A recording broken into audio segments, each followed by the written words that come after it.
Hello, this is a guy who likes fanfiction and is too lazy to read, so here is Rise of the Tau in audio form. Check the description for the links to the author. Part 151. In the RMS of Fate. Fabius smiled in satisfaction as he wiped his bloodied hands clean. His work was complete. The procedures had been a success. Guilliman was awake. He had been all through the surgery. I am finished, my lord. Your body adapts to the surgeries as we speak, he said, throwing the blood-soaked cloth onto the floor of the hold. Rest now, and allow your body time to heal. You should be back up on your feet within a few hours. I would advise that you remain here until you are ready to take to the field once more. The Primarch could not speak, his neck and windpipe sutured shut. He simply nodded, though the frustration in his eyes told of his eagerness to get back to the war raging beyond the Orca. Fabius gestured at the drones hovering and waiting behind him, and they advanced. One gathered up the various surgical tools spread across his metal bench, while the other misted the surrounding workspaces and counterseptic fluids. You should already be able to motivate your limb. Can you flex your fingers for me? Guilliman did so. He curled his fingers into a ball, the effort causing his hand to quake. Excellent. Do not concern yourself with the brace. By now the bone should have reconnected, and the flesh has all but knitted back together. It should be no more than an hour before the brace is ready to be removed. Rest now, and when you are ready we can test your new abilities. At this, Guilliman reached up to his neck with his undamaged hand and touched the angry puckered flesh there. Then he felt the small, diamond-shaped organ set into his forehead. Fabius smiled. Patience, my lord. I will return shortly. Forgive me, but I must use this time to gather more genetic stock for the Shaskaon.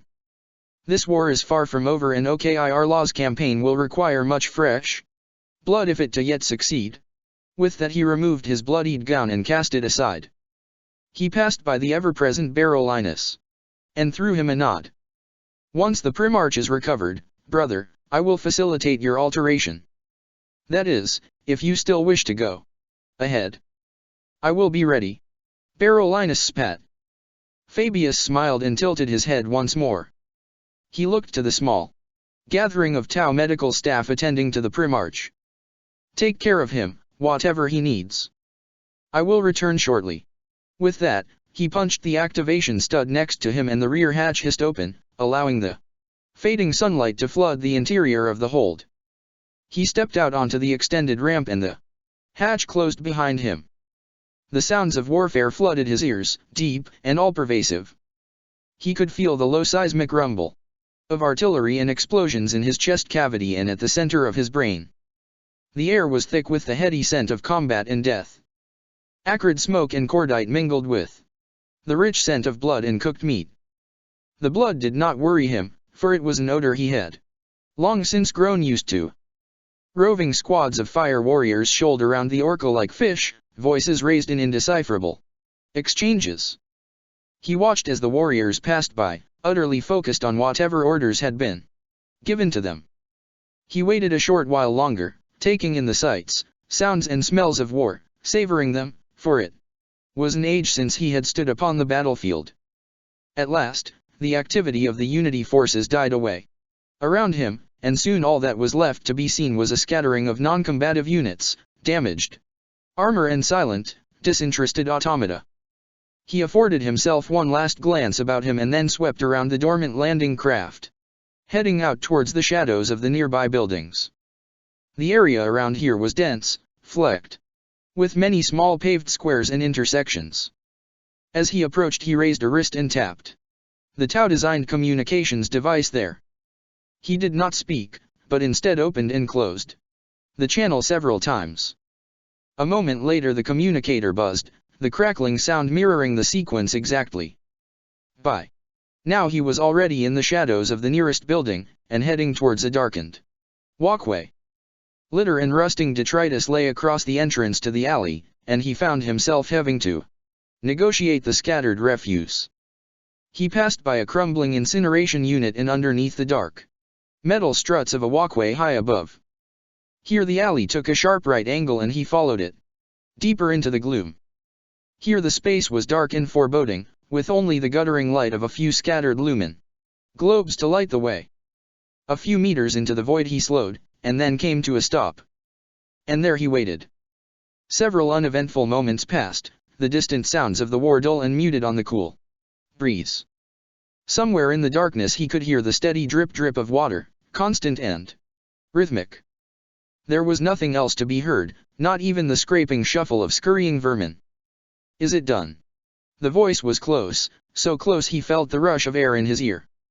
He did not flinch, in fact he displayed no shock or surprise whatsoever. It is, he answered, turning to face the hulking shadow standing before him. He could see barely anything of the figure's shape, not even in the dim light. He had heard no approach, but that did not shock him. The Primarch is altered. The deed is done. Robert Guilliman is now stronger, faster and more deadly than he ever was. The shadow did not answer this. Lhawk Fabius's reply had not been a question, he had still expected a response. After a few silent moments, he spoke again. I would ask why, but I know that there is little point. You kind have always been so secretive, so insidious. Still, what do I care of your plans? I have my own agendas to take care of. In any case, the deed is done. I have fulfilled my part of the bargain. At this, he heard the figure make a sound for the first time. Motivated by the quiet rustling noise, several of the spidery metal limbs set into his back unfurled. Blade claws struck out into the darkness and caught something. Fabius withdrew the limbs and shifted the bloodied sack into what little light he could find. Another of the chirurgeon limbs unfolded, long probing needles stabbing gently into the rough, woven sack. He inhaled deeply as he tasted its contents via the delicate sensory probes. "S ordered," the figure whispered. Fabius smiled in genuine pleasure at his reward. At last. At last. How did you manage this? How did you even get close to the Custoa? Never mind. You're kind, you never give your secrets away, I know. At that the apothecary lowered the sack and turned to leave, the exchange done. He had taken no more than a couple of steps when he hesitated, looking back over his shoulder. It was you, wasn't it? The orc, I mean. You took the orc. I have no idea what you are talking about. The voice answered from the darkness. Fabius twisted slowly, a look of suspicion crossing his face. The orc specimen I held in my laboratory. I assumed one or more of you had liberated it, for some unknown, outlandish reason. Not that I care, you understand. My work with the Greenskins is finished. We took nothing from you, son of Fulgrim. You have nothing we need. Fabius raised his eyebrows as he heard this. As an afterthought he dug into one of the many pockets of his vast overcoat and pulled something out. It was a prism of some kind, fashioned from some dark green, glassy material. Its cracked surface was covered in the runes, symbols, and whirls of some indecipherable alien language. He tossed the object out into the shadows. A huge shape loomed from the darkness and out into the light, the weak glow glinting off its smooth carapace. The Alpha Legionnaire caught the device and turned it over in his hands. Then he shook his head. Slowly, the glowing green eyes of his helm shining as they looked upon the apothecary. This means nothing to us. Fabius shrugged and waved a hand. Keep it. Discard it. Destroy it, do whatever you will. It is of no consequence to me. Go back into the night and about your business, we are done. Be warned though, Alpha Legionnaire, the Primarch is beginning to ask questions regarding the disappearance of your legion. Not even you can stay hidden forever. With that he left the darkness and turned towards the mouth of the alleyway, his secret bargain with the warriors of the Alpha Legion done. Bile. He paused one last time as he heard the voice, though he did not look back. Our eyes will be on Guilliman the moment he re-enters the field. We will see if you have kept your end of the bargain. If he is unsatisfied, if Guilliman does not live up to his every expectation, we will find you. No matter where you run, we will find you. Of course you will. He answered with a wicked smile, and then stepped out into the fading light.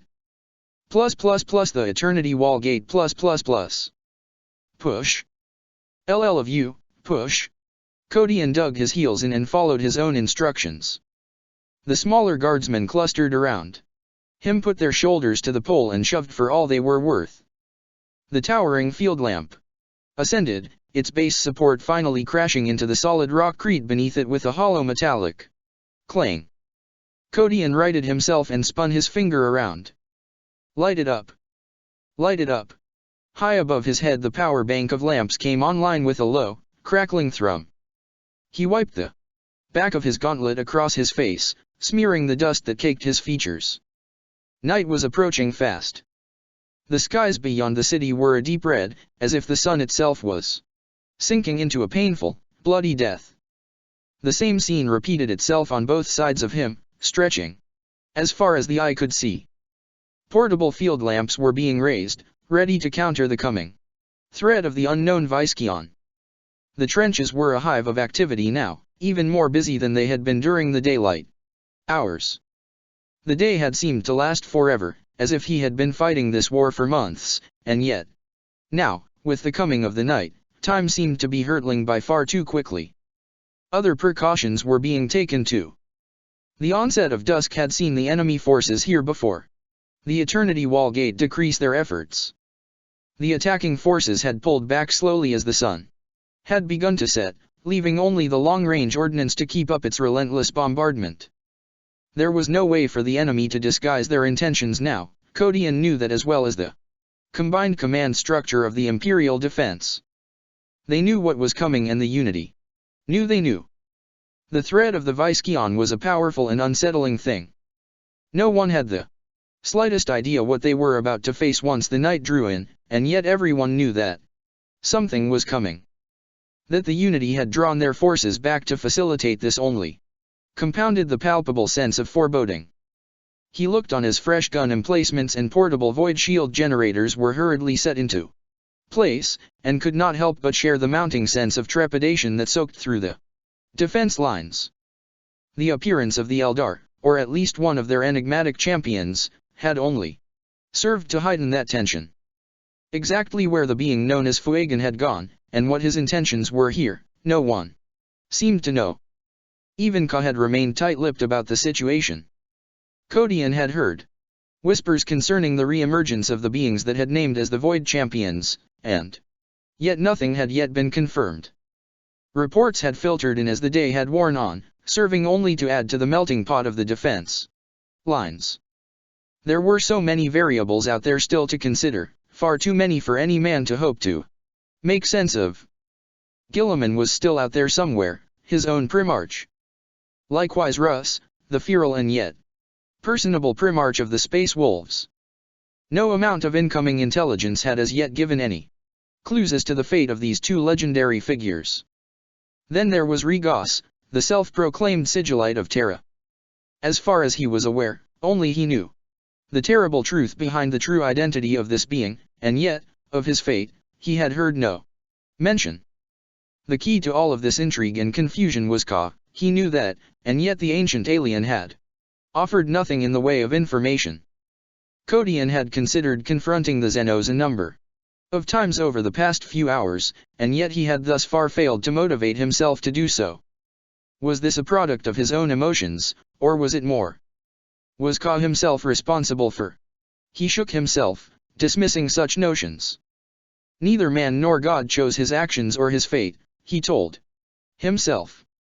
He was the master of his own destiny, no matter what that destiny intended for him. He began to pace along the trench, fighting to make sense of everything churning inside his head. He understood better now the knowledge that Cypher had granted him, the words of Fuegan clarifying it in his mind. Cypher alone had not laden him with this vast information, rather he had simply unlocked what had already sat deep within his mind. He had merely provided the key to release that which had lain within him since his birth, a legacy of his own existence. He understood more fully now exactly what he knew, what he had truly known all along. The human race were part of this. He was part of this. The Eldar were part of this. The Orcs were part of this. Such considerations staggered him, and yet a part of him was far from surprised. A part of him had known this to be true all along. To describe the revelations within him to the uneducated would be an impossible task, he knew that, and this was frustrating. It would be like trying to explain to a Xenos what it was to be human, or trying to explain to a human what it was to be an Astarte. Explanations would never suffice. One had to experience it, to feel it, to become it. He was here now. He had fought tooth and nail to be here. He had strode through the fires of hell to stand with the defenders of the Imperial Palace. His eyes widened as he considered this. Halls of Hera, he whispered, the curse no more than a breath. In all the excitement, he had forgotten the prime reason for his presence here. He had forgotten the message he had fought to deliver to Calgar and the others. They know of what is to come, Codian. I sense the burgeoning powers of the warp as they build. It is almost time for the armies of life to gather. Ka's own words. The Xenos had claimed to have delivered the message he had strived to convey. And he had accepted this. Only now did his heart leap at the consideration of these words. Had Ka told them the whole truth? Had he told them all that they should expect? He doubted this. He felt the Dawnblade shiver as he thought this, and a part of him knew what was coming. A cold breeze gusted past his face and he turned. The shadows swam and coalesced, and then Ka was there. You heard my thoughts, Codian said, discomfort clear in his voice. You in the habit of eavesdropping the minds of others, Ka? I am not, Codian. I do not peer into the minds of others unbidden. You must try and understand. Some thoughts find me, seek me out. Your intent was a subconscious one, but it was intent. Nonetheless. Then answer my question. Codian replied. You have not told them, have you? They cannot know the truth of all that is to come. Ka did not answer immediately. His vast eyes narrowed as he considered Codian's question. The answer was obvious to the chaplain moments before the alien spoke. Only Magnus knows the full truth, Codian. Some information can be deadly, no matter its good intent. They are not ready to deal with the truth. They know of the Citan, and of the remes of life. Yes, but old wounds run deep within your kind. The very presence of Magnus has put great strain on the integrity of these defenses. At this point, I doubt whether the defenders of Terra could withstand such revelations. They need to know, Ka. Calgar and the others need to know. Yes. When the time is right, they shall. With that, the Xenos directed Codian's attention to the ever-darkening skies. The chaplain looked to the heavens, and watched as the roiling, seething colors boiled across the firmament like thick, lurid oil through water.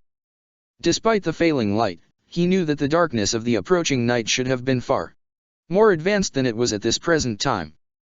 The seething storm above the world threw out its own illumination, and though it was far from enough to rival that of the sun, it was nonetheless a lifeline. As powerful as we are, Codian, we are as nothing against the darkness that comes to consume us. You cannot know the horrors of the First War. The greatest strength of my kind in that war was the ability to scry the myriad paths of the future. Fate is a puzzle of infinite pieces, and if one is able to understand the nature of those pieces, is able to understand the nature of causality, then one is able to create a masterpiece. As potent as this masterpiece is, it is fragile, its needs exacting. The slightest shift in events, the slightest imbalance, and it can be undone. All of it. Truths must and will be revealed, but only when necessary. I can show you, if you like. I can show you the fate of the impatient. Ka raised a hand, and as he did so the skies beyond him darkened further. Sickly green tendrils of ethereal lighting raked the black, boiling skies. The walls of the defense line began to crumble, folding in on themselves. A thick green mist drifted up from his feet, acrid and caustic. He felt movement around his feet, as if the ground itself was alive and on the move, and his ears rang with the din of a million scuttling legs. Megalithic structures, dark and angular, rose up behind Ka, the massive alien symbols etched into their vast walls pulsing with power. As he watched, immense spikes of burning energy stabbed from each rising monolith and into its nearest neighbor, linking the foreboding structures in one vast, all-encompassing grid. He could hear the screams on the dry, dusty winds. They were ragged and hoarse, heavy with pain and despair. Enough! He snapped, shaking his head. The terrible visions surrounding him melted away like smoke on the breeze. Within the space of a heartbeat, everything was as it had been. So many of the myriad paths of Terra's fate lead to this terrible and blighted future. So many chances to lead you all to a fate worse than death. So, the answer is no. I have not revealed the full truth to them yet. The chaplain shook his head slowly, infuriated by the ever-intertwined intrigues of this dark time. He turned away from the alien, his frustration threatening to boil to the surface. There was a rush of cold but gentle air and Ka's image formed before him. There are more pressing concerns to worry about at this time, Kodian. The night will soon fall, and when it does, the dark armies of the Viskeon will descend upon these defenses. The fight will be hard, perhaps the hardest of the war thus far, but the night will bring with it hope. Kodian raised his head as he heard this, his anger slowly fading. Fate is a delicate thing, and timing is all.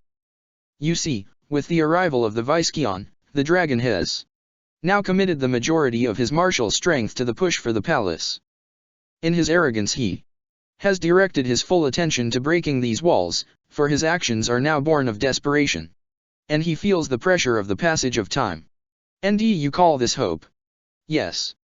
If you could feel the shifting of the warp or read the boiling storms above, you would know. You would see it. See what, Ka? I have no time for riddles. The remes of life, prophet. They come. Part 152. Night Hunters. Dalo Kodian let out a long, quiet sigh and blinked. The catalepsian node implanted into his brain fell dormant once more, its procedure complete. For the last few hours the tiny organ had been shutting down the various areas of his brain, one after another, supplying him with the rest that conventional sleep could not, for he had not slept in days. More than ever now, he could not allow himself to sleep. The sun had finally set beyond the city, and night was upon them. The enemy's long-range guns had fallen silent little over an hour ago.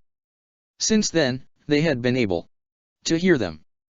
The Viskeon's strange and guttural howls echoed through the distant buildings, carried on the cool night breeze. The Unity had cut the power to all the avenues and squares surrounding the palace, in order to better facilitate the inevitable attack. He had watched these past few hours as pocket after pocket of light was snuffed out, until only a handful remained. Kodian knew only too well what this meant. Every single isolated light source was an Imperial emplacement or other isolated position, lost and alone amid the deadly sea of the Unity. Isolated. And without hope of rescue. He felt great sorrow at the plight of these unknown Imperials, and yet he knew he could not afford to focus on their predicaments. He and the others were on the verge of being tested to their limits. And soon. The field lights illuminated the sprawling no-man's land before the first defense wall, giving them a visibility of some 100 meters. Auspex sensor spines were set at regular intervals across the walls, pinging softly as they scanned the darkness with ceaseless vigilance. Gun emplacements were manned, and Earthshaker platforms were on standby, ready to acquire firing solutions at a moment's notice. The mood was tense, and rightfully so. The long, grating howls continued unabated, sounds that defied all efforts to calculate range or direction. He shook the terrible noise from his mind and thought back to the revelations the being Fuegan had revealed to him. The Necrontyr. He knew nothing of this long-extinct race, save for what his instincts told him. He now knew that the knowledge that Cypher had gifted to him was in fact something that had been locked away inside him, inside his very cells. The Tau were the Necrontyr, at least in terms of ancestry.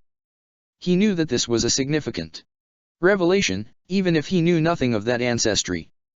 He also knew that the mysterious Necrontyr were connected to the C'tan, a fact that gave this knowledge a far darker edge. His own lack of understanding frustrated him. To be ignorant of the facts was bad enough, but to know of them and yet be unable to understand them, this was truly infuriating.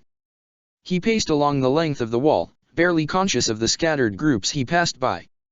Guardsmen, Asteroutes, and Arbits alike huddled behind the emplacements, ever ready to defend their positions in a moment's notice. In many ways, he envied them. Corporal Lance Orvitz elbowed his companion and then lowered his gaze, keeping his lasgun drawn close to his chest.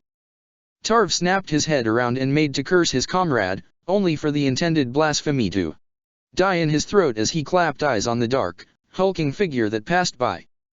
The guardsman bit back his retort and shifted, allowing the imposing Astarte chaplain to pass by unhindered. Only when the powerful warrior had passed them and all but disappeared into the gloom did he dare shoot a glance at Orvitz and speak his mind. "You stupid piece of Grox St. You trying to get me strung from this bloody field light?" "Stow it, Tarv," Orvitz replied, spitting into the dirt at his feet. "You were snoring fit to wake the dead. That Marine would have had your intestines for a bandolier if he'd have caught you napping, you idiot. I probably just saved your life." Tarv snorted and reached inside his jacket, producing a near-empty pack of crumpled Lho sticks. He plucked one free of the pack and straightened it, before placing it in his mouth. He lit the stick and took in a good lungful of the scented smoke. "Huh, what the hell do they expect, Len? We haven't had a wink of sleep now for well over a day. I'm sagged, totally burned out, you know? Man, I can't even lift this stick up to my mouth without getting the shakes. We need recoup. Tell that to them," Orvitz answered, waving his rifle in the direction of the wall. "Emperor's balls. Len, we're on a razor's edge here. Listen to that. They're coming. Yeah, and I'm burned out, Len. I'm done. What's an hour of shut-eye, eh? We got emplacements fixed in all along here, and Auspex spines watching the killing ground for us. The repeat of a heavy stubber's the only alarm call I'll need. Sides, we don't even know what these Visquat-ever they're called are. I'm not going to lose sleep over an enemy that might not even exist." "Stuff it." Orvitz shrugged and shook his head. He wasn't in the mood to argue. If Tarv wanted to be caught napping by one of the line commanders, then that was his call. He sighed and shook himself, the incessant bite of the cold night air soaking through to his flesh.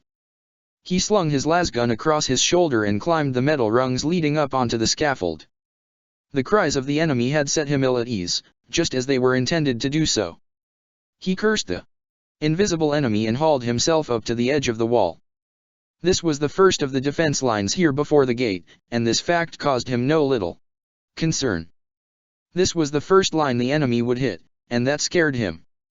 He and the rest of the Terran 3504th had been sent in to bolster the numbers here following the withdrawal of the enemy. Hours ago, he did not know exact time that had passed. Quick glance out into the desolate no man's land before him brought home the death and pain that had occurred here only hours ago. A number of blackened, cooling piles of scrap metal lay broken and scattered amongst the rockcrete rubble here. He knew that these had once been sentinel lifters, units brought in to carry out hurried repairs of the punished walls of the defense line. A suicidal job, by all accounts.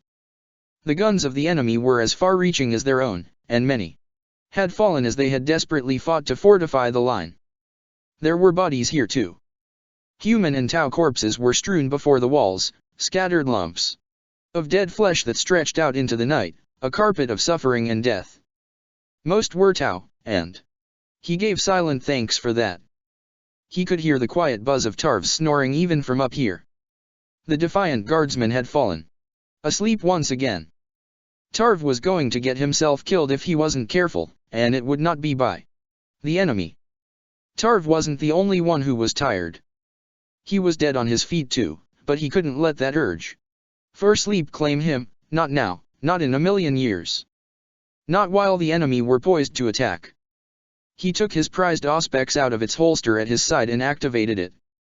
The soft ping-ping of the device filled his ears, unusually loud in the silence of the night.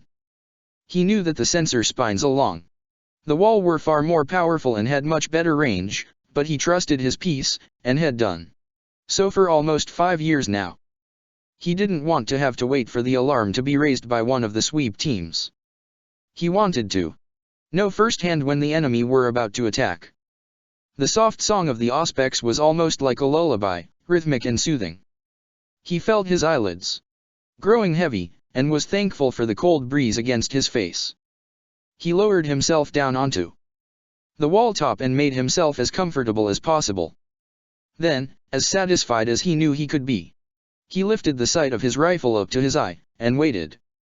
For several minutes he waited there, unable to shake the sense of terrible foreboding nagging at the center of his brain. He couldn't put his finger on what was wrong. He was scared, yes, fearful of the inevitable attack. It wasn't a simple fear, though, it was something deeper, a sense that something was wrong, something had changed. The more he studied this, the more it troubled him.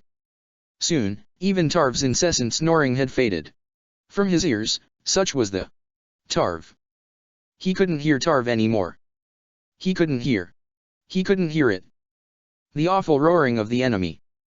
He couldn't hear it. It had stopped.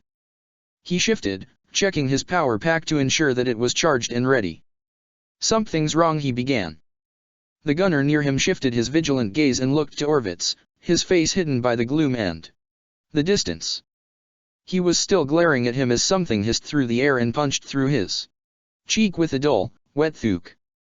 The long metal spike jammed itself into the soldier's skull and pitched him back off the emplacement's seat, his blood glistening beneath the glare of the field lights. Orvitz felt his throat constrict and, try as he might, he could not cry out at the man's death. Fear and shock mobilized him and he threw himself to the side, his most laughable instincts compelling him to rush to the aid of the clearly dead soldier. These instincts saved his life. A heartbeat after he moved there was a flash of sparks and a curt metallic scraping. Another of the vicious spikes glanced across the top of the wall where he had lain a second before and then slid away into the space behind him. The nearest field light erupted in a blinding shower of sparks and then went out. He finally managed to cry out, fear flooding through him, and landed hard on the boards a foot or so away from the now vacant emplacement. Tack! Tack! He screamed, finding his voice, though even as he called he knew his warning was too late. The destruction of the field light had been all the warning the defense line had needed and, as if to confirm any doubts, the Auspex units scattered across that length of the wall began to sing. They were coming.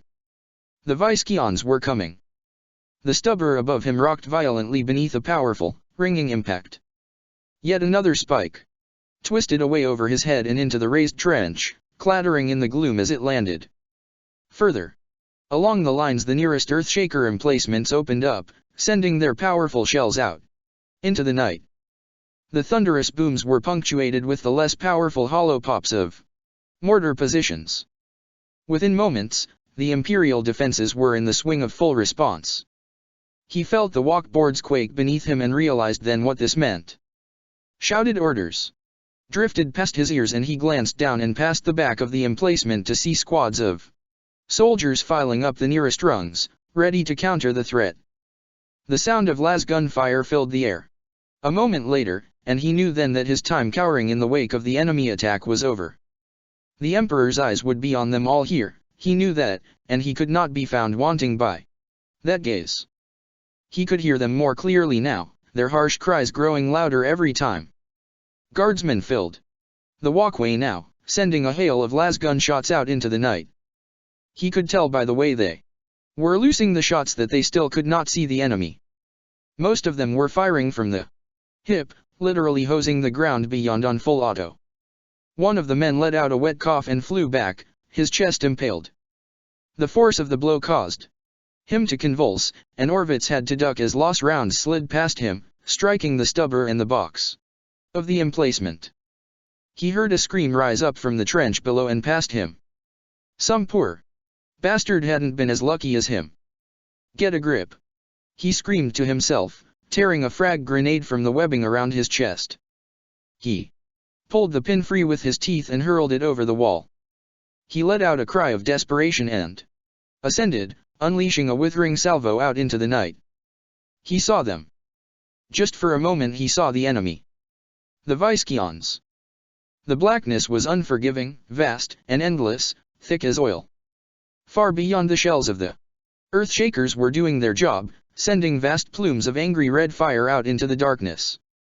Just beyond the reach of the field lights, where the intermittent glow of the artillery threw sparse light through the void, the ground seethed. Vast shapes bobbed and swayed, barely visible yet definitely present. He couldn't believe how far away they still were. The stubber. The presence of the weapon barged its way into his mind, as if unwilling to wait for him to realize it on its own. He shouldered his rifle and turned to the emplacement, ready to take up the role of the dead gunner. Get back. He almost jumped out of his skin as the commissar's bolt pistol loomed, so close he found himself staring down the barrel. He held up his hands and backed away, before reaching for his lasgun once again. The officer said nothing more. He withdrew his pistol and holstered it, and then swept the folds of his storm coat aside in order to climb into the gunner's seat. Orvitz watched as the man checked the ammo feed, racked the weapon's slide and then adjusted the wide crosshair in order to accommodate his height. He didn't argue. He turned back to the wall and raised his rifle, ready to resume his part in the defense of this holy place. The vast black shape was there, right up in his face, as large and deadly as the barrel of a bane blade. Shock and terror struck him with all the force of a lightning strike and he fired, his lasgun only halfway to his shoulder, and unloaded his clip in one swift and powerful salvo. The shape spun up over his head and disappeared, its trajectory carrying it out into the trench beyond. Warm fluids splattered across his face and armor, and he knew it had to be blood, or whatever passed for it, from his foe. He blinked the foul substance from his eyes and scrambled around for a fresh clip, ejecting the spent one in the process.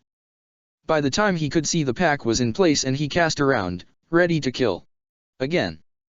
The guardsman by his side lurched back, crying out in surprise, as a vision of utter horror leapt effortlessly up onto the wall before him. The thing was huge, easily as tall as an Astarte. Orvitz only caught a glimpse of it, but that heartbeat after image burned its way into his brain, every last detail. And he knew he would die with that terrible vision branded on his mind. The creature was vast, clad in a suit of body armor that seemed to suck in light itself. Its exposed flesh was dark green and mottled, covered in ugly warts and shiny, snake-like skin. It thrust a hideous long-hafted weapon before it and the pincer-like head snapped shut around the guardsman's neck, shearing his head clean off. He raised his lasgun and blasted the thing off its feet, sending 4 rounds into its armored hide. The Viskeon's stomach blew out like a burst balloon and it fell on its side, its weapon spinning away back over the wall. The heavy stubber opened up behind him as he charged along the walkway, the body of the dead soldier falling back into the trench. More of the alien creatures leapt up to meet the guardsman and he put a round through the temple of one of them, causing its massive body to pitch forward like a vast sack of meat. He screamed as he charged, unashamed of his fear, still firing on full auto. Another of the aliens drove the blade haft of its weapon through the neck of a guardsman and then flung his ruined body out into the night, braying and roaring like a beast. Orvitz put a brace of rounds into its back. And then his pack ran dry. He slowed, his hands quaking fit to shake loose, and hurriedly exchanged the clip. The beast cast around and glared at him with nauseating yellow eyes, its open maw a black hole of serrated incisors. He finished reloading in time to throw himself to one side, almost rolling over the top of the wall, as the terrible jaws of the pincer staff snapped closed where he had stood a second earlier. The thing was fast, far faster than anything of that size should ever be. It pulled the weapon back, and then brought it crashing down on the wall top, hunting for him. He rolled onto the walkway and fired, his lasgun wedged against his stomach. The Viskeon took a hit to the center of its chest but kept on coming, unfazed. He fired again and again, catching it in the stomach and then the face. The third round zipped through its open mouth and blew the back of its skull out. The dead creature pitched over the wall and Orvitz was on his feet, bile filling his mouth. He heard a scream and knew it was the commissar, but he didn't care. He couldn't, not now. Chaos and confusion threatened to overwhelm the defense line as he dropped down into the trench, feeling the jarring impact as his feet hit the ground. Another spike rang as it embedded itself in the second wall before him. Tarv was nowhere to be seen. His lasgun was there, lying discarded on the ground. His helmet was there too, glistening and dark as if covered in blood. It was propped against the wall, its back to Orvitz. He didn't dare check it. He didn't want to know if it was still on Tarv's head. A squad of Arbits ran past, riot shotguns shouldered and ready for use. He stepped back beneath the gantry, feeling the cold wall at his back, breathing hard. Oh no. Oh Throne, no. The thing he had shot, the first enemy to fall to his gun, was still moving. Its back was a ruin, huge. Bloodied craters big enough to fit a fist inside peppered across its armor, and yet it was still moving. Reaching for its weapon, for the terrible pincer staff. He ran up to it and blasted it at almost point-blank range, the quick burst disintegrating its neck. He kicked the head away and watched as it bounced into the wall, dark blood splattering against the thick rockcrete. The body. The body. The body was still moving, still clawing its way forward. Headless, and moving. He gave a soft, choking sob and stepped back, the gun in his hands shaking. He managed to steady himself enough to send a few shots into the twitching, moving corpse, and yet these two seemed to do nothing to slow its progress. He felt something hit the back of his heel and stopped. His terror at the alien body broken. Momentarily he cast around, and what he saw then finally brought the contents of his stomach through his mouth. The head of the Viskeon thrashed and quaked in the dirt, its eyes wide and its mouth opening and closing in soundless agony. Something wet and fleshy was growing from the ruin of its neck, expanding out across the floor. As he looked on, tiny stumps began to elongate from the mass, cracking like dry twigs each time they gained length and mass. It was growing. Throne take them all, it was growing. An armored boot smashed down on the head and burst it in a puff of bone and blood, driving the ruined thing into the floor. Orvitz leapt from his skin as the space before him darkened, and he saw him. The Astarte chaplain. Huge and terrible in his eyes. The Marine said something to him but he did not hear it. Nonetheless, he stepped to the side, sensing the warrior's intent. The headless body had reached the second wall now and was in the process of clawing its way up the thick rockcrete, only it wasn't strictly headless anymore.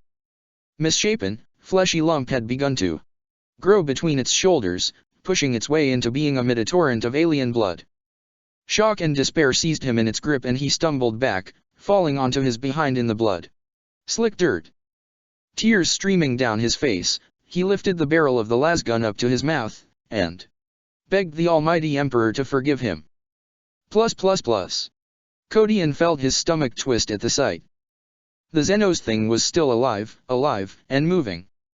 It had been decapitated, at least as far as he could see, and yet, unbelievably, it seemed to be in the process of growing another head. He thought back to the first time they had talked of the Viskeons, and remembered the mention of regeneration, but this was unnatural. Accelerated, somehow, it had to be. He lunged forward and swept the dawn blade down, severing the rising body from neck to groin with a single blow. The ruined flesh slid down the wall, convulsing as the ancient weapon drew the life force from it, and then fell still. It would not rise again. He cast around and fired, punching another creature off its feet. Flamers! He cried.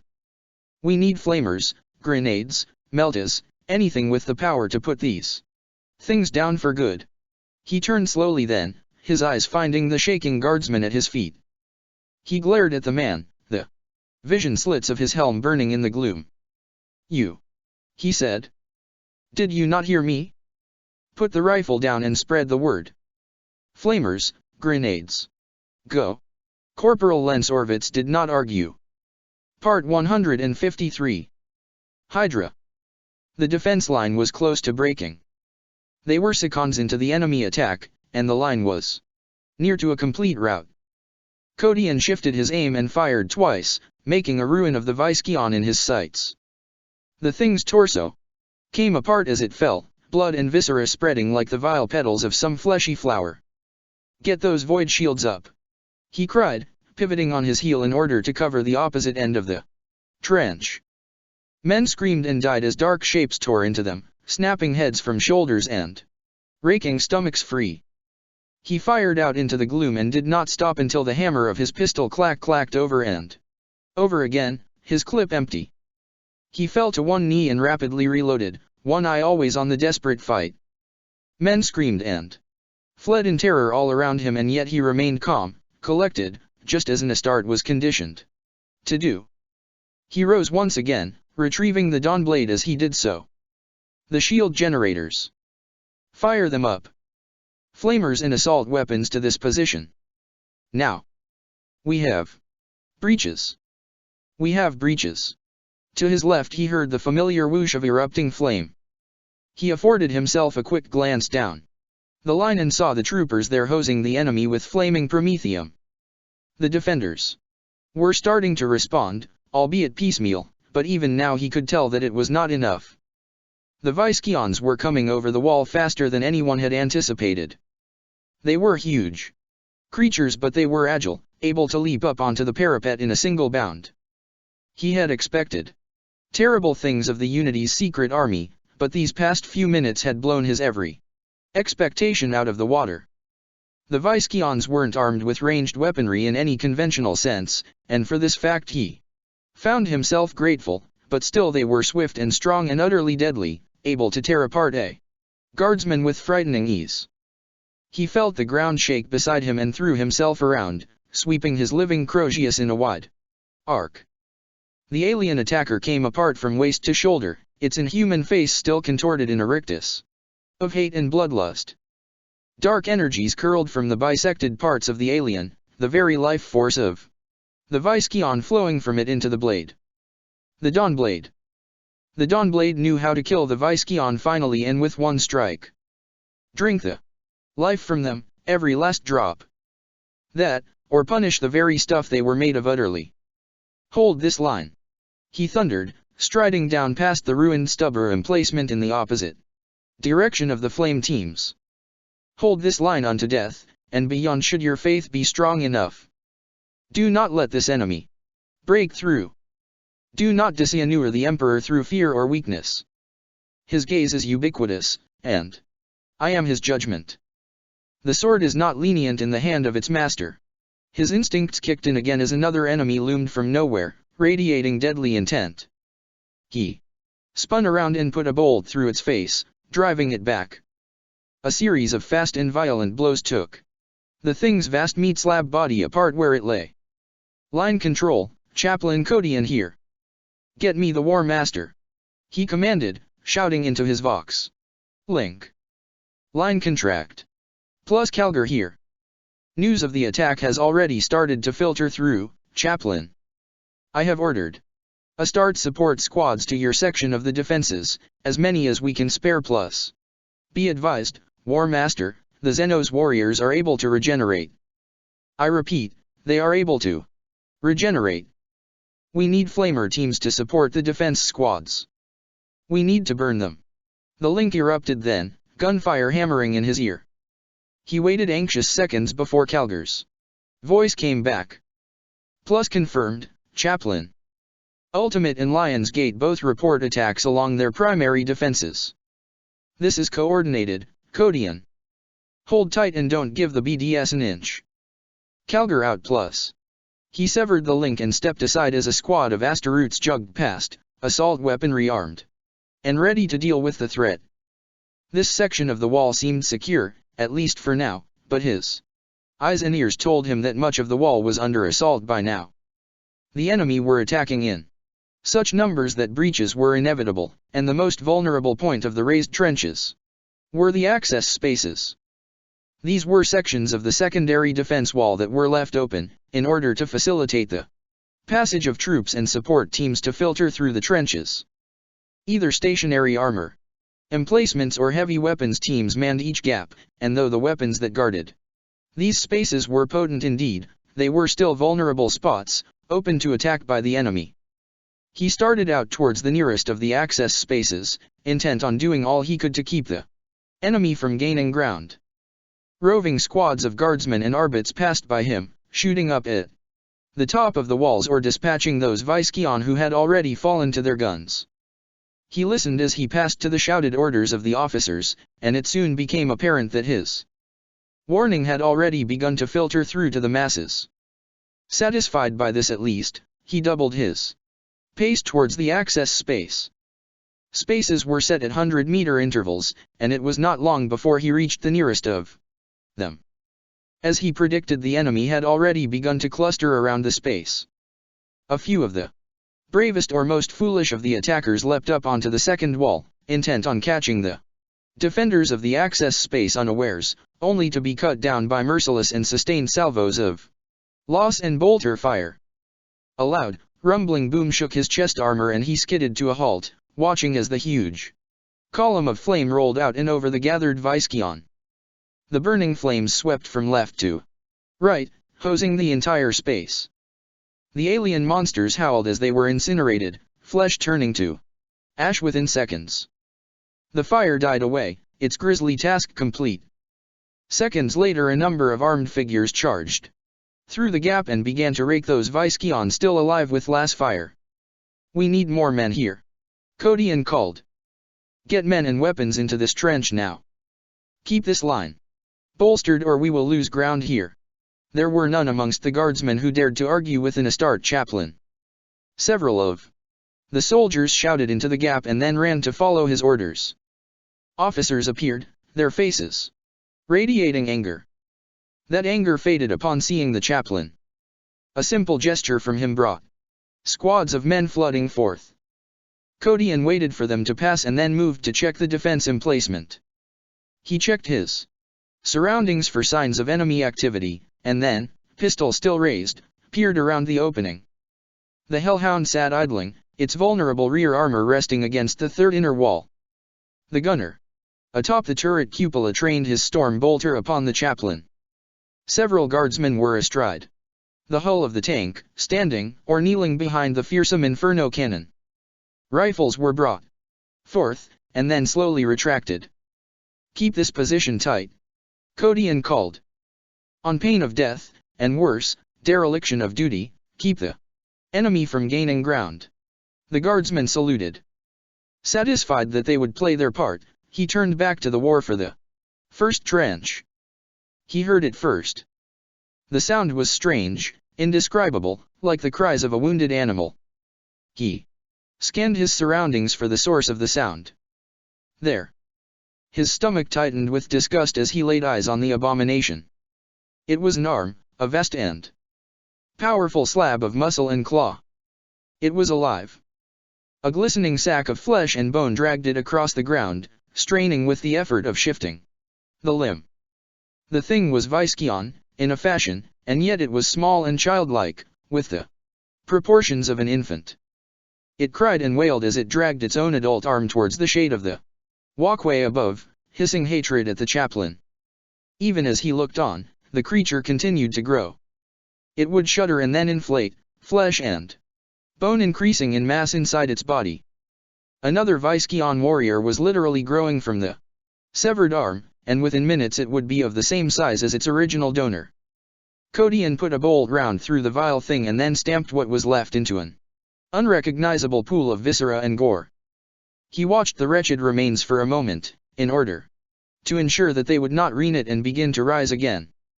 This time they did not. "Plus Codian, this is Calgar Plus." He started as he heard the link come alive. "War Master, this is Codian. Plus good to hear that you are still with us, chaplain. I have spoken with the Tau and the male Inquisitor regarding everything they can tell us on this enemy. The apparent legend behind the Viscount, according to the Tau, is that the hordes of Shadow will take the palace in one single night. Chivok believes that this has something to do with the Viscount weakness, rather than strength plus. I don't understand, War Master. The daylight, chaplain.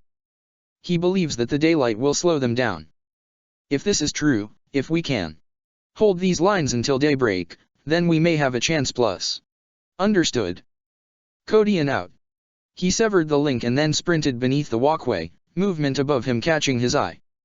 The enemy creatures landed, snarling guttural orders to one another. He launched himself from his hiding place and tore into them. The Dawnblade smashed through flesh and bone and the Viscyon came apart, powerless to withstand the blows. This would be a long and testing night. The sound of screaming engines howled around the buildings of the square, drowning out all other noise. The Aquila touched down amid a tornado of swirling rubble, while squads of Tau ran from the descending aircraft in its violent descent. Guilliman stepped from the ramp of the Orca in order to witness its descent. Fabius was by his side, as was the ever-present Barolinus. The latter still bore the scars of his recent surgeries, the flesh at his throat red and puckered, and sutured with thick black stitches. The Primarch's own surgical scars had healed completely, leaving no trace or evidence behind. He looked on as the craft rose up on its extending legs and the belly descended, revealing an opening hatch. Lord Solar Makarios stepped out onto the surface of Terra, flanked by warriors of his personal guard. His polished golden armor shone, reflecting the lights of the Primarch's makeshift camp. He smiled as he approached, and removed his gilded helm. "Brother Primarch." "Well met." Guilliman took the offered hand in a warrior's handshake, his vast hand dwarfing the Lord Solar's arm. "Makarios. It is good to see you here at last." The Lord Solar nodded and the two warriors separated. Makarios kept his helm beneath his arm, and unhooked his cane from his belt. In ancient days, the first Makarios had carried a cane that was said to have been topped with a small, gilded bust of the Emperor of Man. Makarios had famously claimed that this was his personal devotion to his emperor, and that his bearing of the cane upon each world he conquered represented the presence of the emperor himself, come to claim that world. This pale-skinned reincarnation of the Lord Solar bore a cane topped with the symbol of the unity. That symbol pulsed softly in the gloom, lit with an inner azure glow. "Walk with me," Guilliman said, his hand resting upon the hilt of the reforged Agislus. Makarios tilted his head and extended his arm. Watched by the soldiers of the Lord Solar's guard, Barolinus and Fabius, the two commanders of the Unity began what appeared to be a leisurely stroll. "I took the liberty of dispersing my forces throughout the three zones, Primarch," Makarios began, taking in the punished buildings all around him. "With the Viscyon attack underway, I thought it pertinent to bolster each force evenly. After all, it would not do to have Orc and the Shoskaon brood accusing us of conspiring to snatch all the glory here at the Eternity Wall Gate. Besides, I'm sure Okorstlaw's pride has been hurt enough by our intrusion into her territory. I have little concern for her pride, Makarios. I care only for results, and the swiftness at which they are achieved. There is no room for pride when one follows the teachings of the Tau Va. Quite right. Besides, such considerations may well be moot. From what I can gather, much faith has been put in the attack of these Viscyon. As I hear it, many expect them to break the walls in a single night. I myself have misgivings about this. As do I, Lord Solar. We shall see what the dawn brings." Makarios nodded at this and the two men kept on walking. After a few moments of silent contemplation, he spoke again. "Unva, praise his name, grows impatient. This concerns me, Primarch. The news of the return of your brothers has managed to filter through the fleets. Most do not even know of them, of who they are and of their origins, and yet it is enough to know that others like yourself walk amongst the defenders of this world. I am sure you can imagine." "I can. Of course." Whatever the reason, the order to descend came directly from the Un himself. "There seems to be an increase in urgency here, Lord Guilliman, and it concerns me." "Such concerns are not ours to voice," Guilliman answered, though it was clear by the tone of his voice that he too had sensed as much. "Whatever it is that our Un knows or senses, it matters not. We will prosecute this war with utmost Haste, and we will take the palace as soon as we can. They reached the edge of the perimeter, where the temporary lights blazed out to meet the darkness of the inner city. A line of tanks and emplacements were spread out across the streets to face the lightless streets. A stealth team passed by them, each warrior shimmering and then fading into nothing as they entered the city. Makarios slowed as he observed the departure of the team, and then came to a halt, his eyes fixed upon the endless shadows long after they had swallowed the warriors. News travels fast through the fleets, brother. I know that you engaged the wolves of Rus here. Gilliman did not answer, and after a few moments Makarios glanced behind him. The Lord Solar's face was fraught with concern. Rus will be dealt with in time, the Primarch said. I promise you that. The wolves of Rus and the Primarch himself are all that stands between the Eternity Wall Gate and us. We have faced each other on the field of battle once. The next time we do, I will ensure that I crush him utterly, and lay his feral warriors to waste. Makarios seemed more than satisfied by Gilliman's answer. He nodded slowly, a smile of approval creeping across his face. The tenets of the Tau Va aside, Primarch, on Va's favor would shine upon those who were first to break the fastness of the mighty gates. I believe that we shall be the ones to do just that. Let the Viscion weaken and degrade them, I say. Come the eve of the new day, we shall set foot inside the sanctum of the Emperor, and we shall be the ones to release him, once and for all, from the heresy that plagues his existence. Makarios fell silent then. The mirth in his expression died away as he turned away and raised a hand up to his ear. He uttered a few quiet words, his voice heavy with frustration. Then he fell silent. Gilliman turned to face him, his hand still fast upon the hilt of his sword. He did not speak, although his eyes narrowed at the Lord Solar's expression of concern. For several moments Makarios stared into the gloom of the deep city, his eyes unblinking and his face set in stone. His hand shook, a barely noticeable thing, as if his grip around the cane would shatter the steel haft. Finally he looked to Gilliman, as if awakening from some rage-induced trance. One glance at the man was enough to confirm that he was struggling to maintain his composure. I have just received word from the fleet. It would seem that we may have underestimated the enemy. We are under attack. Gilliman tensed as he heard this, as if expecting that attack to come at any moment. Under attack. The fleets, Primarch. Few minutes ago, the fleets came under attack. They have yet to identify the ships in question. Gilliman sneered as he heard this. Such efforts are trifling at best, Makarios. The enemy clutch at straws, but it is too little, too late. They have seen us deploy our strengths here, and intend to strike at our fleets whilst they are at their supposed weakest. Let them. We have come to conquer this world and there is nothing they can do to prevent that. Terra is the ultimate goal. If we lost every ship we have, it would not change out situation here. What would they hope to achieve? Would they see us stranded here? Would they bombard us from orbit? Of course not. Unva is immortal, Makarios, and his power is without compare. He is able to command man and machine alike with absolute authority. They pose no threat to him. Makarios heard this and nodded, the hard edges of his expression softening. Of course. I myself have seen the power of the Un at work, firsthand. His will is strong enough to break apart the mightiest battleship. Then we have no cause to worry, Gilliman said.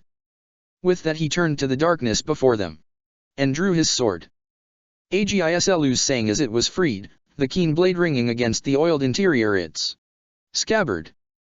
The Primarch fixed his gaze upon the lightless depths of the city, and made a silent vow that he would wet his blade with the blood of Rus when next they met. The wolf would pay with his life. We will clear the wolves from our path, and then we will smash the defenses of the palace aside. We will have victory. Part 154. The Long Night. The sentinel lifter's harsh spot lamps swung through the night as it lurched forward, its progress facilitated by shouting Munitorium adepts. The machine ground to a halt as it reached the supply lines, and it lowered itself down onto its haunches in order to place the crates upon the floor. Adepts and military runners swarmed around the crates, ordering mindless labor servitors to break them open. Packing fibers gusted into the air as Promethium tanks were hauled free and carried away by human chains. Codian rounded the corner and stepped through the access-way as a group of grey-robed Munitorium adepts hurried by, laden with satchels of plasma canisters. He watched them leave, before turning his attention back to the activity of the supply lines. A few of those present looked up at the approach of the Space Marine chaplain. Unmasked, the skin of his face was plastered with the blood of the Viscion, and his hair matted with the viscera of the alien enemy. His ceramite armor was scratched, chipped, and dented in a dozen places, and much of his vast form was caked in black, greasy soot. He slid the dawn blade into its holster and ejected the clip from his bolt pistol, letting it fall to the floor with a ring.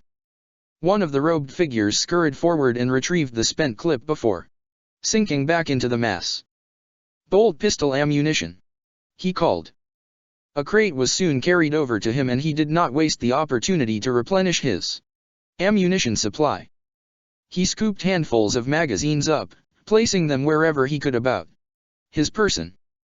Only when he was satisfied that he could accommodate no more did he dismiss the bearers and turn his attention to the space beyond the bustling supply lines. A short way through the milling throng brought him into the presence of the War Master and the other commanders of the Eternity Wall Gate defense. Faces turned to him as he approached. "Codian," Ventress said, a smile creeping across his weathered face. The ancient moved to greet the chaplain and placed a hand upon his shoulder guard. "It is good to see you here at last, a part of the defense of this world." "It is good to see you also, brother," Codian replied, returning the gesture. Codian tilted his head and then looked beyond Ventress to gathering of warriors awaiting him. "Brother Codian, join us," the War Master said, beckoning him over with a wave of one huge fist. Codian slid home a fresh clip as he walked over to Calgar and the others.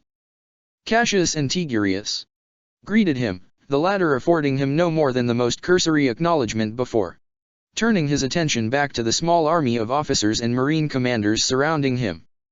"You must forgive him," Cassius said, greeting the chaplain with a fist-to-chest salute as he approached. "He is currently advising the defense elements of the movements of this Viscion army. He is in direct liaison with Magnus at the Lion's Gate.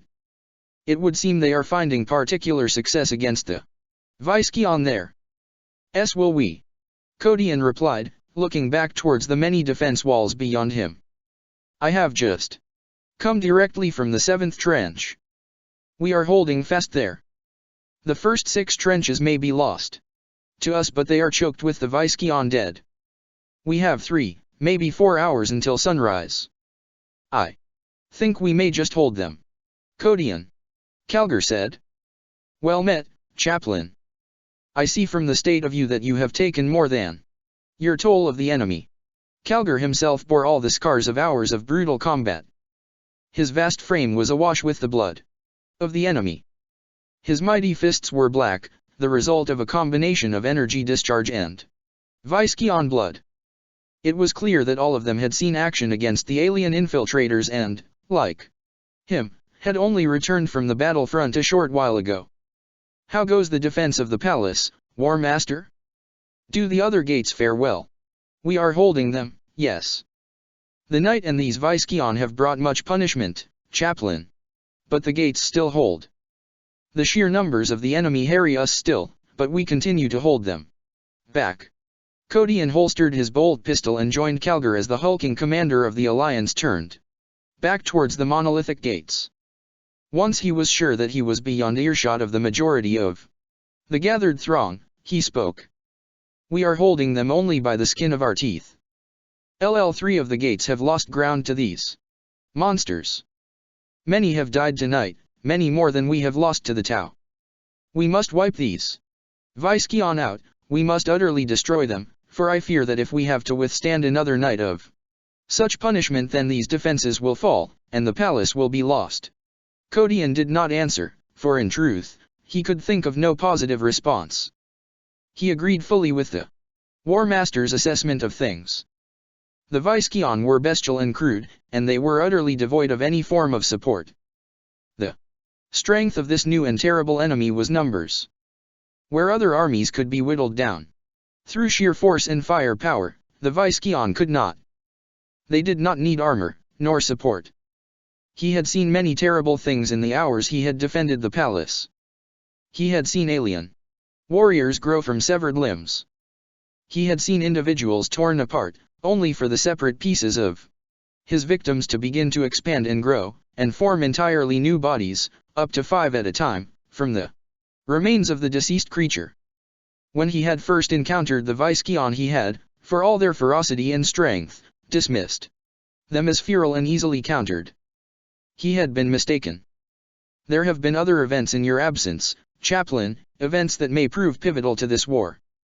There are more Eldar among us. More. His heart leapt at hearing this. He thought back to his meeting with the creature he had come to know of as Eldrad, and of the spirits on board the Isharia. He had always secretly hoped that the Eldar would play their part, and now, to hear that desire confirmed raised his spirits. Once he had considered the Eldar a dire threat, and they had been, but here, now, things were much different. He still knew little about that ancient and enigmatic race, but he did know that they were powerful, enough so to tip the scales of this war in the favor of mankind. Yes. Calgar continued. It would seem that the brothers and sisters of this Fuegan are amongst us. Now, I have been receiving a steady flow of reports since the Viskeon first attacked. Sightings of Eldar have been confirmed at all 3 gates, and even within the palace itself. Every report seems to be analogous. Lone Eldar, operating without support, making no attempt to either attack or interact with Imperial forces. Magnus has ensured that the word has been spread that these individuals must not be engaged.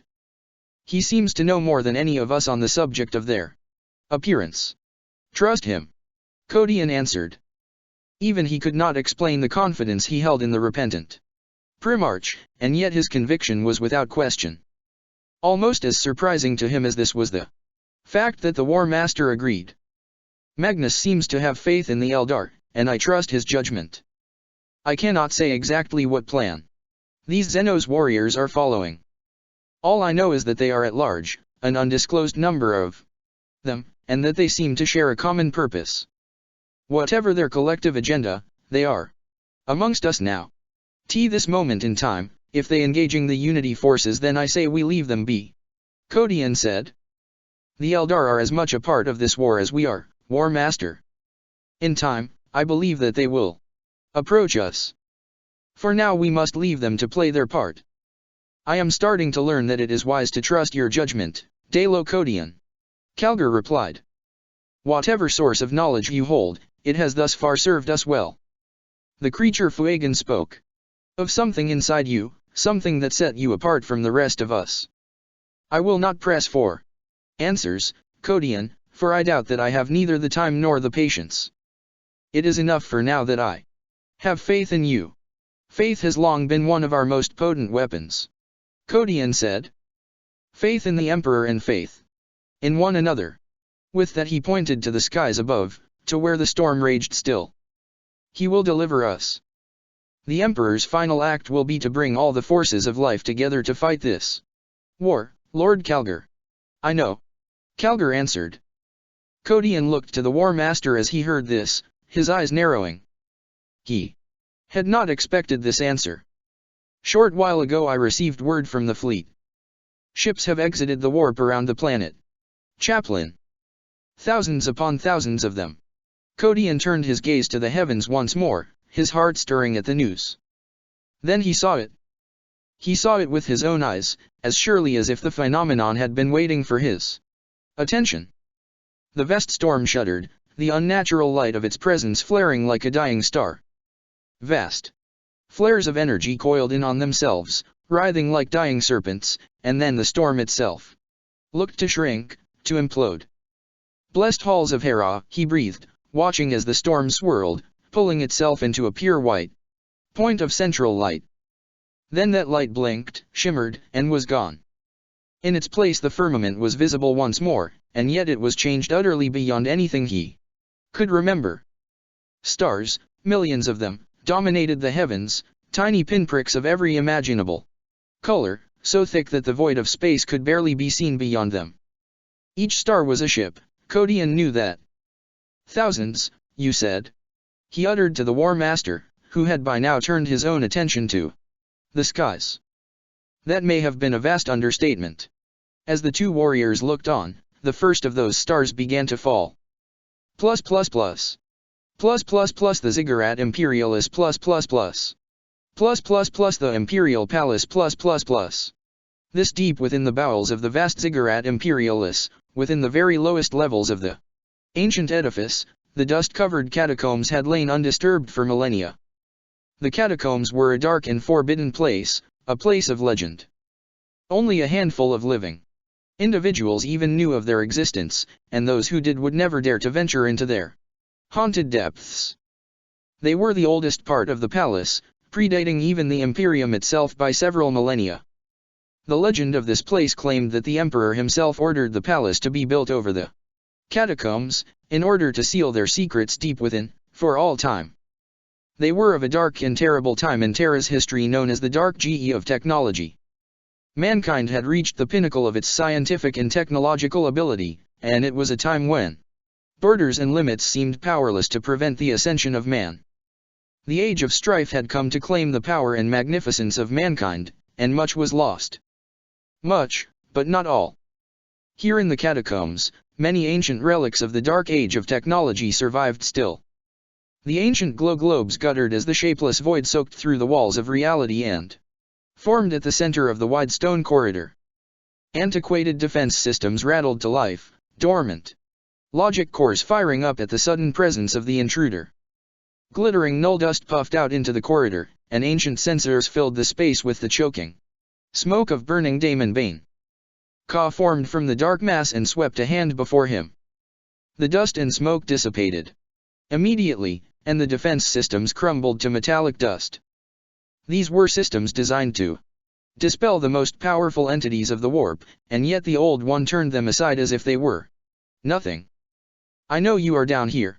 He called into the gloom. I know you hunt for me. I have been waiting for you, but I could wait no longer. I know why you have come to this secret place. I cannot allow you to bring them here. You speak as if you have a choice, decrepit thing. Voice answered. Ka turned on the spot to look out into the shadows beyond. A golden radiance flared into being, the shape of the individual at its center apparent as a barely visible outline. The radiant being floated towards Ka, its eyes twin cores of burning radiance. I knew you would come here seeking them. You still think that you have a chance, don't you? You still think that you can save this world. This confrontation is not destined to pass at this time or location, Citan. Leave this place. We shall have our reckoning soon enough. Deep within the luminescence, the deceiver's expression darkened. Do not presume to order me to follow your mystical and far-reaching schemes, you filthy warp thing. I could swallow you whole, for all your bitter taste, with but a thought. Yes. You could have done so at any time since my coming here, Mafaran, and yet I exist still. Do not play me for a fool, Citan, for I am far removed from the simple creatures you have grown so used to manipulating. We have spent too long in the presence of the warp. It has tainted us, become one with us. So much as a taste would tear you apart. I do not need to consume you to destroy you. Has the passage of the ages dulled your memory so? It would not be the first time your kind has underestimated mine, Mafaran. You have seen with your own eyes the power of my kind. Unbound. Would you test us? Us. Mafaran turned his head slowly as he heard this. In the corner of his eye he could see the broken, swirling light far behind him. It did not surprise him that Ka's last surviving comrade had been present all along without detection. Would you test us? Detached and ghostly voice echoed. Remember Gia. The corona of radiance that surrounded him visibly brightened, agitated empathically by the presence of two of his most ancient and hated enemies. Such bravado! It is fortunate that I have come here only to satisfy my own interest. Do you really plan to wage this secret little war here? You will not survive this, Ka. He has tasked the Void Champions with your destruction, and they will not rest until they have fulfilled that command. Then they will never rest. Ka answered. With that his entire body dissipated into thick black smoke that twisted away down the corridor at incomprehensible speeds, as if torn away by the fiercest gale. Maferan smiled as he turned to face the shimmering, multi-hued wall of light. Remember Gia, you said? How fitting a subject to broach. You will soon come to see what I mean by that. Sigarak did not answer.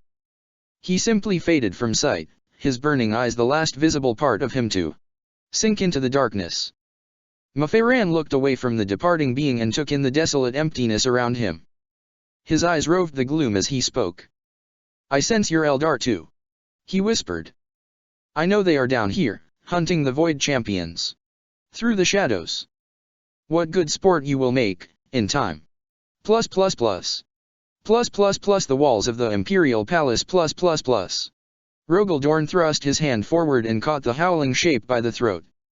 His fingers sank deep into alien flesh as the Visceon struggled in his grasp. For all its strength and power, the Xenos was not strong enough to break free of the Primarch's grip. He squeezed his fingers tight until he felt the Visceon's spine give way, and then cast the limp body back over the wall and into the abyss. Even as it twisted away, he could see the dark shapes scaling the walls, ascending faster than any human ever could. The Visceon needed no siege weapons or scaling equipment. There were no ladders or ropes to smash aside or cut. Bolters here, he called, signaling many points along the wall below him. Marines hurried to his sides upon his command, bolt guns raining thunder and death down upon the ascending creatures. They were deep into the night now, and had fought the advance of the Visceon for hours. All this time Dorn had kept command of the walls, leading the defense personally from the west face, and during that time he had made sure to keep himself appraised with the situations at the three gates. The Visceon attacks were more concentrated there, as he had expected. The walls of the palace towered above even the tallest of the city's buildings, and were so thick that they could withstand the most punishing attacks. It stood to reason that the Visceon would concentrate their efforts upon the gates.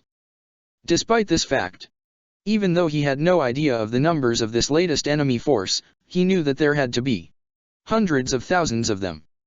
Not a single section of the walls had escaped attention, and though the attackers were spread thinly enough to contain, at least for now, the number of Visceon scaling, the walls seemed to be steadily increasing. He had received word from the War Master almost 2 hours ago. The enemy had the ability to regenerate, and worse, multiply. The only way to stop this was to ensure that the body be utterly annihilated, but this was far easier said than done.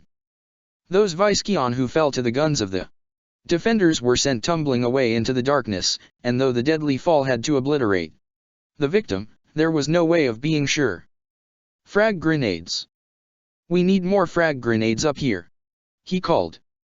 Mortar shells too. I want the ground before these walls pulverized and burning. Over the past few hours he had devised a number of effective defensive techniques to deal with these alien invaders. The sheer distance of the drop to the streets below rendered the incendiary frag grenades useless, if primed in the usual way. The grenades had to be dropped unarmed. Otherwise they would simply detonate long before they reached the ground. Gravity and distance were enough to cause them to detonate on impact. The mortar shells of the guard were another effective deterrent for those on the ground before the walls. The guardsmen had soon learned that the best way to use these was by hand. A steady rain of mortar shells continued to fall from the walls, simply hurled out into the night. Far below, the constant flash flare of detonations illuminated the ruined streets. Activity a short way along the wall attracted his attention, and he looked on as Tech Marine Celios strode towards him, accompanied by a small army of servitors. Some of the mindless units were hauling heavy munitions crates with them, whilst others were distributing the ammunition and equipment inside to the warriors of the defense. Celios regarded him with a nod as he passed and Dorn returned the gesture, before snatching a good handful of bolter clips from the nearest crate. He placed the pile at his feet and then took one, slamming it home into the underside of his bolt gun. Almost an hour had passed since he had last fired his bolt gun, and he was eager to get back into the fray. He sheathed his sword and knelt on the firing step, lowering his bolter one-handed over the wall. Despite the gloom he could clearly see the dark shapes ascending below him, dragging themselves higher through claw and sheer strength alone. He emptied his clip in a matter of seconds.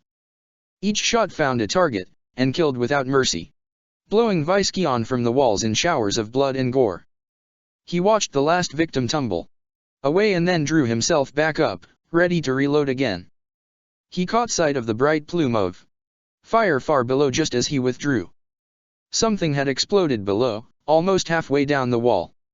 He threw himself back onto the step and peered over the wall, in time to see the last vestiges of plasmic fire fall away into the gloom. Another glittering light was already streaking through the dark night towards the west wall, and he watched its progress as it slammed into the wall almost half a kilometer to his left. Dark shapes tumbled away in the explosion, Viscion dislodged by the small but powerful blast. Someone was firing upon the enemy, and they were firing from somewhere within the city. Within moments, a hail of bright miniature comets looked to erupt from nowhere, thousands of them, all darting their way towards the wall and the climbing enemy. The assault seemed to be coming from the many towering buildings of the city, and though he knew that there were no friendly units left in this part of the city, it was clear that the Viscion were under attack. Within moments the rest of the defense forces began to notice this too. Shouts and cries soon choked the Vox, as the Marines under his command struggled to make sense of what was happening. Dorn's mind worked overtime as he struggled to make sense of what was happening. Thousand possibilities thundered through his mind, and yet none of them seemed feasible or made any logical sense. A sound broke his reverie, not through sheer volume but rather its proximity. It was a whisper. Barely even that. It was a short, wet hiss, a curt, barely audible noise, and yet it snatched his attention as sure as the roar of an artillery shell.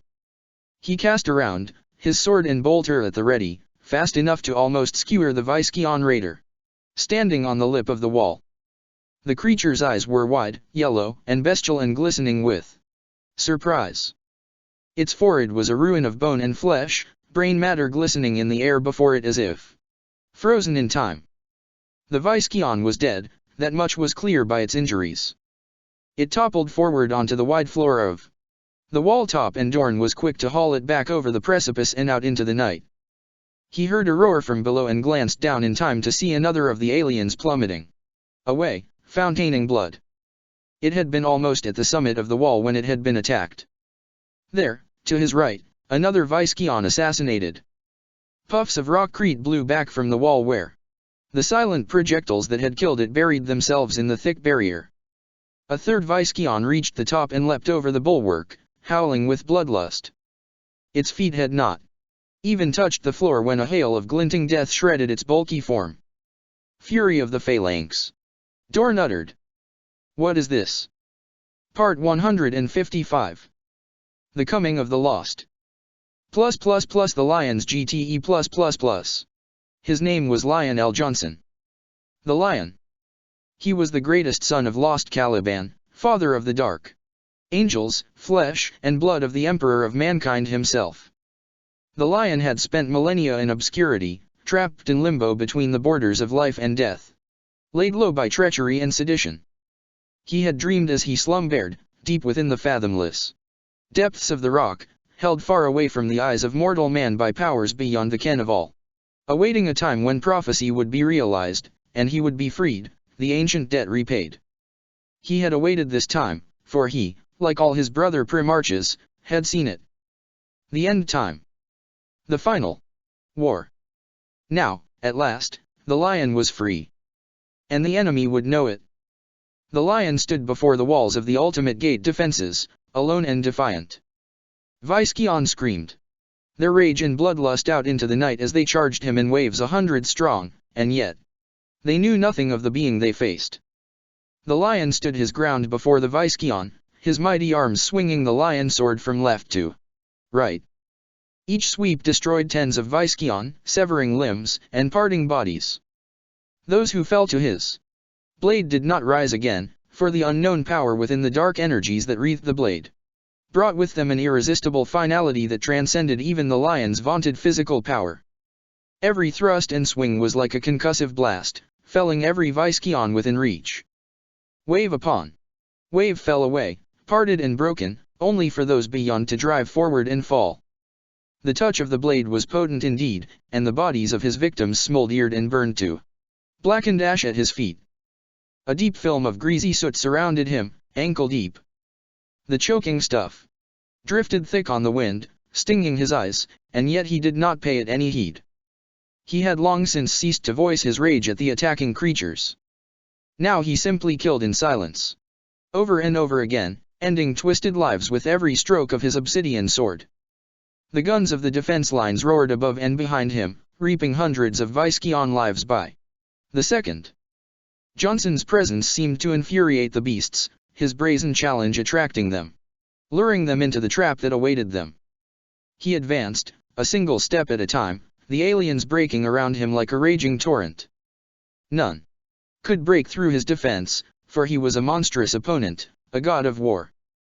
He flung the lion sword in a wide arc before him and shattered a sea of crude pincer blades, sparks coruscating before his eyes. The strike lost no momentum as he swung the blade back, twisting it around his head to counter the attacks from behind. He had fought the Viscyon like this for hours, alone and without pause or rest. In that time he had not faltered, not a second, nor had he taken a single wound.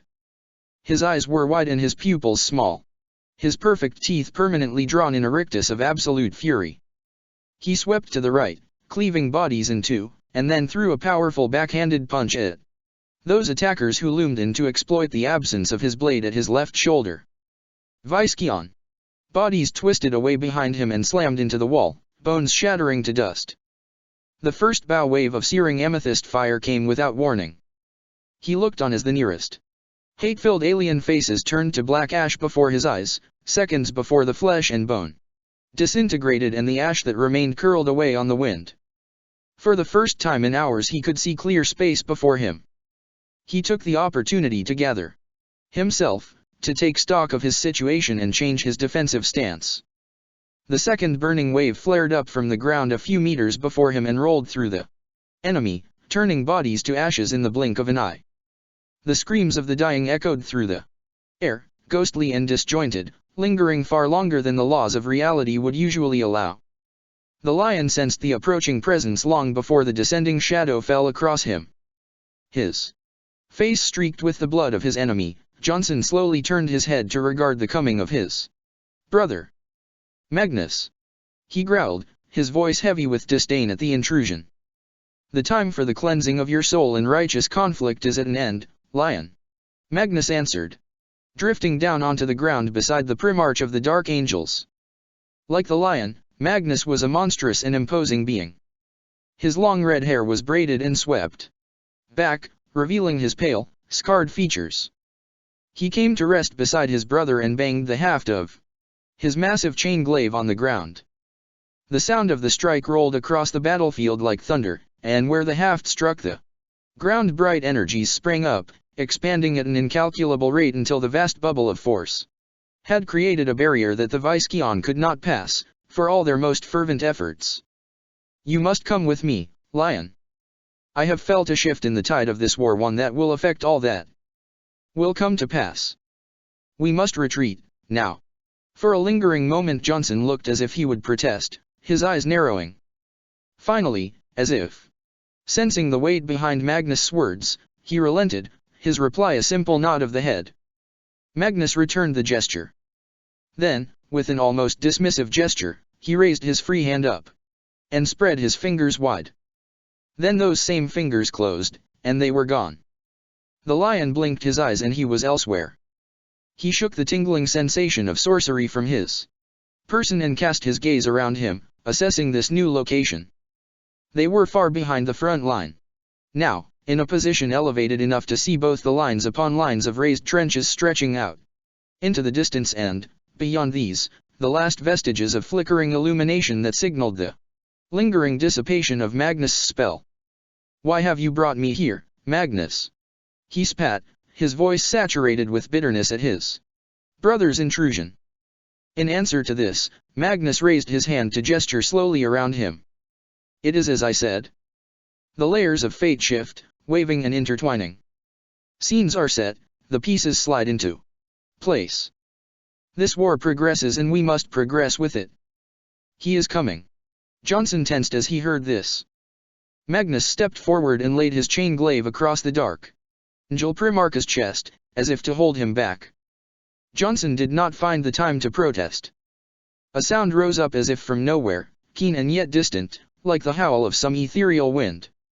The temperature dropped several degrees, enough so that frost began to sneak across his black armor. Shadows pooled and coalesced before them, and once they had formed a thick wall of solid darkness, something stepped through. Johnson regarded the wretched thing before him, his fingers tightening around the hilt of his sword. It was a marine, or at least had been, once. It was a thing of death now, whether apparition or animated cadaver, he did not know. It wore black power armor, and that armor was adorned with bones and bright flames. The flesh of its exposed head was hairless, pallid, and gaunt, shriveled with death and age, and pulsed with a soft, cold light. In one hand it carried a skull, a maleficent thing that oozed darkness so potent he could feel its pull at the edges of his soul. Johnson found himself transfixed by the thing for a moment, lost in the endless depths of the black eye sockets. Voices whispered in his mind, and a deep and terrible recognition twisted and seethed in the pit of his stomach. "Centurius," Magnus uttered, and Johnson felt his mind returning to him at the sound of his brother Primarch's voice. "My Primarch," the ghost answered. With that he fell to one knee before the Primarch and lowered his head. Magnus stepped forward and laid a hand upon the warrior's shoulder. When he spoke, his voice was quiet. "You have done all that I asked, Centurius, and you have done well. He is proud of you, as am I. Your role is ended, shepherd of the lost. I would ask but one more thing of you now. It will be done." Centurius replied, already fully aware of the Primarch's intent. With that he rose once more and turned to look out into the night, and the distant armies of the Viscion. And was gone. Did you see that throne, did you?" "I saw it," the towering judge replied. He swept back the folds of his thick leather stormcoat and knelt behind the wall, ejecting the spent clip of his bolt pistol as he did so. The eagle-topped head of his shock maul hissed against the solid rockcrete as he placed the active weapon on the ground and pulled another clip free. Judge Grandale of Aesar felt the thick wall at his shoulder shudder as he loaded his pistol, shaken by the ferocity of the attack. The two mighty beings had simply vanished minutes ago, and already the vacuum created by the departure of the lion had turned his support role into one of outright and desperate defense. This section of the first wall was manned almost exclusively by the Adeptus Arbites of the 354th City Precinct. Shotguns barked either side of him, and the heavy flamer emplacements rumbled as they poured gouts of fire out into the attacking horde. "Shock squads move up," he called into the Vox. "Suppression shields, mauls, and mastiff teams. Anything makes it over this wall, anything, and I want it put down." He threw himself up and snapped off a fierce volley of shots out into the darkness. Smoke drifted past his face, thick with the odor of burning flesh. The Arbit by his side threw himself against the wall and swung his shock maul out before him, taking the legs of the attacking monstrosity in a flash of buzzing energy discharge. The creature fell forward, its legs ruined, and landed on the floor of the raised trench behind him. The throaty metallic snarls and barks of the cybermastiffs filled the air, and he heard bones snap as the machines tore the alien apart. "Flamer! Get a flamer to that!" he commanded. The Viscion was fast, faster than anything of its size should ever be. It leapt up onto the wall before him and he cast around, in time to see the gnarled, clawed feet land upon the parapet before him. He swung the shock maul out at the legs of the alien attacker, but the Visceon leapt up, throwing itself into a forward roll that carried it over his head and down onto the walkway. Ivasaur threw himself around and struck at the Xenos, but the Visceon was too fast. It dodged his blow and swung the haft of its weapon out, the strike catching his chest armor. The judge staggered back against the wall and raised his bolt pistol. He fired a single shot and the Visceon lurched back, the bolt driving through its chest armor and detonating inside its body cavity. The alien reeled, blood and bone matter spraying from its torso. Ivasaur drove his maul into its shoulder and brought it to its knees amid a burst of crackling energy.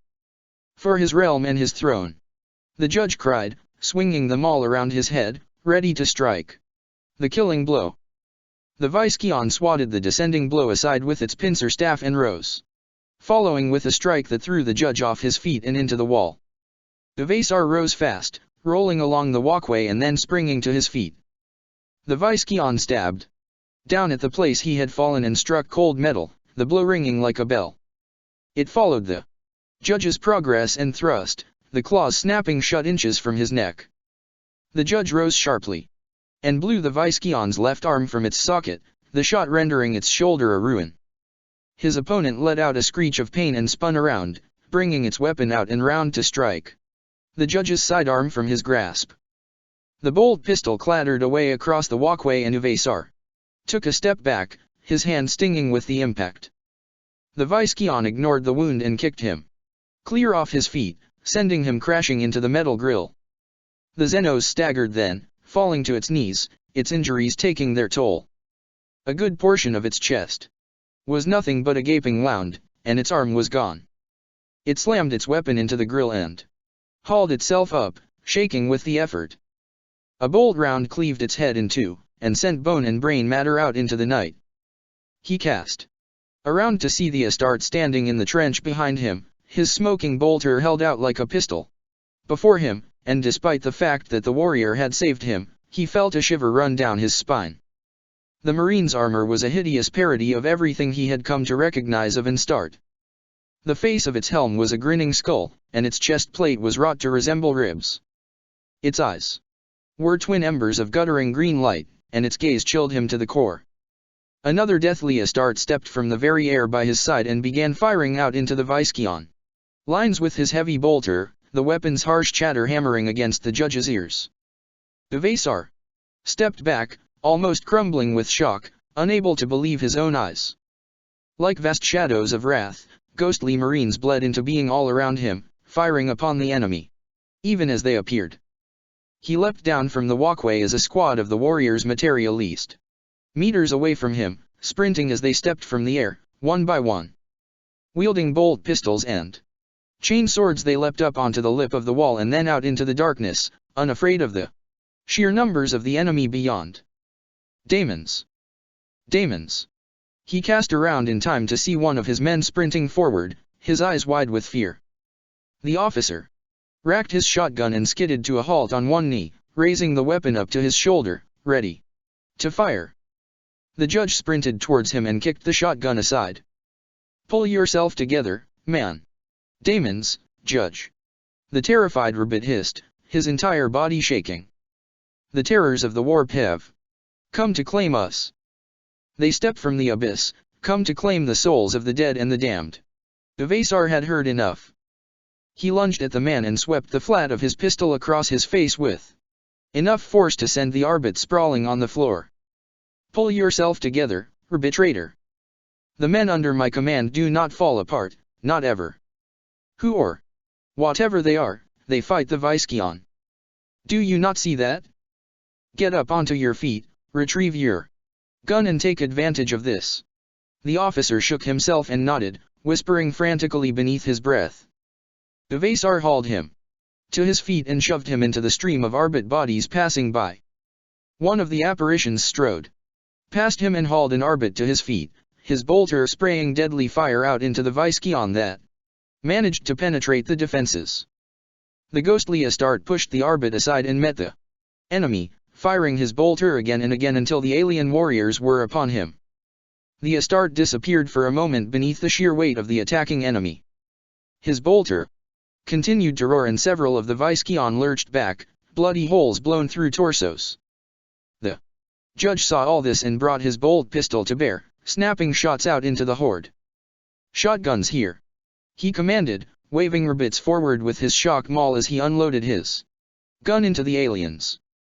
His efforts were soon joined in a storm of shotgun rounds tore into the attackers, taking them apart swiftly and without mercy. The judge waved to signal the end of the attack and sprinted forward, smashing dead and dying Viscyon aside with the charged assault weapon. He was gone. The Astarte was gone. Uvasar simply stood and stared at the body-strewn ground, searching for any sign of the existence of the warrior.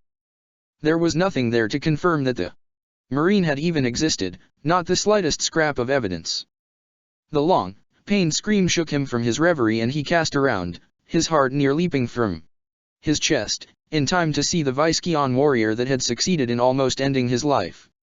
The creature was suspended in mid-strike behind him, its terrible pincer staff poised above its head.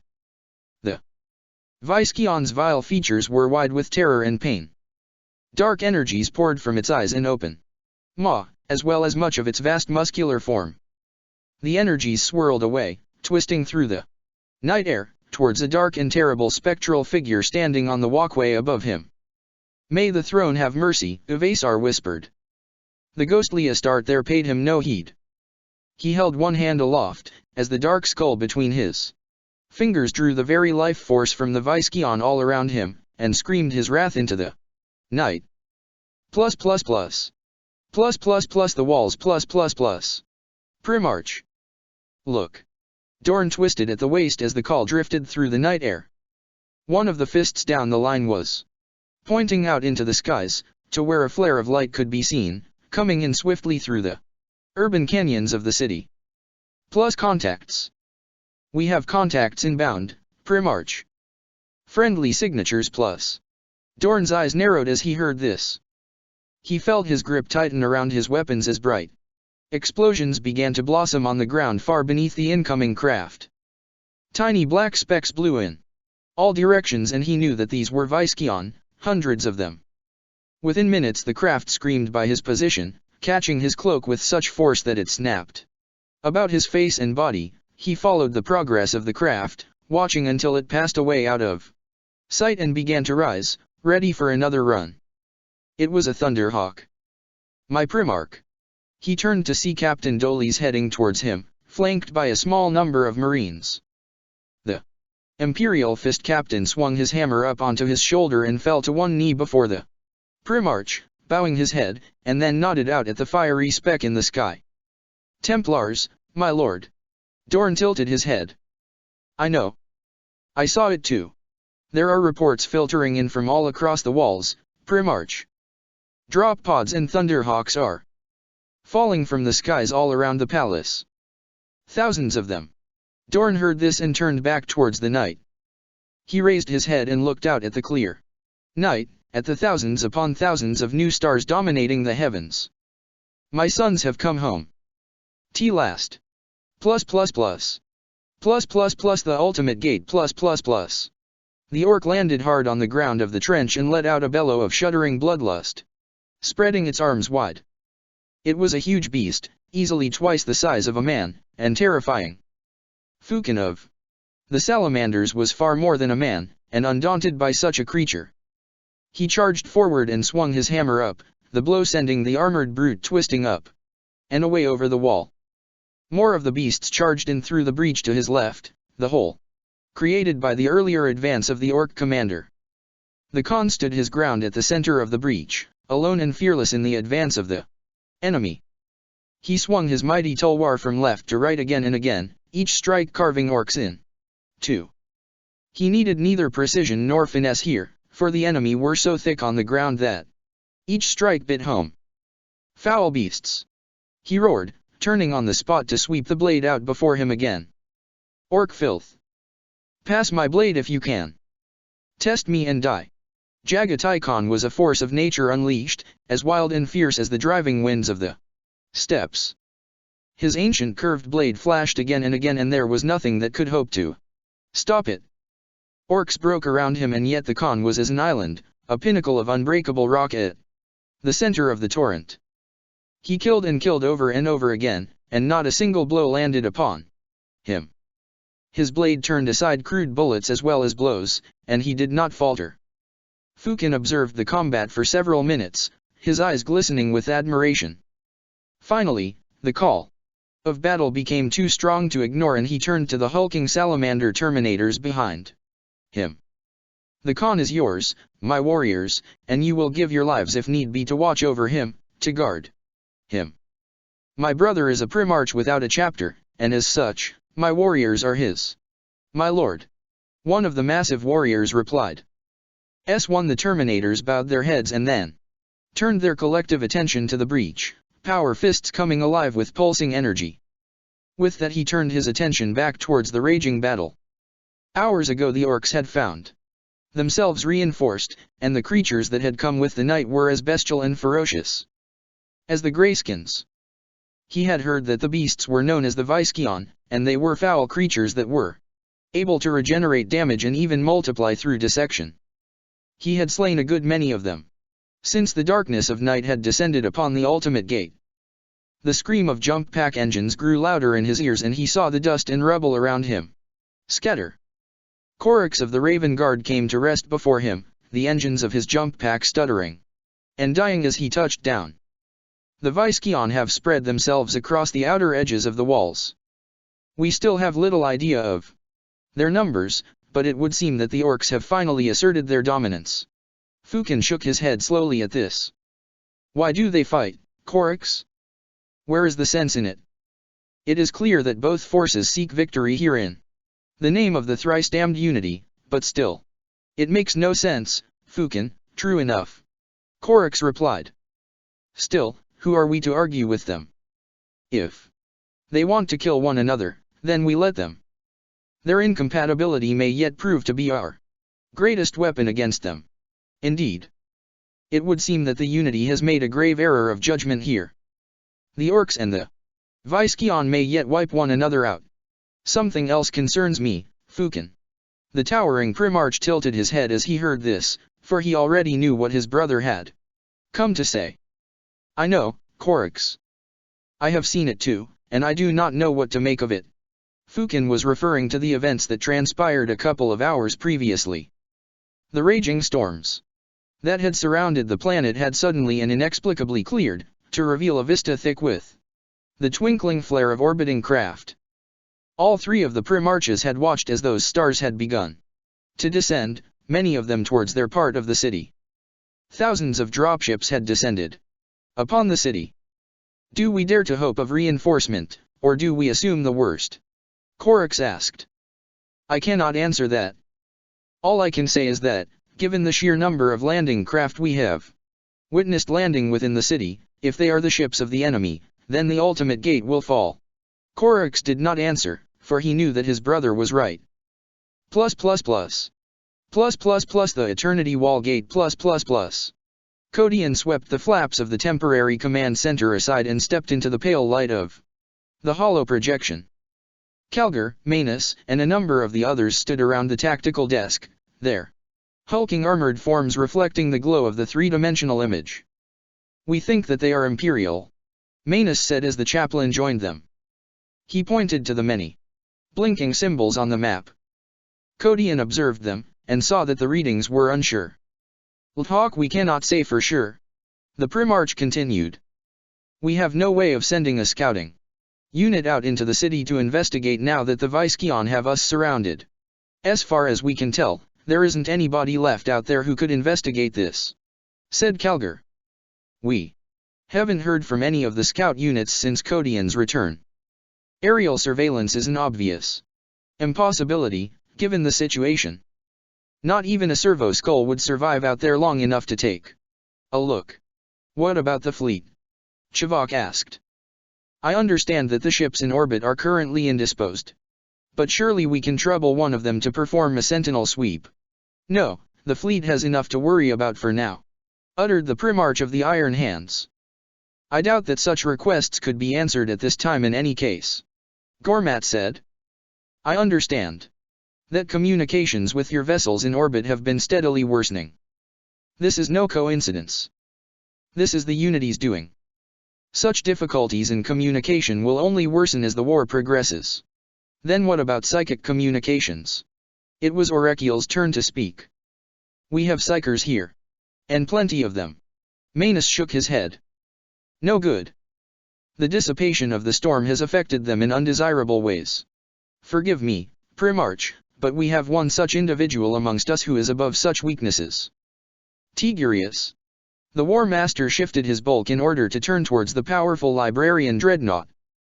Tigurius met his gaze, the soft light of the projection playing across his angular sarcophagus. I have already tried, he said after a long moment of silence. As he spoke, his mechanical voice was heavy and yet soft, as if saturated with an emotion his vocal synthesizers could not effectively convey. I sensed them, but I cannot say who they are, or what they represent. I see many things, and much of what I see carries with it an essence of familiarity, a lingering, ancient recognition. I see pain, and suffering. I see the oblivion of the void and the regret of ages. I taste the aura of death that carries on the breeze. That which has fallen far. A deep and foreboding silence was the only response the others could provide. Part 156. The Dark. We have a decision to make, Calgar finally said. The others looked to the War Master, and even Manus remained silent as he awaited the word of the commander. Another 2 hours had passed since the meeting to discuss this latest turn of events. They were still hours away from the dawn, and the Visceon attack seemed far from losing its momentum yet. We have to know, Manus answered. One way or another, we need to discover the truth. If this is truly our worst fears confirmed, and the Tau are set to be reinforced, then we must be ready. This course of action would mean forcing our hand before we are ready to do so, Calgar warned. I am loath to place myself in a position that compels me to do that. My lord, the Primarch is right, Ancient Ventress interjected. It is a risk, to expose one of our most powerful factions in this war, but we need to know the truth. If they are Imperial, then they could tip the balance of this war. If we are right, and these Visceon are more vulnerable in daylight, then it is highly likely that the attack will falter as the sun takes dominance of the skies. The Visceon will filter away back into the Unity lines, and the Tau will renew their efforts. Exactly. We will need the power of the Titanicus as the new day dawns more than ever. I understand that, War Master, but what if these new arrivals are Imperials? If that is the case, then their attack may already be underway. They will need all the help they can get. We can defend these gates for a good while, but we need to take the initiative. We need to starting pushing back. If we play our hand now, then the Tau and the Visceon alike would find themselves crushed between the hammer and the anvil. I agree, Codian said. I see the Visceon now as the Tau intended them. They are a shock force, an enemy whose key to survival is sheer weight of numbers over power. I don't think the Unity ever intended for the Visceon to overwhelm these defenses. Don't you see? Even if they managed to suffocate us, to break through to the gates themselves, they do not have the ability to bring them down. Go on, Manus replied, placing one vast silvered hand upon his chin. Codian looked out amongst the rest of them and could see that his words intrigued them. None of us ever expected a conflict like this to come to the walls. Unsupported infantry, poorly armed, but with the ability to continually sustain their numbers. They are an attrition force, intended to weaken us, to soften us up. Once the day comes, they will retreat, and the Tau forces, rested and resuppled through the night, will begin the push anew. And so, Chaplain, you think that a counter-strike is what is needed here? Yes, War Master. I think that this is exactly what the Unity does not expect from us. I think that the Visceon are intended to keep us where the Tau wants us, here, behind these walls. Night brings with it many opportunities, and they know that this is our territory. This was always intended to be a siege on their part. For good or ill, I say we force them to reconsider that. And if we lose the Titans? Cassius asked, giving voice to the fears on all their minds. Pharasmanes was the one to give the answer. They are Titans, the most powerful war machines of the Imperium.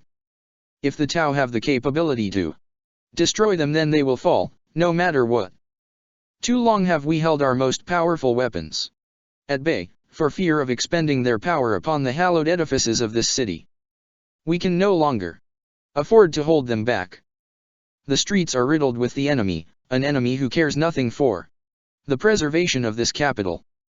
It is time to unleash our power upon the enemy, and I say we cannot afford to wait until the day breaks. I cannot imagine there to be survivors left out there. Chivok whispered, his voice heavy with regret. Then it is decided, the War Master said. The Titans will walk, and the city will be sacrificed to expose the enemy. May the Emperor forgive us. Cassius nodded, taking the War Master's words as his orders. This is Cassius, he said into the Vox. The War Master has spoken. Let the Titans walk. The crown of Konur shall play herald to this advance. Carve them a path. Kodian felt his pulse quicken as he heard this. A part of him had always known that desperation would drive them to take this course of action, and now that knowledge was about to be put into practice. He looked around at the warriors gathered before him and then moved to the entrance of the field station. He swept the curtain aside and moved out onto the raised plateau of the Penitent Square, the vast space that had once housed the millions of pilgrims that journeyed to Terra long ago. He felt the absence of Ka more than ever now. The mysterious Xenos had left without word or warning a couple of hours ago, and no one seemed to know why, or where Ka had gone. As he considered this, he cast his gaze out across the vast space.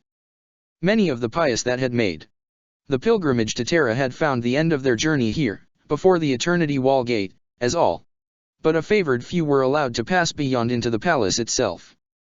This had once been a holy place, and to see it in its current state saddened him. As an Astarte, Kodian did not worship the Emperor as a god, but rather he recognized the father of man for what he had been, the greatest ever living man. That aside, he appreciated the worship of the masses as a beneficial thing, for it was one of the foundations on which his Imperium had been built. Whether through fear or love, or even both, it was a unifying force. He could only imagine the effect that this chaos and ruination was having on the most pious of the defenders. A heartbeat later, the terrible and mighty gun of the Crown of Konur barked, if such a term could even begin to describe the reality-shattering force of the terrible noise, and swept the thoughts from his mind with a torrent of agonizing sensations. He felt the ground tremble beneath his feet and gasped, struggling to draw breath as the shockwaves of the blast flattened his lungs. His eyes blurred, and for a moment there was only darkness, and then the brightest of white light, his superhuman senses struggling to restore themselves. There was no refined way to fire a doomsday cannon. Entire squads fell to their knees, assailed by the terrible power of the cannon's recoil. Kodian's senses returned in time for him to see the bright, blazing shell as it rose up into the air, twisting its way out towards the darkness of the city. After what seemed an age, it fell down into the invisible depths of the city a few kilometers away, and the black horizon lit up and came apart before his eyes. Galen's betrayal. Guilliman cursed. He stumbled back, holding a hand before his face, as the city beyond lit up. Buildings were framed before the overwhelming mushroom of explosive light, only for a second, before they literally disintegrated into nothing. Barolinus steadied himself against his master as winds buffeted him, tearing his screeching familiar away from his shoulder amid a flurry of feathers. What was that? What have they done? Taken a stab in the dark. Guilliman replied. Their fear is beginning to show. The Viscount test them. And it would seem that their relentless advance is starting to take its toll. Barolinus steadied himself and looked to his Primarch. His expression betrayed the fact that he was not convinced. I don't see the sense in it. Surely they know that Russ and his wolves are out there. Guilliman raised his blade and pointed out into the depths of the city, to where the darkness still enveloped all. My brother awaits us that way. I would assume that they would have a fair idea of where to aim, if they did indeed intend to target us. No, we are not the objective. You are right about the sense of it. Though they are up to something. I'd wager that it has something to do with this latest turn of events, my Primarch. The end of the storm, the arrival of this new fleet, and the descent of these unknown ships. Guilliman's eyes narrowed as he heard this. The arrival of this new fleet had set the entire Unity on edge, and with good reason. This was one factor that he had not worked into his plans, and it troubled him greatly, though he would never voice such concerns openly. Several attempts had been made to establish the identity of the new arrivals. He had sent many stealth teams into the city in order to investigate the landing craft. None had returned, or even made any attempts to contact him. This did not bode well. The Primarch took a moment to contemplate the burning horizon to the east, his expression one of utter frustration, and then spoke into his personal communications channel. Guilliman here. LL Shaw's be advised. We press on. Do not concern yourselves with the enemy. Bombardment. If we stick to our advance, the artillery will not find us. The wolves await our guns. And we will not keep them waiting. Makarios, I want your forces ready to receive them at a moment's notice. The wolves and the Kroot are all that stand between the Eternity Wall Gate, Shadowblade's forces, and us. We will reinforce her before dawn breaks. This is my command. The Primarch finished, satisfied that his orders had been relayed and understood. Nothing shall stop us, Barolinus, he uttered, raising his fist. Nothing. Codian shielded his eyes against the glare of the blast as another shell tore the horizon apart. Entire sections of the city were pounded into dust beneath each blast, lost forever to the war for survival. As his vision began to clear, he saw a small but familiar shape jogging towards him, negotiating the gathered bodies of the defense as he neared. Though battered and bloody, the chaplain recognized him immediately. Grungy. Chaplain. The short alien replied, breathing hard as he came to rest by Codian's side. So this is where you are hiding, far from the front lines. HNN. The foul visage of these creatures obviously tests your constitution more than I had realized. Codian did not answer. By now he had grown used to the demiurge's jibes, in fact he had warmed to them, although he would never admit as much to his short colleague. I see the Visceon have managed to overwhelm your appetite for combat, the chaplain finally said, reciprocating the squat alien's taunts. There is no shame in fatigue, Grungy. You are, after all, no start. Grungy threw his head back and emitted a short, sharp bark of a laugh, humor glistening in his eyes. Stockleg, we demiurge need no genomancy to aid us in our fight against the Tau. Save for the blade. That replaces my hand, I am what nature made me. Codian shook his head and gestured out towards the west of the city. Nature's wonders are finite, Grungy. The gods of war have come, and they will show the enemy the true power of the machine. Grungy followed the chaplain's outstretched finger, and smiled. The walls. Dorn gathered those nearest fists about him swiftly as he heard the calls passing along the battlements. They were coming. He did not fear them, for he feared nothing, but rather his actions were born of a desire to present himself appropriately to the newcomers. He had witnessed the Thunderhawks descent into the courtyard behind them almost an hour ago, and he had known since then that this meeting would come. The bead in his ear was alive with chatter as the Imperial fists stationed further along the wall witnessed the passing of the newcomers, and even from here he could sense the feeling of underlying excitement at the arrival of the Templars. The Visceon were still on the offensive, though by now the strength of their attack had faltered greatly. The mysterious allies within the city continued to pour their fearsome firepower out into the walls with unerring accuracy, and alien bodies were shattered and flung away with every bright blast. Whoever they were, their efforts had bought him the opportunity to partake in this meeting, and for that he was grateful. Despite the darkness of the night, the battlements were well lit, and as such he caught his first glimpse of black and white ceramite in the distance long before the Templars reached him. At the Center of the approaching warriors was a figure clad in burnished golden plate, bright braziers flickering in the breeze as they burned above his head. As he neared, he saw that the figure's progress was slow, his every step labored and uneven. Despite this, there was a regal air to him, one that could never be diminished by physical impairment. One of the Astaroutes, a veteran of many wars given by the profusion of purity seals and honor markings he wore about his armor and the crimson color of his shoulder guards, left the group and jogged towards him, his bolt gun held tight to his chest. Dorn examined the warrior's scarred face as he neared, and he noticed that the Marine did not once look up to regard the Primarch eye to eye. His brow was furrowed and his face looked as if it could barely contain the emotion hidden behind it. "My Primarch Rogal Dorn," the warrior began, falling to one knee before the father of the Imperial fists, his eyes still fixed to the floor. "My Lord High Marshal Helbrecht." The warrior rose swiftly once again and backed away, his task as herald done. Dorn simply allowed his gaze to flow from the messenger and towards the golden figure.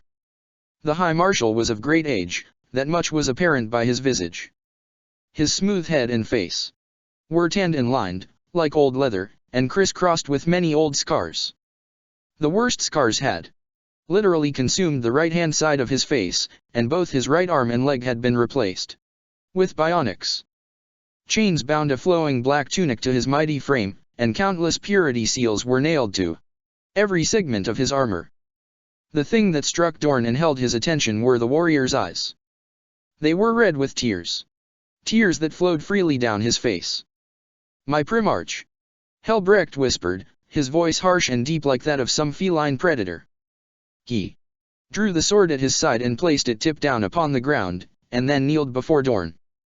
"This is a day of legend for the Black Templars, a day undreamed of. Let the ground shake and open, to swallow us whole. Let the guns of the enemy rage against us, shattering our bodies. Let the legions of the Xenos trample us into the bloodied ground, and scream their victory to the boiling skies above. None of it matters. We stand by the side of our Primarch once again, Rogal Dorn, son of the Emperor and father to us all. Nothing can touch us now." Dorn smiled as he heard this, honored by the commander's greeting. The Templars had arrived from nowhere only a short time ago, and communications between the two brother factions had been only sparse and curt. Yet here their High Marshal knelt before him, and not a single question had as yet passed his lips. There was no doubt, no mistrust, and nothing else to suggest that the Templars doubted him to be the genuine thing. The bond between an Astarte and his Primarch was a strong and instinctive thing. It was unbreakable and omnipresent, for his blood flowed through the veins of every one of them, whether they be Imperial Fist or Black Templar. Helbrecht had known this ever since his first glimpse of Rogal Dorn, just as Dorn had recognized a warrior born of his blood the first time he had laid eyes on the Astarte. "Rise, High Marshal," Dorn said, stepping forward. Helbrecht did so, and Dorn took him in a warrior's greeting. Their arms entwined and each laid a hand upon the shoulder of the other, although Dorn had to crouch to achieve this. "My Primarch, a gift for you." Helbrecht offered his blade to Dorn, pommel first. The Primarch took the weapon and inspected it, his eyes narrowing. Many thousands of years had passed since he had last laid eyes on the weapon, but the sight of the gilded pommel was etched into his memory for all time. Helbrecht saw this recognition in the Primarch's eyes, and spoke. "We call the blade the Sword of High Marshals. It has been carried into battle by every High Marshal since the great Sigismund, the first champion of the Emperor. Your blade, my Primarch, once broken in anger across your knee, reforged once more." Dorn held the sword tight in his grasp and closed his eyes as he thought back to that dark time. The aftermath of the heresy had been a turbulent period, and one that had almost seen the wounded Imperium torn apart by internecine conflict. Dorn had loved his Emperor, and on the day he had found his ruined form laying prone beside the BD Horus, his heart had broken. He had shattered the blade in grief, but the love of his sons had seen it forged anew, and now it was returned to him. "For every enemy I slay, I do so in honor of the Templars," he said, raising the sword aloft. A mighty Cheer rang out across the walls, issued from the mouths of Templar and Fist alike. Brothers embraced, and the sound of crashing armor rang through the night. Dorn drunk in the powerful celebration, unable to keep himself from smiling, despite their situation.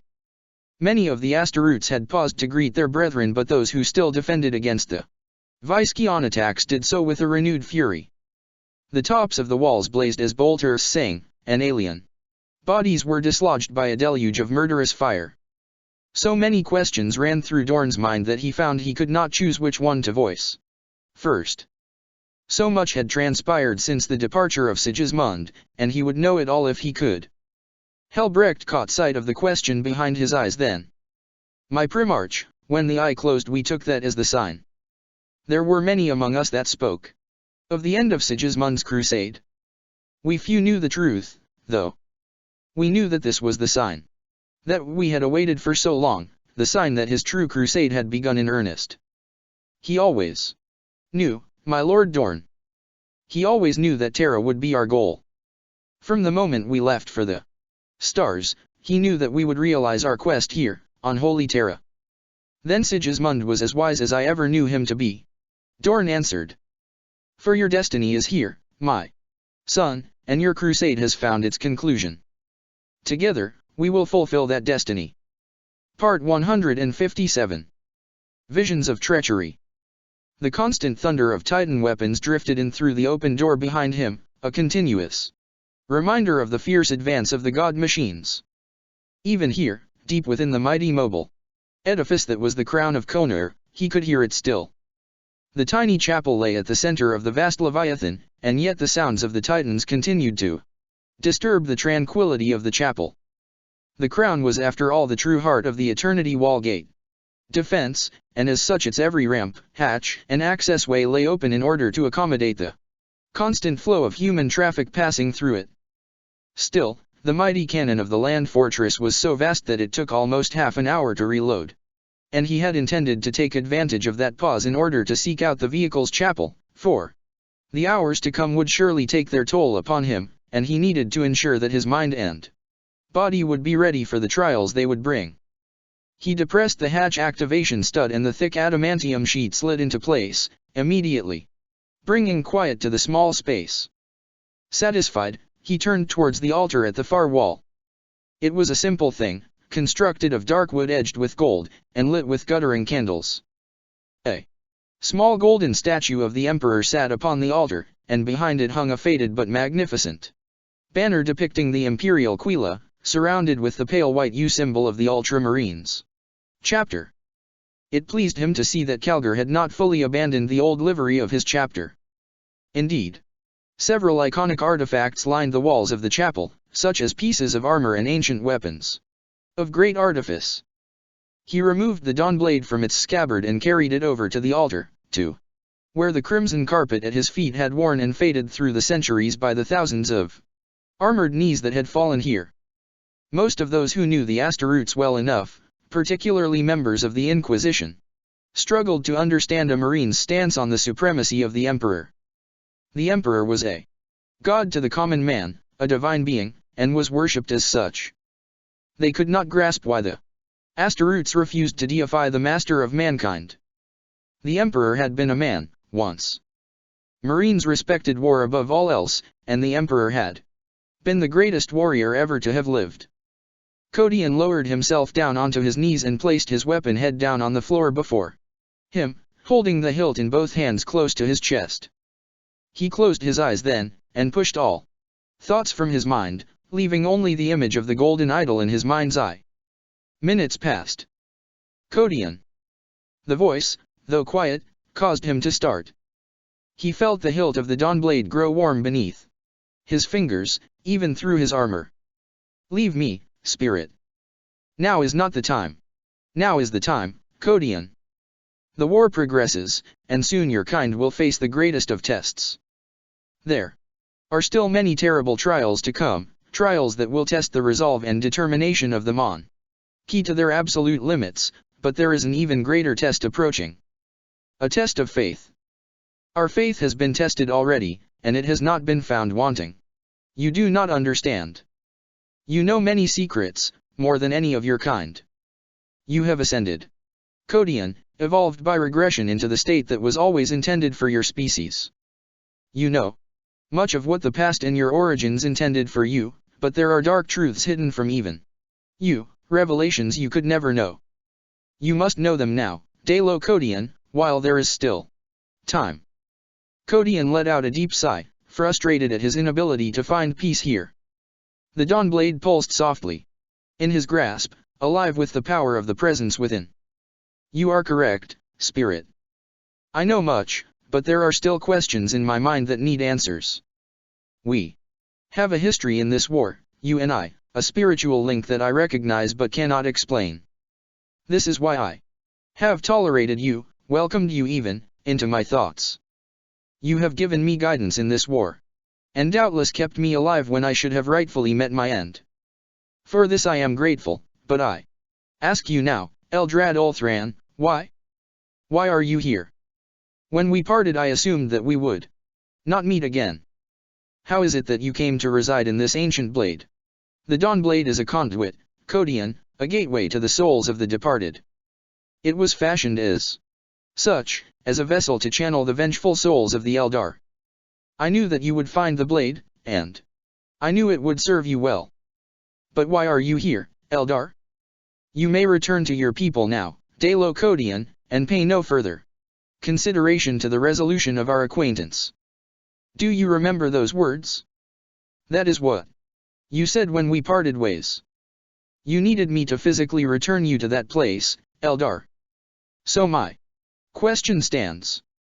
Why are you here? Your memory serves you well, warrior. Remember, then, something else that I told you. Destiny is a complex puzzle, far too much so for any Monkey to understand. To attain certain goals one must be meticulous in placing each and every piece. Meticulous. The Eldar have done much to manipulate fate, for we are able to trace the myriad paths of destiny and divine the outcome of many futures. We are masters of such arts, but, sadly, we are not infallible. As the Monkey perceives time, I myself existed as flesh and blood for an age, and at the time of my death was the oldest mortal being left amongst my kind. Once I too was young, and burning with the fires of youth's zeal. There was a time when the Eldar were hedonistic and foolish, an age where the pleasures of the flesh and the pursuit of earthly limits raged unchecked through my people. There were those of us who had seen the ruination of the Eldar within the skeins, but we were a precious few. I do not have time for this, Kodian began. He hissed his displeasure through bared teeth and started to rise, only to feel a hot and aching weight seize his kneeling form. You will hear me, prophet. The voice said in his mind, its tone harsh and oppressive. Try as he might, Kodian found himself unable to move. I have salvaged your life many times since you came into the possession of the Blade of Vol, and now you will take my confession as payment for this. I care not if you wish to hear me. You must know what I have to say, and you must recognize the significance of my words, or all may yet be lost. Then speak, and be done with this intrusion. Kodian spat, furious at the influence of the alien spirit. Then listen, Kodian, and know my secret shame. The passage of time is a counterweight to life. That which it takes in physical vigor, it replaces with experience and understanding. Once I was hot-headed and brazen, full of the passion of adolescence, and though the path I chose served to temper some of that fire, there still burned within me a desire to take the reins of destiny as my own, and steer it in the direction of my choosing. I see that folly now, tempered as I am by age and experience. And I see that I was as much a pawn of fate as any other. What I did for the good of my kind. And my actions were fueled by a desire to bring peace to these stars. I was incapable of understanding the infinites of existence, even as I looked upon them. I see now that my actions were guided by a higher presence. Despite all this, my motives were my own, and my actions, however ultimately justified, were misguided. Damn you, Eldrad. I understand little of your rant and I care for it even less. Say your piece and be done. Very well. You know it as the greatest betrayal of your history, prophet. The very mention of it causes your blood to boil, and your soul to seethe at your core. You know it as the heresy of Horus. I am responsible for that heresy, Codion. A fury unlike any he had ever known seized the chaplain as he heard this. Anger welled up inside him and he fed on it, his nerves igniting. A newfound strength surged through his limbs and he found himself struggling to move, to defy the indomitable will of the Eldar ghost, and he did so with earnest. Never speak of such things, he cried, flinging his arms up. The dawn blade sheared through the altar and the idol of the emperor, shattering its golden likeness into wickering shards. Codion saw the result of his actions and fell forward onto his hands, despair flooding through him. Forgive me, he whispered, glittering golden dust falling around him. There is nothing to forgive, Codion. He cares nothing for icons or statues. Quiet your heresy, Xenos. You know nothing of my emperor. I know more than you could ever imagine, I promise you this, and by the time this war comes to its conclusion you will comprehend this. It matters not whether you wish to hear the truth, prophet. Hear it you shall, and you shall understand it, for untold lives rests on your ability to hear and understand what I have to say. Yours is a selfish anger and you must put it aside. Listen, and understand the danger of arrogance, and the power of manipulation. Speak then, spirit, and be done, for I have a war to fight. Very well, but this is a tale that cannot be told. It is a tale that must be shown. See the truth, prophet, and learn, for what you are about to witness is a history so secret that it has never been recorded, a history buried so deep beneath a sea of lies and falsehoods that even the most powerful of this galaxy's denizens are unaware of the truth. It matters not what you think you know of the legends that surround your Imperium and its primarches, Codion. All you know is lies. Here is the truth. A blinding light erupted from the dawn blade, searing all other colors from the chapel. Codion felt a warmth flood his body and he closed his eyes, knowing that it would be useless to fight it. The light continued to burn within him and he centered his mind as best he could. Then he felt a pull at the very core of his being, as if his soul fought for release, and then Codion. He recognized the figure standing before him immediately, even though he had never laid eyes on him before. The Eldar Witch was tall and slender, clad in armor that writhed with burning runes. He carried a long staff at his back that seemed to shimmer and haze, its outline constantly blurred. He wore a tall, crested helm, the eyes of which shone with psychic power as they turned to regard him. This was Eldrad Ulthran, alive and in the flesh before him. The featureless white surrounding him began to slowly bleed away, changing and forming into solid mass. As the new location took shape, Eldrad slowly reached up and removed his helm, to reveal a flawless and youthful face, almost deathly pale, with eyes as dark as pools of shadow. This is it. Sorrow of Isha, we have found it. The nest of evil, of slumbering daemons. Codion made to reply, bewildered by the scene, before realizing that the comment was not directed at him. Slowly but surely he began to understand what he saw before him. This was history, the mists of time peeled away once more, if only temporarily.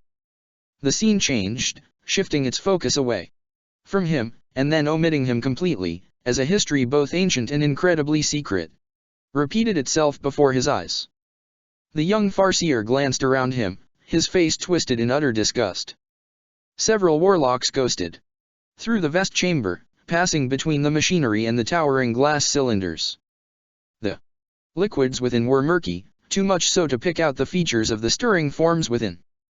Eldrad did not need to be able to see the slumbering abominations. He knew them well enough, for he had seen them many times in his fevered dreams. This one's mind is strong and bright. I feel its dreams as it sleeps, Jyuriel whispered softly. She lifted her hand up towards the cylinder and spread her fingers wide, so that they hovered inches from the glass. Leave it. Eldrad snapped, the force of his anger driving forth like a spirit wind to knock the warlock's hand away. Touch nothing, lest we are corrupted by the malevolence of these creatures. Guard your emotions. All of you, more than ever. We have little time here. We must do what we came to do and be gone. This is a place of great danger, and if we are discovered here then we will be killed. This one bears the wings of the hawk at its back. Ughrus spat, fighting to keep his emotions in check. These truly are daemons, Eldrad. We must destroy them, now. Every Eldar in the chamber flinched as two of the half-glimpsed forms shuddered at Ughrus's disgust-filled words. Eldrad gasped, feeling the waves of palpable hate radiating from the abominations. A darkness flooded through him, cold and terrible, and he saw then, at that very moment, that his quest to find and destroy these monsters was wholly justified. The skeins were true. The mark of the Anger stains this place. If we allow these beasts to live then, we allow the doom of the universe to gestate and grow. The Monkey will bring the destruction of our race as surely as day brings night. Not even the Monkey Emperor realizes the vipers he nurtures here in this cursed place. There are soulless ones here, Ishuan uttered, dread weighing heavy in his voice. I feel the void within them clawing at the edges of my soul. Were it not for the wards of power that protect these vessels, our minds would surely be shattered. Then we purge this benighted place, Eldrad said, removing the staff from around his shoulder. The power and knowledge of the Eldar were without compare, and yet it had taken Eldrad and his followers everything they had to penetrate this terrible, secret place. The sheer effort of breaching the wards of power that sealed this chamber closed had killed two of them, Alshina and Oe, burning their souls from their bodies as they fought to push through the layers of psychic force. Here, at last, their prize was laid open to them, and Eldrad made a silent vow that he would justify those deaths, and the deaths of all those who had fallen in the pursuit of this destiny. Break them open. Lay these abominations low, while we still have time. He suppressed a shudder as visions of the future passed through his mind, too dark and terrible to bear. Visions of pain and death, of ruin and utter desolation. A future in which life itself was the enemy, hunted and hounded to extinction. He would not allow this future to pass. All around him his race was succumbing to the slow, degrading influence of corruption and decadence, and he could not stand by and allow the Monkey to bring about an apocalypse of desolation that would last until the stars themselves grew dim and ceased to shine, for he knew that the majority of his kind were ignorant to this threat. For the preservation of the ages, and for the perpetuation of our majesty, Jyuriel intoned, drawing the mystical form of the Furfurilakashan before her. Her fingers traced the glowing crimson symbols in the air as she slowly raised her witchblade towards the glass of the tank before her, the runes carved upon its keen surface writhing in eagerness. The runes faded as they sank into her armored form, the power of the spell fortifying her mind and spirit as she prepared to do what had to be done. The dark shape at the center of the fluid-filled tube shifted, as if sensing her intent. The blade in her hand shook softly, and the warlock cursed beneath her breath, visibly shaken by the presence of the gestating being within. HNNNG this one is strong. She hissed, trauma clear in her wavering voice. I feel it. Farseer. Its powerful mind far belies its unborn state. It has the potential for great power, this monstrosity, for the force of the warp flows through its veins. Even now, I believe that it is aware. Aware of us, aware of its surroundings. Magnus. Eldrad whispered, disgust and awe heavy in his voice in equal measure. I have seen this. 1. The ruination of worlds, the Red Sorcerer. Kill it. Kill it now, while there is still time. Kill them. All. Jyuriel nodded and raised her blade above her head, ready to strike. The sword erupted in a haze of pale azure light and she brought it down with all her might to crash against the thick tube. The witchblade never connected. The indistinct shadow within the tube writhed, the thick, viscous liquid churning. A low, soul-shattering scream rose up as if from nowhere to assail the Eldar, and ethereal winds tore at their robes.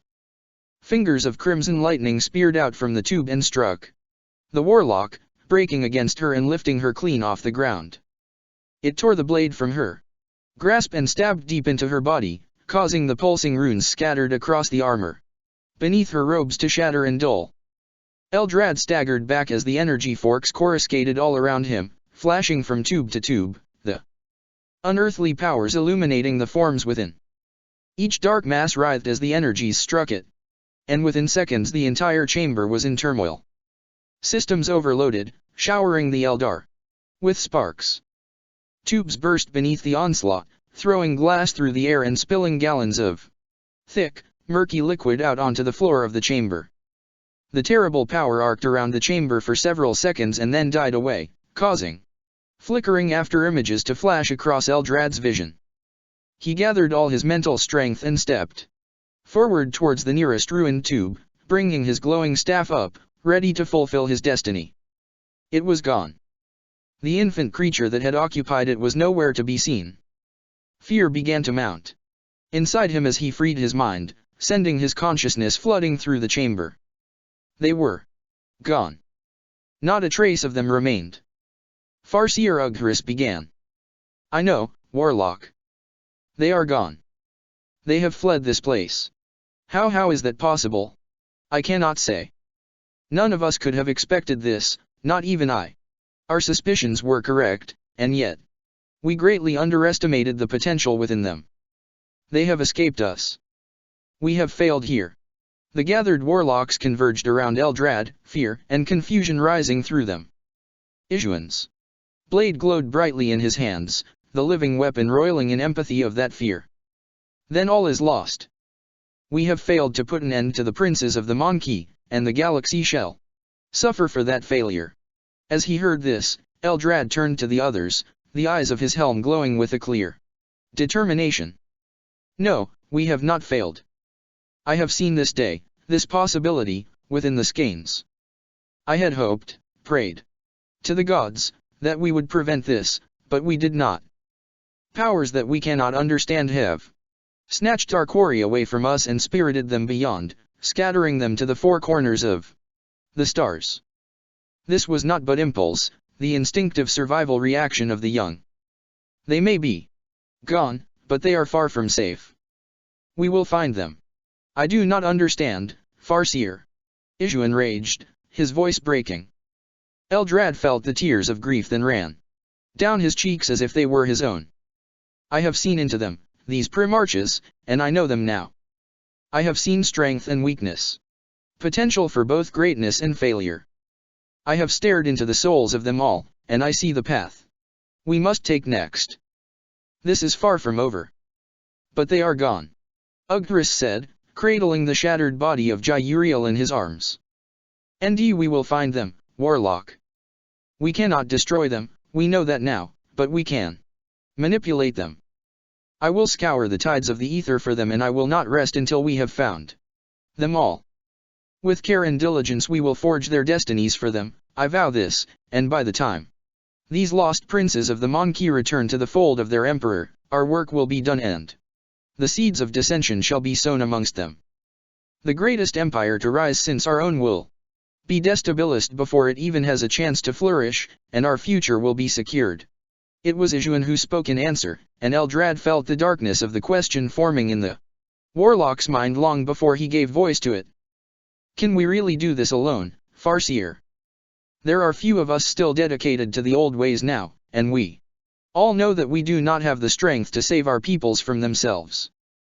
The construction of the craft worlds is almost complete, and soon the great exodus will begin. We can do this, Warlock, and we will. If we do not, those amongst us who escape the coming of the perverse night will fall to the ignorance of the emergent power of the Monkey. No, we will succeed. Now come, let us leave this foul place, and I will explain all that must be done. Each of the warlocks nodded in turn, and at this Ishuan commanded the webway gate to blossom before them, as was his particular skill.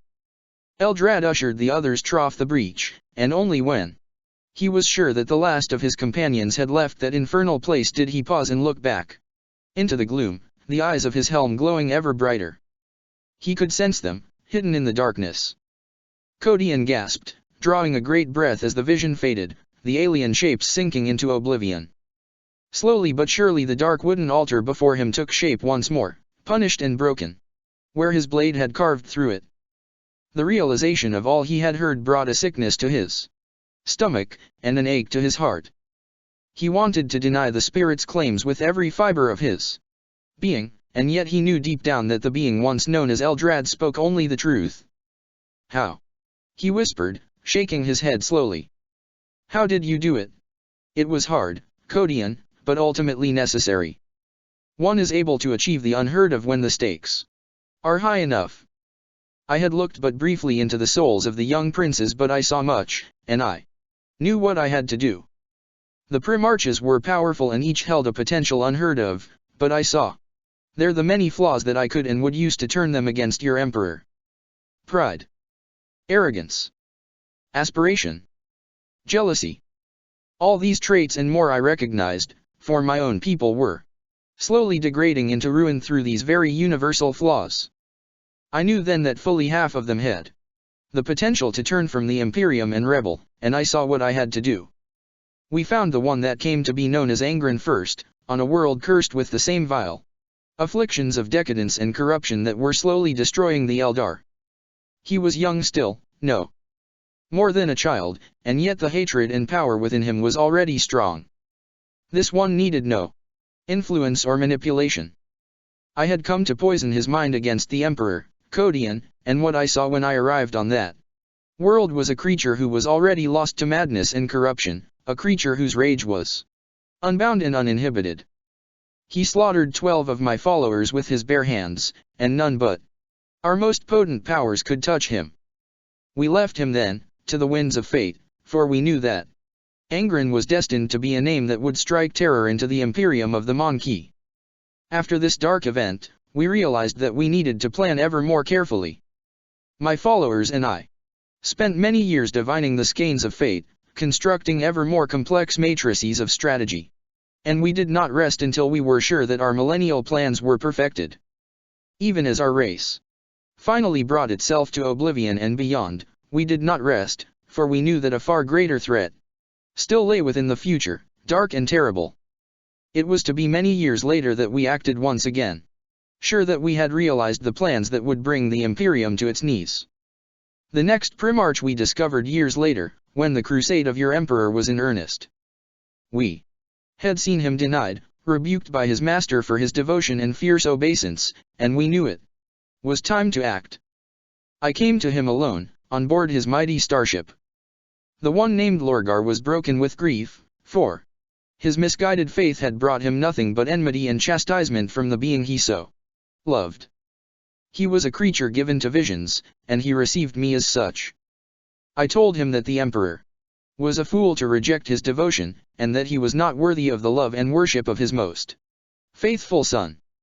I whispered many corrupting words into his ear, and he listened. Lorgar was the first of them to be turned through my influence, but he would not be the last. Where Lorgar was turned from the Emperor by rejection, the one named Mort Arian was turned through bitter denial. I had seen that the Emperor would win the allegiance of this son through challenge. Mort Arian wanted for nothing more than to slay the dark and murderous being that had raised him as a son in his isolation. The Emperor denied him that. The Emperor took from him the very driving force behind his existence, and Mort Arian never forgave him for that. Like Lorgar, his corruption was easy. Mine was the voice that whispered to him in his fevered dreams, whispered to him of his own failures and of the arrogance of the Emperor in denying him his rightful destiny. And so it was that dread Mort Arian came to fall from grace.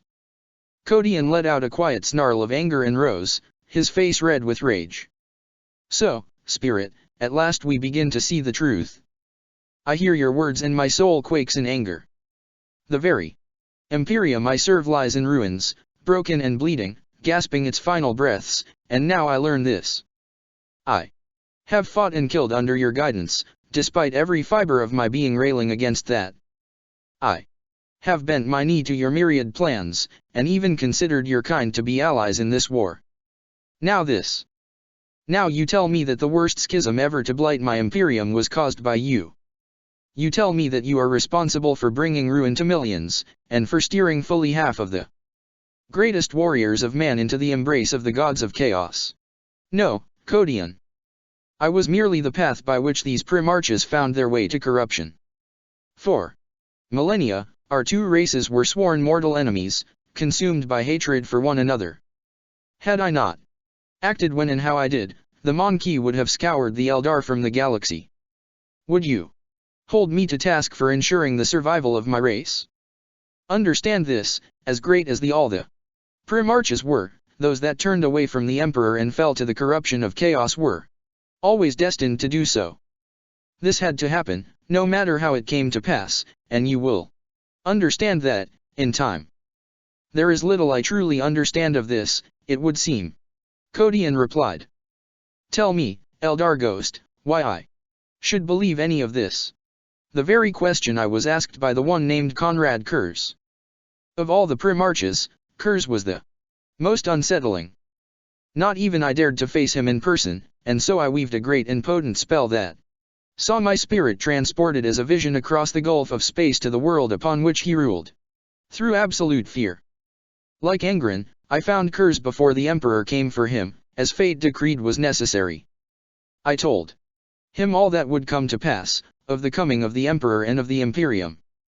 I told him that I was a vision of his dark future, and that the Emperor would order his death in years to come. Of course, he did not believe my claims, but this did not matter. That I had warned him of the coming Emperor was enough. From that moment on, he would never trust the stranger that would come and claim to be his father. The fall of the warrior named Perturabo was brought about by shame. The weakness I saw within him was frustration and pride. On the world of Olympia I sought him out, and even then he was all but broken by his own actions. His warriors had slaughtered the peoples that had raised him, and the pyres of the dead burned across the world. Years of dissatisfaction and jealousy had brought him to this point, and the Monkey of Olympia had weathered his wrath. I came to Perturabo when he was alone and on his knees, the dead scattered all around him. His heart had been broken by the news that Horus and others had turned their backs on the Emperor. News that had opened his eyes to his own rage-fueled actions. He offered no resistance when I appeared, and told him but a single, soul-shattering truth. The Emperor would never forgive him for his actions. With but a single truth, Perturabo was turned to darkness. The champion Fulgrim had already turned to that darkness of his own accord by the time I came to him. Ours was a face-to-face meeting, but even I could not have foretold that he had fallen to the very same evil that had brought ruin to the Eldar. Like Angren before him, there was no need to beguile or coerce him into turning his back to the Emperor's will. We fought, Fulgrim and I withdrew, angered by the confrontation but sure that the seeds I had sown were slowly but surely coming into fruition. His brother, Alpharius, was turned shortly after. By this time my plans were well known by my people. Enough so that those who had survived the destruction of our empire unscathed and uncorrupted were eager to rally to my cause. The Eldar met his fleet in war, for if we had not, the one you know as Rus would have been lost, and this would have upset the delicate balance of my exacting plans. While our forces fought I myself sought out the Primarch. Like Kurz, I had seen his eventual death within the skeins, and I warned him of this. Alpharius was already corrupted by this point, and I knew his deepest desires and flaws. To learn that he would fall to the blade of one of his most despised brothers was enough to shape his destiny for all time. What of Magnus? Codian asked, pointing the tip of his blade out towards the closed door, as if to draw the spirit's attention to the fact that the Primarch of the Thousand Suns fought somewhere beyond the crown of Konur still. Magnus claims that his loyalties were never truly diverted, and that, despite everything, his faith in the Emperor never left him. Did you not see that in your divinations? I have yet to explain all that, Prophet. You are correct, of course, in that Magnus was never truly corrupted. None of us knew just how closely this one's soul was linked to the ether. All I did see was that Magnus would fall to chaos, like his brethren. I came to Magnus many years before the betrayal of Horus. Unlike the others, I saw that there was no need to try and turn him against the Emperor's rule directly, for his was a mind strong enough to withstand such temptations. No, I saw his weakness as a hunger for knowledge, an insatiable need to learn, to understand that which should not be understood. As loath as I was to do so, I showed him the truth of the darker arts, and revealed to him the power of forbidden sorcery. In me, Magnus recognized a kindred spirit. He saw in the Eldar much of what he desired for himself. My lie to him was the reassurance that such blasphemous powers could be controlled, and harnessed for the good of all. The pursuit of those same powers eventually ensured his place within the rebellion, and later, the destruction and eternal rebirth of his legion. You have yet to speak of Horus, Eldrad.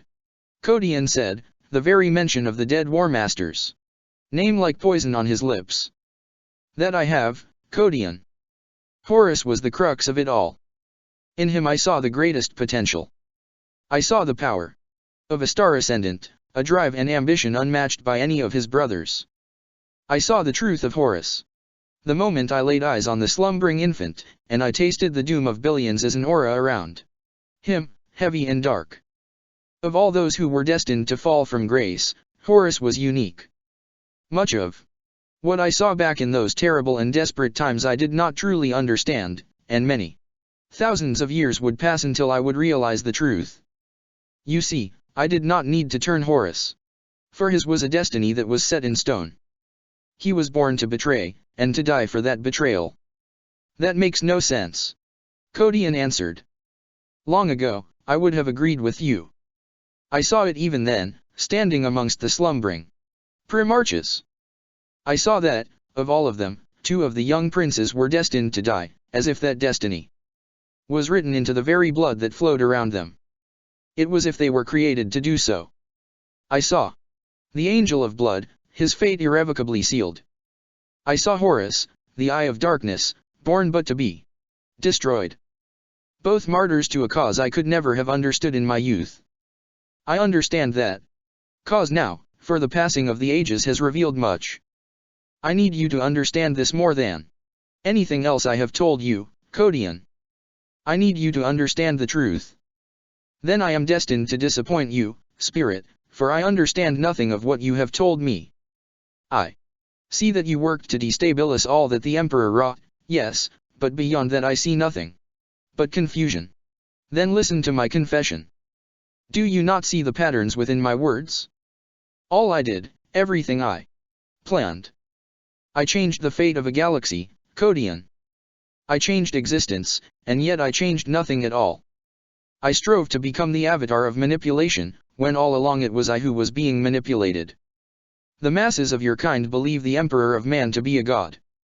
We see the truth in that now, and we see why that fact was hidden for us for so long. Enough. I tire of hearing the truth. I see no point in this confession. What is done, is done. Besides, it would seem that your tales of galactic subterfuge are incomplete. There were 20 Primarchs. Spirit. Indeed there were, Codion. We sought them out that fateful day, the 20 young princes of the Monarchy. All but 2 of them were snatched away from us, borne into the raging currents of time and space by the nascent powers of Magnus. Unknown to my companions, 2 remained, hidden by the shadows. So corrupt were they, so dimmed by their very existence, that their brothers' instinctive efforts at preservation could not assist them. They were Gog and Magog, mirror-image brothers, equally cursed in blood. The twin voids of unlife terrified me, Codion, and I could not act. You see, I recognized something in them that I knew should not have been, a corruption that not even the Emperor could have foreseen. It was a cancer more timeless than any living thing, a dark and doom-laden legacy of ancient origins. The mark of the Ingur. So what are you saying? I am saying that the cursed Primarchs never left the side of the Emperor. I know that such things have been stricken from the history of your race for all time, for it is the lot of your species to record the past, rather than remember it, and I am not the one to delve into such details. Perhaps the Emperor knew something of the sinister future of these creatures. I can only speculate. All I do know is that, for a time, they were his only sons, and they spent many years by his side before the discovery of the others. Who can say what manner of insidious evils they worked in his presence? during that time, and what they achieved in the service of their true, vile masters. Such obscure historical facts matter not, Codion. What matters is that you understand all that I tell you. My mind reels with all that you have revealed, Eldrad. So much so that I feel I can take no more. Give me blunt, coherent answers or leave me ignorant, the choice is yours. I need you to understand evil, Codion, and betrayal. I need you to understand every facet of these traits totally. Only then will you be able to sift through the layers of such traits and determine the necessity of each instance. You need to understand that some evils are necessary, whilst others are exactly the opposite of what they seem. You need to harness the wisdom that will divine reason from these evils, and lay the truth of them bare. What may seem like the most manifest betrayal may be far from just that. Do not judge, prophet, until you are sure, and do not hate those cursed by the obligation of their actions. Clear your mind and see into the soul, for there you will find your answer. Codion holstered the Dawnblade and shook his head in frustration, the very limits of his tolerance breached. I have heard enough, he said, heading towards the door of the chapel. And I will hear no more. They have returned. The Eldar spirit said then, causing him to pause within the threshold. And when they come, they will need you. They will need a voice to speak for them, otherwise the forces of life will tear themselves apart in internecine war. They have returned. Who, spirit? The last of the lost princes. Came the reply. Part 158. The deceit. The Chamber of Assassins the Ziggurat Imperialis the Imperial Palace Terra Fraudator Regos the Sigillite regarded the men and women about him, his gloved hands resting upon the arms of the deep crimson throne upon which he sat. The sparse lights of the chamber shone upon his black leather body glove and his oiled hair as he twisted slowly in his seat, his keen eyes roving across the gathered figures. Dark figures lined the chamber, a sea of bodies that literally stretched away into the darkness, for the Chamber of Assassins was a huge space, located deep within the secret heart of the Ziggurat. My faithful few, my agents of the Officio Assassinorum, he began, rising slowly from his seat. Never before has a gathering of this magnitude taken place within this secret and hallowed location. Then again, these are unique times. When he spoke, his voice carried through the dusty air with a weight that far belied the stature of its source. His pale features were framed with a soft light that seemed to pulse from under his skin, and the whites of his eyes looked to shimmer and glow. Dark times, terrible times. Terra is besieged. The enemy are at the gates, and in numbers untold.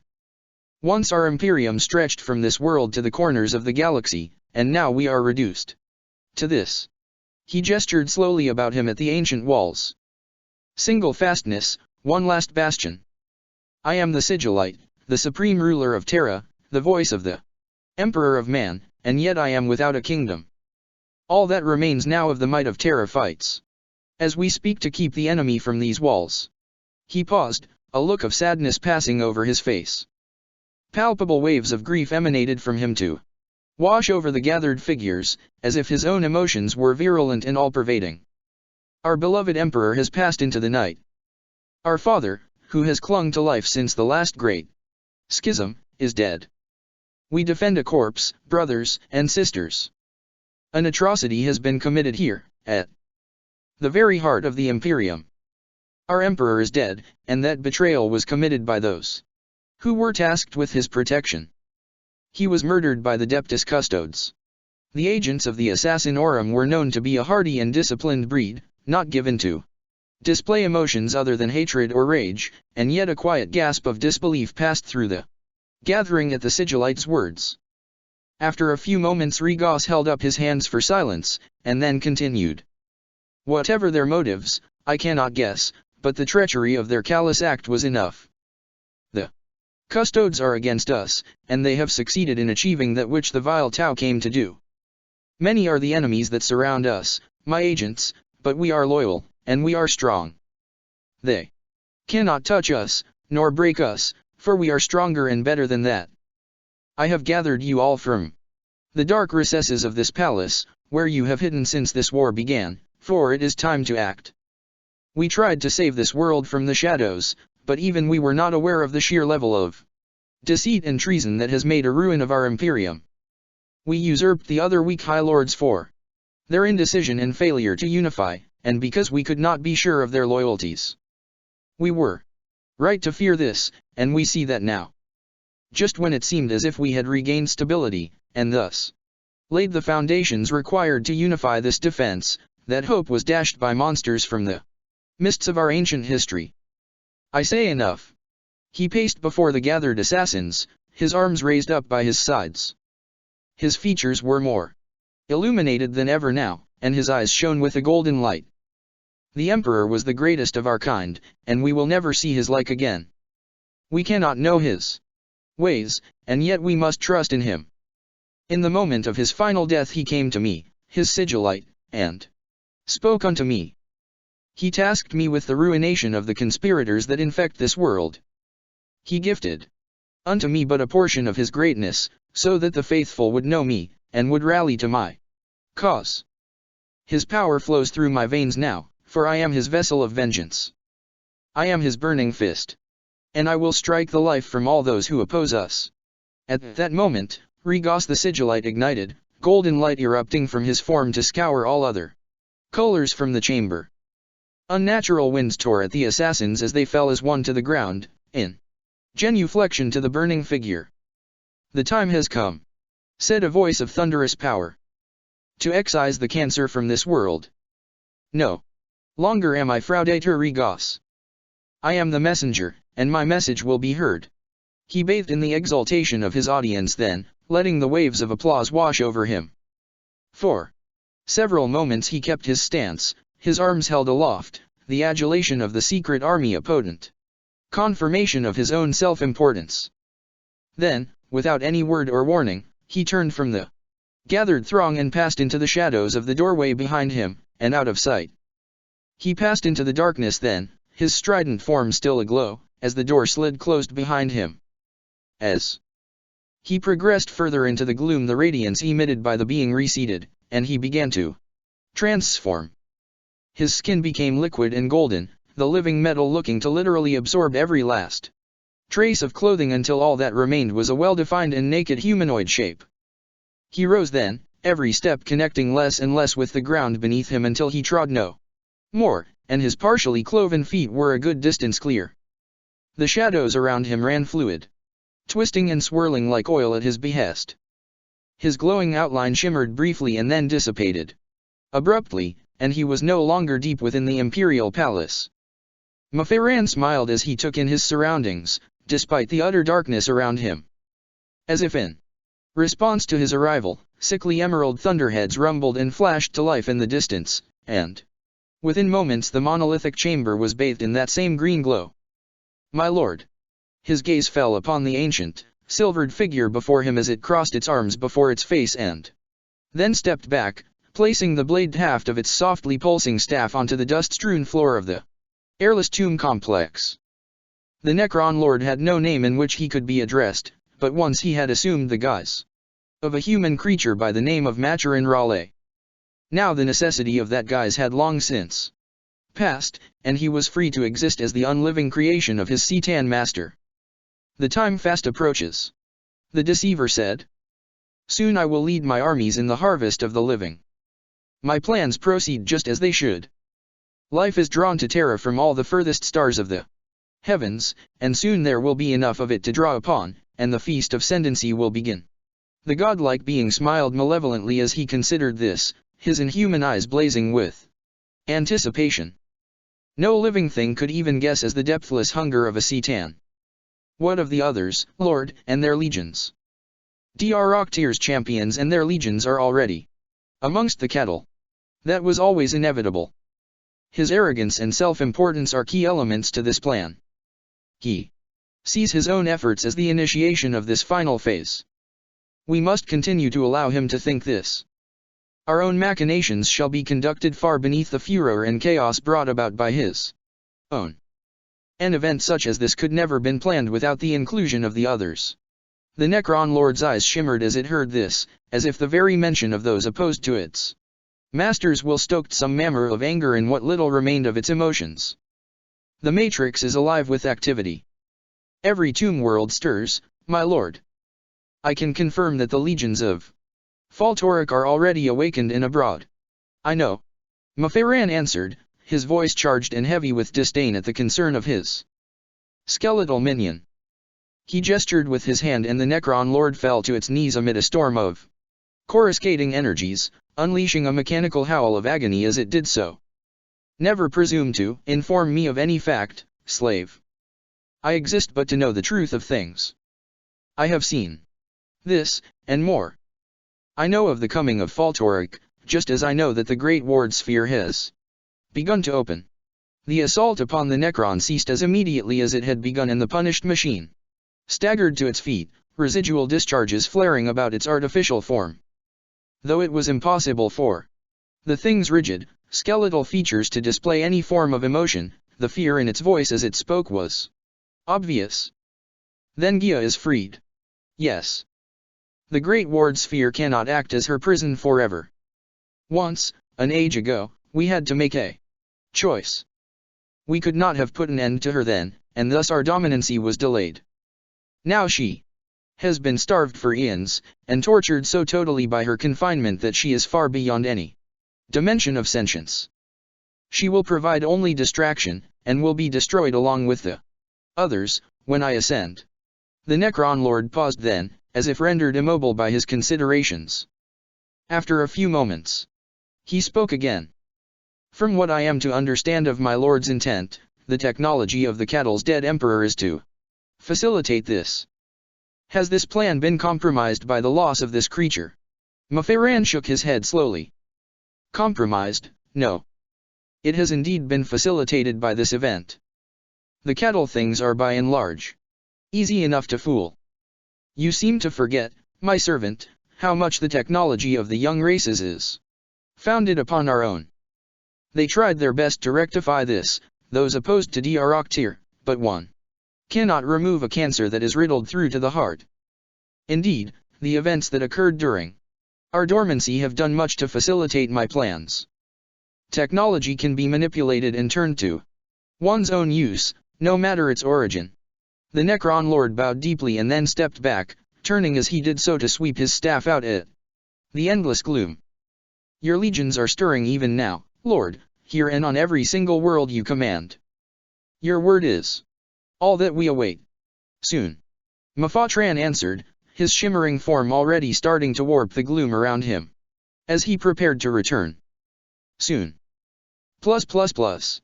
Rabut Gilliman stiffened as the shapes whispered out of the darkness and came to land before him. The stealth suits quickly and quietly filled the square in numbers hundreds strong, emerging from their camouflage as they did so. He said nothing as the Tau warriors swiftly and silently set to work securing the surrounding area. Fire teams moved to cover every corner. Jump packs flared as small squads ascended once again to perch upon window ledges and other accessible vantage points, covering every angle of approach. Flocks of drones disgorged themselves from the main mass to drift out deeper into the city in order to hunt through the extremities of the area for any signs of enemy activity. The Primarch witnessed all this in silence until a figure clad in pure white stealth armor broke free of the Tau ranks, a small group of bodyguards in tow, and moved to meet with the waiting commander. Greetings, O Korstlaw, he said with a nod. The Tau commander removed her helmet and fixed it to the mag clamp at her waist. She set her black eyes upon the Primarch, ensuring that she visibly ignored the Astarte by his side. Barolinus stiffened at this, but made sure that he did not let this insult manifest itself in his manner further. We are greatly tested, Gilliman. The invasion is proving more difficult than we had originally envisaged. Difficulty is to be expected, O Korstlaw. Terra is the final stage of our dominance over this galaxy. Many unforeseen circumstances have ravaged our forces. Shadowblade answered, cutting the Primarch's reply short. The Visceon are proving less affecting than we had anticipated. For all their survivability, they lack the strength and support to test the defenses of the palace. This time, it was Guilliman's turn to interrupt. The Viscount, commander, were created for one purpose. In his wisdom, Unva realized that success would only be realized through attrition. We need to keep pushing the defenses. We need to wear them down, to break the spirit and exhaust the bodies of those who deny us. Troops need to rest, O Korstla. Guns need to cool. The Viscount are here not to break these defenses, but to keep them harried. When dawn breaks upon this city, the Tau will renew the attack, and the palace will be overwhelmed. Shadowblade bunched her fists and stepped forward, anger twisting her grey features. You do not seem to hear my words, Guilliman. Have you not seen the events of the last few hours? The rearguard of my own forces has come under attack by aggressors unknown. This damned darkness has brought with it horrors that hunt the shadows, and I have lost troops and war machines by the score to this enemy. And now. She stepped to the side and gestured out at the endless gloom of the city. I have risked everything to seek you out. Rampaging crew. Hordes of marines. Machines of war. That walk as gods. She cast around and thrust a hand out towards the distant, undulating glare of the lights clearly visible between the towering buildings of the city beyond in order to convey the last part. Guilliman followed her gesture and looked on impassively as the Titans slowly but surely ground their way forward through the packed structures of the Imperial City. Much has occurred that we had not anticipated, came his cool reply. The Tau commander sneered as she heard this, angered by his seemingly inexpressive response. This war is in danger of overwhelming us, Beulah. How can you behave as if none of this causes you concern? Guilliman moved faster than anyone present had anticipated. He surged forward and lifted O Korstla effortlessly by the neck. The Tau behind her responded immediately, leveling their weapons at the Primarch. Barolinus dropped onto one knee and thrust his bolter up one-handed, shifting his aim again and again. The Cyber-Eagle at his shoulder screeched and flapped its wings in agitation, animated by its master's actions. The Tau behind Guilliman surged forward as one, pulse rifles to the fore, intent on guarding the well-being of their commander. Know your place, Tau. Guilliman spat, holding the struggling shadow blade aloft with effortless ease. Do not seek to question me. Your place is at the walls, and yet you abandon it. Such cowardice is not the lot of a commander of the Unity. He released her then, allowing her to fall to the floor in a heap of flailing limbs. She rolled back and up into a sitting position, her hand around her neck, choking and struggling to breathe. Guilliman leveled his sword at the Tau and stepped forward, so that the tip of the blade hovered an inch from her face. Do not call to question my actions, nor doubt my abilities. Know your place in this, Tau, or I will open your eyes for you and I will show you the error of your ways. I will not suffer the doubt in your heart, for to do so would be to spit upon all that I believe, and I will not see the Tau Va defiled by your weakness. O Korstla's expression changed then, her face slackening in disbelief. Upon hearing the Primarch's words, her own warriors faltered, the consideration of Guilliman's words confounding and disturbing them. I have never strayed from the path, she began. Guilliman rolled his eyes and swung his sword before him, as if to test its weight. Spare me such pathetic responses. To doubt me is to doubt the manifest destiny of the Tau and the Unity, and I will not stand for such weakness. Watched by a throng of hundreds, the Primarch strode forward and thrust his face into Shadowblade's own, his dark eyes wide and burning with zeal. Jealousy and personal pride are traits that do not become a disciple of the Tau Va. He whispered, loud enough so that only she would hear. Never question or cross me again. Do you understand? Yes. She answered coldly, rising to her feet. Though there was a visible fear in her eyes, she continued to radiate an anger at her treatment that no amount of dread or threat would dispel. A small number of her warriors moved hesitantly to assist her. She shrugged off their attentions with defiance. Guilliman inclined his head slowly and gestured out to where the Titans continued to advance, each omnipotent stride bringing with it ominous ruination and destruction. I am aware of our situation, Commander. The Titans are the most powerful war machines the Alliance has, and I have been waiting for them. What do you mean? Guilliman merely smiled. He raised a hand up to his neck and pressed the stud set into his gorget. Makarios. It is time. Shadowblade's eyes narrowed as she heard this. Guilliman looked to his start companion, and Barolinus rose from his kneeling position, deactivating his bolter as he did so. He turned to the Tau lines behind them and began hollering instructions. Within moments, a small team of FIO cast engineers emerged, accompanied by a good number of varied drones. Target acquisition, Guilliman said, pointing out to the distant, swaying lights. It is time for the war. Machines of Makarios to hunt. The Earth-cast engineer bowed deeply and turned to his comrades. Moments later one of the tracker drones hovered forth from the pack, lights blinking and glowing across its dome-like body.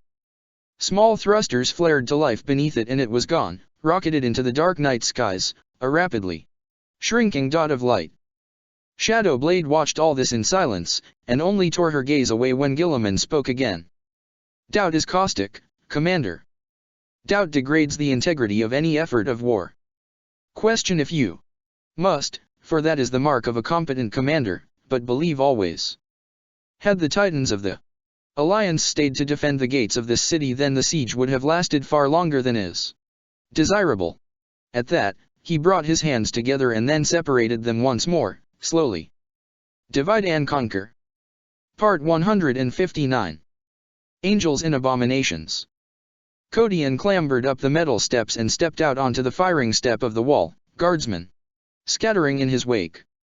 This was the seventh wall of the defenses, and the soldiers beyond him were making good their defense of the line.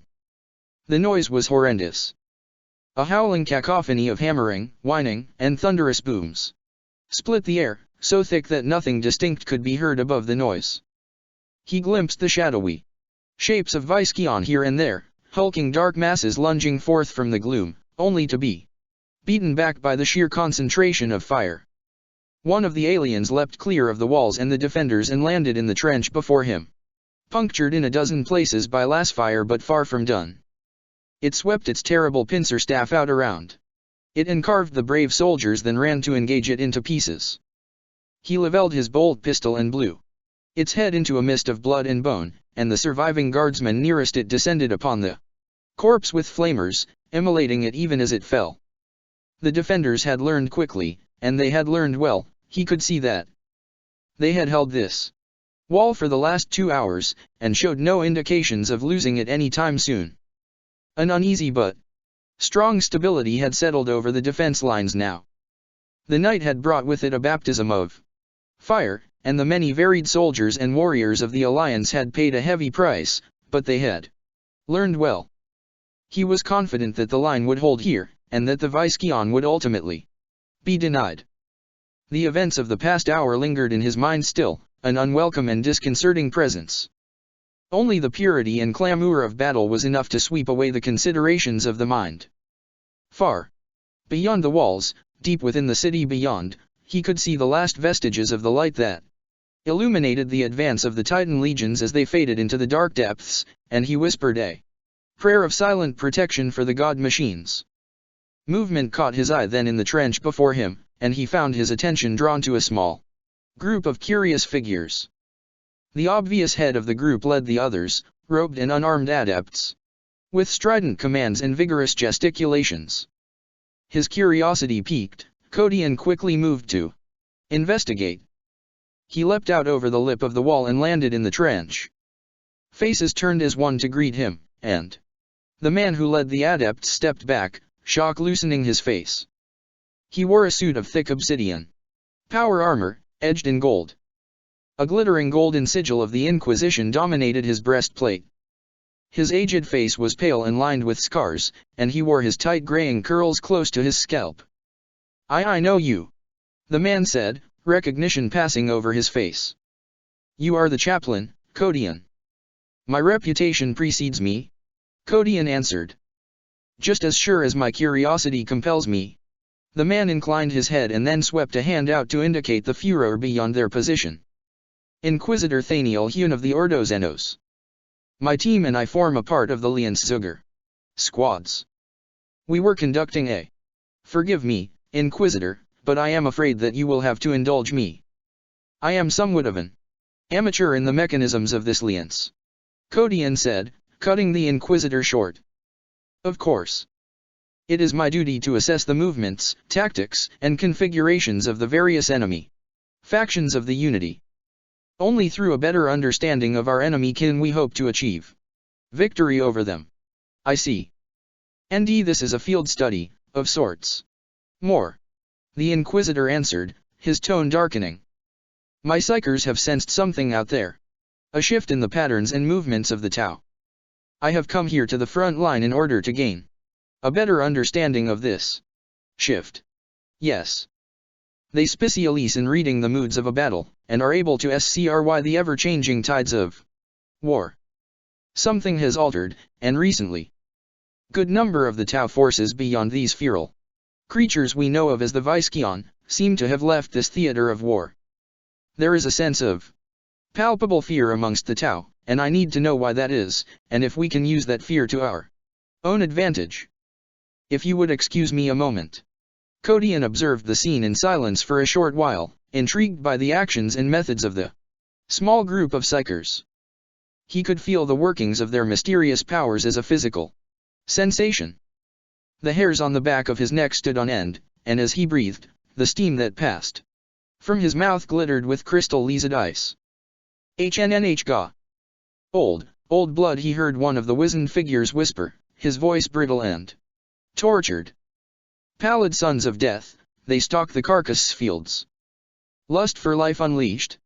The Inquisitor had produced an ancient-looking device, some form of handheld brass cogitation machine. He held it up as if to record the words of the rambling psyker, his face fraught with concentration and concern. The thing rattled and clicked in his hand, shuddering slightly as its archaic mechanisms worked to decipher the dialogue. Codian intended to inquire what this meant, and yet, studying Hune and witnessing the level of concentration he put into his work, he didn't want to disturb the man. As he listened, he caught what he could of the psychic collective's largely indecipherable chatter. Little if any of it made sense. What do you know? He finally asked, watching as the psychers withdrew and the Inquisitor ushered them back from the imminent danger. Huame's furrowed brow remained as he considered all he had learned, and it was clear to Codian then that such things were far from an exact science. We know that something is happening out there. There has been a shift in the balance of supremacy. Dark beings of great power stalk the shadows, hunting the Visceons from the rear. Who or what they are I am unable to divine, save that they descended from the stars. Of their allegiances I cannot say, for they betray nothing save for hunger. So, you cannot say whether or not they fight for us, then. Huame shook his head. No. The Tau fear them, though. We know that for sure, due to the shift in disposition of their forces. The arrival of this new force has greatly affected the Tau's efforts. Then they are an ally, at least for now. Codian replied. Rogaldorn lowered the magnoculars and allowed himself a sigh of frustrated bewilderment. Standing to his right was the chapter master of the Imperial Fists, Tylo the Immortal. Tylo was a legend amongst the Imperial Fists, and was second only to the Primarch himself in the reverence of his chapter. In short, Tylo was a miracle. He was the only Astarte ever known to have survived wounds terrible enough to kill even a space marine. Following the legendary defense of Kasravussun during Baden's 13 Black Crusade, his ruined body had been placed into stasis. Against the very laws of nature and physics, it seemed, Tylo has healed. His wounds had closed slowly over the course of hundreds of years, and no one could explain this. Upon his release from his stasis prison, Tylo had simply stated that he was unwilling to expire. And so it was that Tylo had become the greatest chapter master ever to lead the Fists, and he had done so until the rediscovery of Dorn. Dorn's left hand stood Ancient Helbrecht, the supreme commander of the Black Templars. Both Commanders joined Dorn in investigating the dark and distant buildings that surrounded their position. Of the three legendary figures, not one of them was able to provide an explanation to the perplexing questions that troubled them. "I cannot explain it," Dorn said with a slow shake of his head. "They are like ghosts, these mysterious allies of ours." "If they are indeed allies," Tylo uttered, caution heavy in his voice.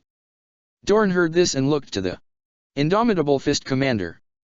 "Since the first shot, we have suffered not a single casualty. If they were an enemy, then we would surely have lost marines and men to them. No, they seem solely concerned with the Viscaons. Indeed, we have not turned aside a single Xenos foe for well over an hour. Who or whatever they are, they fight beside us. High Marshal." He looked to Helbrecht then, and the old warrior stiffened at his gaze. "This seemed to coincide with the arrival of your forces. Do you have any clue as to the identity of this apparent ally?" "It would be hard for me to say, my lord, for the Templars are far from the only force of power to come to this world. Hundreds of years ago, when the Tau first conquered the Eye, we learned that, in order to survive, we would have to reassess the very fundamental laws of our crusade. When facing an enemy as powerful and adaptive as the Tau, one cannot hope for victory unless any and all efforts are directed towards the prosecution of that foe. We found that we could no longer be selective in our choice of enemy. Such things have never been a choice," Tylo answered with a growl. The two commanders met one another warily, and Dorn found himself in the midst of a potential situation. "You misunderstand, brother," Helbrecht finally answered, and the Primarch could sense the careful measure of his words. "My brothers and I came to understand the truth of this life, and it was the hardest, most unpalatable truth we have ever had to face.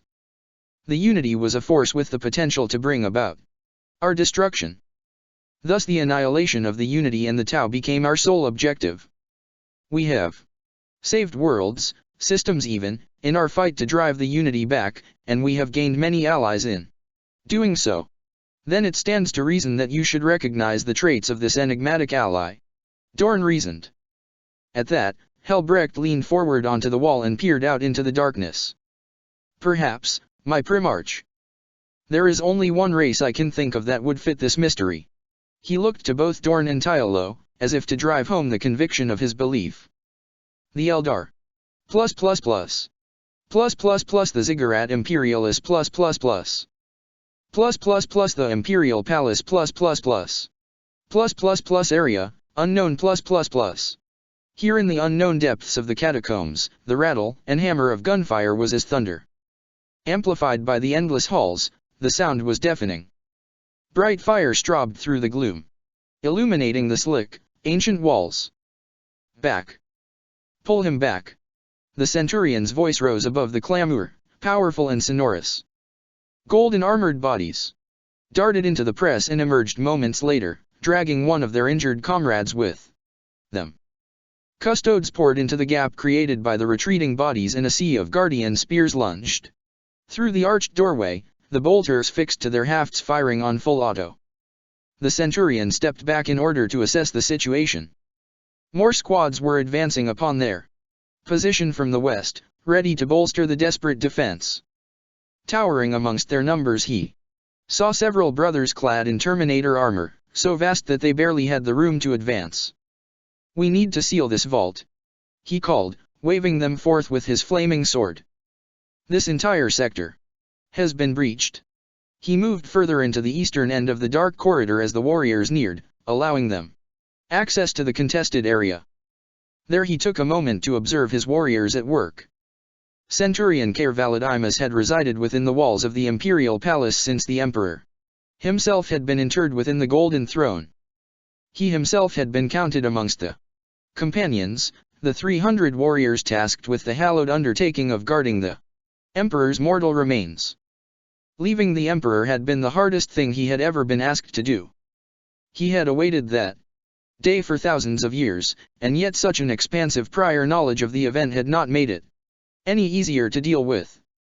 The Emperor was gone now, his vast presence set free into the immaterium, the fulfillment of his millennial plans realized. Like all members of the Adeptus Custodes, he was privy to the darkest secrets of the Emperor and the Imperium. He knew the full truth of all things, and amongst that truth was the reason why he and his brethren had been instructed to leave the Emperor to his fate. When the time came for the prophecy to be fulfilled, that time had come, and the ancient enemy had scoured the Emperor's mortal remains from existence. Not a single custode had met his end when the Star God had come to claim his prize, for, in his final hour, he and his brothers had left the side of the throne and had taken refuge within the depths of the palace, following plans that had been made millennia before. Plans they fought to realize still. "Your will, my lord." "Always," he whispered beneath his breath, bowing his head towards the flaming blade in his hands. Even as he spoke, he felt the presence. Ancient and otherworldly, quiet despite the immense depths of its being. He could feel the heat of its ancient heart burning beneath its armored breast, timeless and unfathomable. He turned to face the darkness behind him. Though shocked by the presence of the apparition, he felt neither fear nor caution at its sudden appearance. Tall and lithe, it moved without a sound. It rose up and loomed from the shadows as he slowly turned to greet it. The deep greens of its organic armor seemed to draw the shadows in around it, and yet its eyes blazed red, windows to the complex and burning collective soul within. "We have come," it whispered, tilting its head forward. Thick, bone-like braids whispered and rattled across its shoulders, and the vast, energized claw that encompassed its right hand opened and closed as if in eagerness for use. He could feel the weight of the being's age, and the consequences of its existence. This was a creature that was far more than the sum of its parts, an individual many facets, every one of them literally steeped in war. Valadimus simply nodded and then lowered his sword. "You are the Shadow Hunter," he said, a clear statement of fact rather than a question. "The one the Eldar call Kharendras. We have come for them, the lost ones, those who are empty and corrupt from within. It is time for us to scour them from existence, as is our destiny." The Centurion looked on as other shapes moved from the black gloom and into the light. Others. Brothers and sisters of the ancient being, legends amongst the Eldar race. They were the Phoenix Lords, eternal warriors each one, and he had awaited their arrival ever since the death of the Emperor and the return of the Void Champions. Valadimus stepped back against the wall and thrust his sword out at the contested entryway. "Change of plan. Do not seal that passage. The Phoenix Lords have come." For a split second, all activity ceased. A sea of tall, golden helms turned as one to look upon the assembled figures, and whispered comments rose up from the custode lines. The day they had waited for this long had finally come. The Phoenix Lords of the Eldar were here. He stood in silent witness as the legendary beings filed past him, their progress as silent and apparent as the breeze. There were 4 of them, he noted, of the 6 that he knew existed. Kharendras the Scorpion led the way, the teeth of his silent chain blade a hazy blur. As he advanced he did so low to the ground, a true predator in every sense of the word. Next came Jane Zar, the Storm of Silence. As she passed she regarded the Centurion with a swift glance and drew her weapons of war. Both the long spear and the tri-blade throwing star flared to life at her touch, glowing with living, thirsting iridescence. Azurman followed, and Valadimus recognized the first of the Asuria immediately for who he was. Regal and proud, he swept his long crimson cloak aside as he advanced, the tall crest of his helm near brushing the curved ceiling of the passageway. The crimson blade he wielded radiated a cold and terrible hunger and an unmistakable sentience, so potent that the Centurion could feel its pull at his very soul. Last came the burning lance, Fuegan, the instigator of this gathering. The Phoenix Lord's dark armor shimmered with radiant heat, his passing causing beads of sweat to form upon Valadimus's brow. Fuegan turned his burning gaze to the Centurion and tilted his head. "Guardian of the Emperor, hear me and know the prophecy is fulfilled, at least in promise. Together, we must fight to keep the champions of the Void at bay, for we cannot risk this secret war spilling out into the greater conflict above." His final death has been felt through all the twisting corridors of the webway, and the Empyrean quakes with his passing. Know that the Eldar have heard his call, and have answered in earnest. This war is joined. At that, Fuegan said no more. He turned to face his destiny, the ancient axe in his hand flaring with white-hot, molten power, and together, the Phoenix Lords of the Eldar slipped into the darkness of the vault. The Lions GTE+++. Chasseur la Kir la Montrecaon released his anger in a lingering howl of rage and bloodlust. Driven into an angered frenzy by the unexpected situation, he lunged forward and swung his pulse staff out to meet the black armored Astarte. The warrior turned his weapon aside with a screaming chain blade and countered, the blow intended to decapitate him. Okir La stepped back and twisted at the waist, bringing the staff around with him to strike the Marine from his feet. His opponent fell back hard onto the ground and Okir La pivoted again, this time bringing the staff down with both hands and into the warrior's chest. The energized tip plunged through the Marine's chest and pinned him to the floor. The Tau commander unleashed a salvo of blasts into the wound for good measure.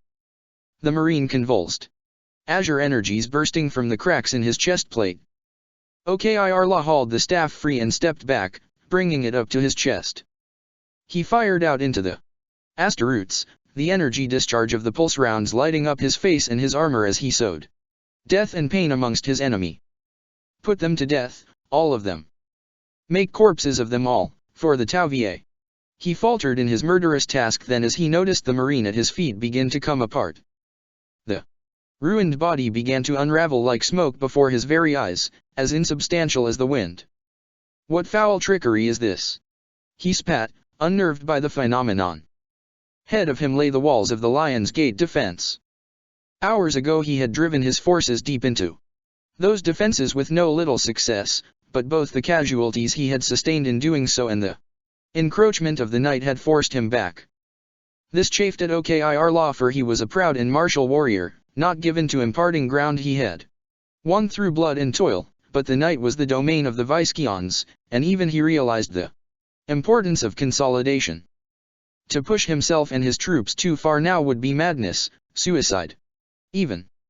And now this. The strange and ghostly Astaroths had come as if from nowhere. They had penetrated deep beyond the Viscaon forces and carved a path through the vanguard of his forces. Many had already died to their guns and blades, and what should have been a strategic withdrawal and consolidation had become a desperate fight for survival and dominance. He depressed the rune set into his vambrace and spoke. Okir La to all squads. Move up and deny this enemy. I want a solid defense across the line. Drones and armor to the fore. All Vespid units, in and behind them. Cut them off and crush them all. Chasseur charged past him in squads, pulse staffs blazing. High above he could hear the furious buzz of Vespid wing casings as the creatures flew through the darkness. He would make a ruin of this enemy. Commander. His attention fell upon the Chasseur as she sprinted towards him, her face dark with discontent. She ground to a halt at his feet and bowed her head sharply, her staff laid across her arms in the correct gesture of salutation. What is the meaning of this, Elvar Josi? I ordered the advance of the armor. My commander. The warrior's voice was heavy with apprehension, and it was clear to him that she was afraid of angering him. What is it? The armor, commander. We are under attack. Attack, from the rear? How is that possible? Elvar Josi could not answer. For the first time in her life, fear had stolen her voice. Part 160. The Fall of Gods. Russ. Where are you, brother? Damn your cowardice. Robert Guilliman lunged forward and drove his fist through the corner of the building in his rage. The blow pulverized brick and rockcrete, turning it to dust. Huge chunks of debris fell, glancing off his armored form, and yet he ignored them, for his rage was absolute. Guilliman was never usually wrong. He very rarely made an error of judgment. He had come to this place, fully expecting to find his nemesis, Leman Russ of the Space Wolves. He had expected to see revenge exacted upon the feral Russ for the injuries the wolf had dealt him. He had been wrong. There was no sign of Russ or his wolves here, or indeed anywhere. Tau bodies littered the ground, where the two forces had met in combat hours before, and yet there was no sign of his enemy. Russ had done what Guilliman had never expected him to do. He had fled. Berolinis approached his Primarch hesitantly, his face fraught with caution. "My Primarch? New York sign?" Guilliman asked, wheeling around to face the warrior. Berolinis shook his head. "None, Lord Guilliman. Few scattered bands of Kroot have been encountered, skulking within and around the surrounding buildings. Other than that, we have found no trace of the enemy. They have even removed the dead.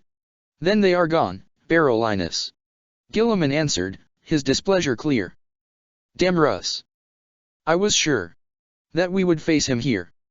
I have never known Russ to fall back. Ever. Perhaps your confrontation tested him far more than he had expected, my lord. He may have retreated in order to lick his own wounds." The Primarch shook his head at this. "No. I know my brother better than that. There has to be an important reason behind it.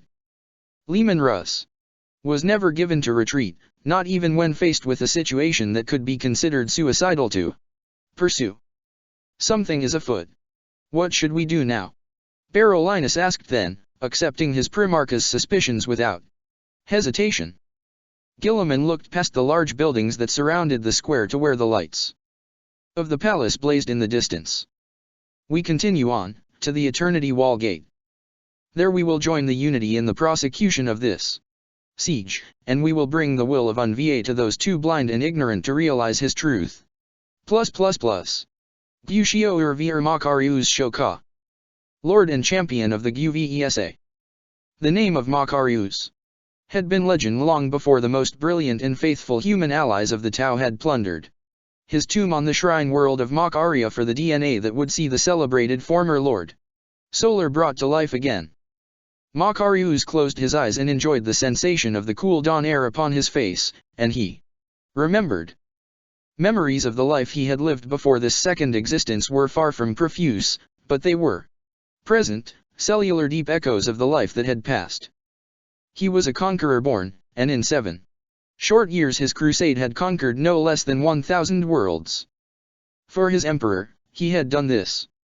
For his emperor he had brought the dissident and outcast worlds of the lost Imperium to heal, and restored a greatness that had been lost to the ravages of the heresy. He had conquered outwards to the very halo stars themselves, and that burgeoning conquest had been halted only by the weakness of the men under his command. He had met the end of his life ultimately unfulfilled.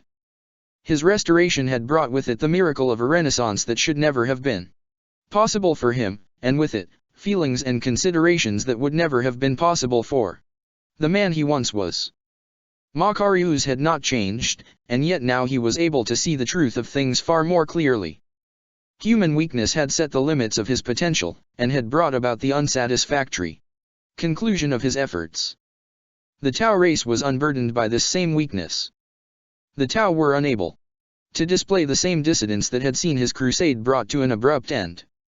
The Tau would follow their masters to death and beyond, and, as a result, those human who had allied themselves with the Tau cause were of far more compliant stock. They had embraced the Tau ideal and had embraced him as their ultimate commander. They gave of themselves far more fully, and as a result, his dreams of conquest had been thus far realized in this new life. Terra was his goal now, his ultimate aspiration, his halo stars. This time there would be no denial, no failure to achieve his dreams. This time he would succeed. He had never once questioned his shift in loyalty. Though he still revered the Emperor, Guilliman was right, the Imperium had become weak and corrupt around him. Besides, who was he to question the judgment of a Primarch, a living son of the Emperor? Plus targets coming within sensor range, Gushio. Hard locks acquired. Visual confirmed in 11.5 seconds plus.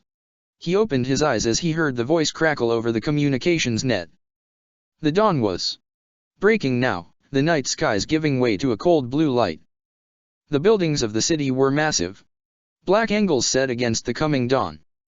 Beyond them, he could just make out the illumination given off by the towering god titans. He clung to the turret ring of the huge megalodon as he felt it slow beneath him, its vast armored bulk shuddering with the effort. The megalodon was the largest war machine in the Unity, an anti-grav tank of such vast proportions that it literally dwarfed the smaller Hammerhead. Its main armament was the turret-mounted twin-linked heavy rail cannon, the very same potent weapons found upon the most powerful of the Unity's spacecraft. The numerous weapons systems bristled across the surface of the megalodon, such as smaller caliber rail cannons and other powerful guns and missiles, and each machine carried with it a full complement of heavy gun drones. The megalodon was a god killer. The Nan-Armir was his own personal war machine, ostensibly modified and decorated in order to accommodate a man of his rank and standing. Like all such machines, a mixture of Tau and human warriors crewed the Nan-Armir, for in Macarius's eyes, race held no distinction, only skill. "Bring her to a crawl," Macarius commanded. "I want the squadron suitably dispersed. We will only get one chance at this, and we must ensure that we see victory here. Take to the streets and find suitable vantage points, ready for my order to attack. If we get this right the first time, we will annihilate them." Macarius allowed his breath to catch in his throat as the Nan-Armir crawled towards the end of the street, the underside of its armored hull scraping across the scattered debris, and slowly rounded the corner. There, almost a full district away, he saw the first of his targets. A mighty Emperor-class Titan, striding slowly through the city streets, its cannons blazing away as it engaged some unseen target. He smiled, his eyes glistening with anticipation. "For the Tauvier," he whispered, reaching up to activate the sonic dampers incorporated into his helmet. "Acquire your targets, and fire at will." The entire tank shook as the heavy rail cannons fired, launching vast hypervelocity shells out at the towering machine. A second later saw a bright flare of energy encompass the Titan, as the bubble of void force surrounding it writhed in its efforts to dispel the twin impacts. Other shots speared free of the surrounding buildings to impact against the Titan's protective sheath, and the void shield sparked and fizzed, greatly tested by the power of the blasts. The outcome, however, was inevitable. The sheer weight of fire slamming into the Titan was relentless and concentrated, designed to overwhelm it. Even as it turned to engage the insidious attackers, the first shell passed through its inundated void shields and struck home. The resultant blast was tremendous. The shell impacted against the vast crenellated domes of the cathedral structure upon its back with such force that it pulled the nearest spire in on itself. Multiple detonations thundered through the structure of the construct, rapidly escalating into a churning fireball that ripped outwards and blew tank-sized chunks of adamantium and plasteel free. The Imperator swayed, still in the process of traversing its vast upper body. He could hear the thrumming scream of the thing's void capacitors even from here as they struggled to bring the defensive fields back online. They didn't stand a chance.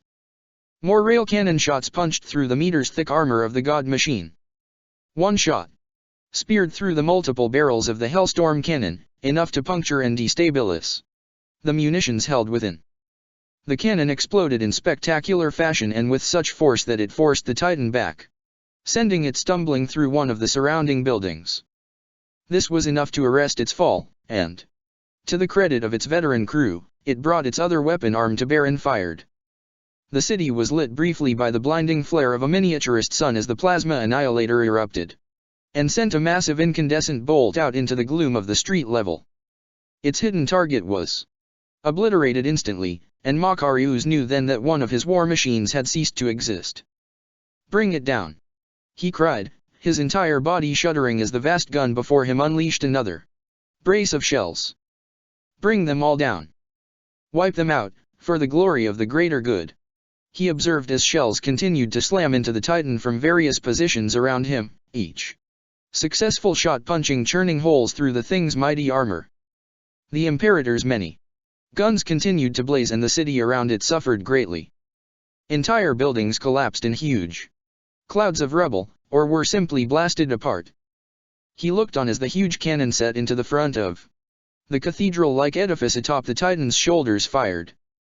Seconds later the top of the structure far above him exploded and he flung himself down into the protective gloom of the turret, the hatch sealing automatically after him. "Raise shields in shift position," he commanded, leaping to the bottom of the small shaft and then throwing himself into the wide crew compartment. None of the crew argued with him as they followed his orders, lit by the glow of the curved control bank. A heartbeat later he felt the bass thrum of the charging shield capacitors in his breastbone as they came online, and not a moment too soon. Huge chunks of rubble slammed into the Megalodon from above, rocking the craft so violently that its armored underside glanced off the road. He negotiated his way across the compartment, clinging to whatever he could find for support, and made his way to the flickering view screen at the head of the bridge. A rockcrete boulder the size of a devilfish rolled past, pummeling the road surface as it did so. Up ahead, another of the Tau war machines blazed, gutted by fire. What little was left of its entire prow was no more than a twisted ruin of blackened metal, turned outwards like the petals of a flower. A holomat situated before the view screen to his left depicted the current positions of all his units, as well as the Titans themselves. As he looked on, the icon of the Imperator flickered several times and then blinked out. The sheer weight of fire had finally taken its toll on the huge machine. "We have our first victory," he called across the link, a triumphant smile spreading across his face. "Maintain vigilance at all times and stay as mobile as you can. Do not present the enemy with a static target, and under no circumstances allow him to take you by surprise." "My lord, we have a contact," one of the bridge crew reported. "Closing fast, south-southwest. I'm reading a height of 14 meters. Warhound." Makarios answered immediately. "Pivot all secondary weapons systems and send the general alert. Bring the turret to bear. Pilot, bring us about and ready to slip into cover. Weapons, I want seeker missiles loosed and disruption pods engaged." The buildings quaked as the Warhound rounded the corner, its canine-like head sweeping from left to right. Its sensors were singing and it had the scent of the enemy, and now it was closing for the kill. It spied the Megalodon just as the hovering tank slipped out of sight, its rear thrusters powering it behind the cover of the building, its vast turret traversing to bring its guns to bear. Metal groaned as it twisted at the waist and opened fire, its Vulcan megabolter sending a hail of death out after the Tau skimmer. The corner of the structure disintegrated beneath the onslaught, ferrocrete and iron shattering into dust. A huge cloud of choking debris puffed out in the Megalodon's wake, quickly filling the street, and by the time it had begun to clear, Makarios and his tank were out of sight. The Warhound broke into a swift, loping stride, its hunched body rising and falling as it advanced. It had almost cleared half the distance when a number of shrieking projectiles rounded the corner and twisted towards it. The Scout Titan opened fire again, loosing a hail of shots that served to provide a protective screen against the hunting missiles. 3 of them fell victim to the onslaught and, caught by the thundering bolter shells, they exploded. 2 managed to escape the destruction however, and slammed into the Warhound, detonating inches from its thick carapace. Void shields flared and then dissipated as they did their work, repelling the explosive power of the detonations.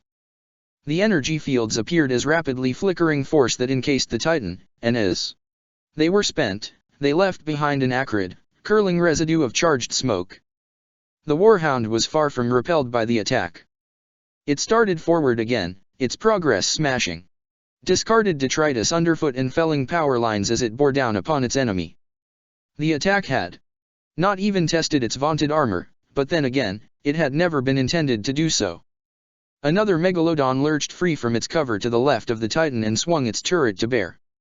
The air boomed and imploded as the double heavy rail cannon fired, and the shots proved true. The Warhound lurched into the building at its side, staggered by the attack. Void shields flared again, screaming as they fought to absorb the powerful impact of the shells. The Warhound righted itself and swung its plasma blast gun around to target the war machine.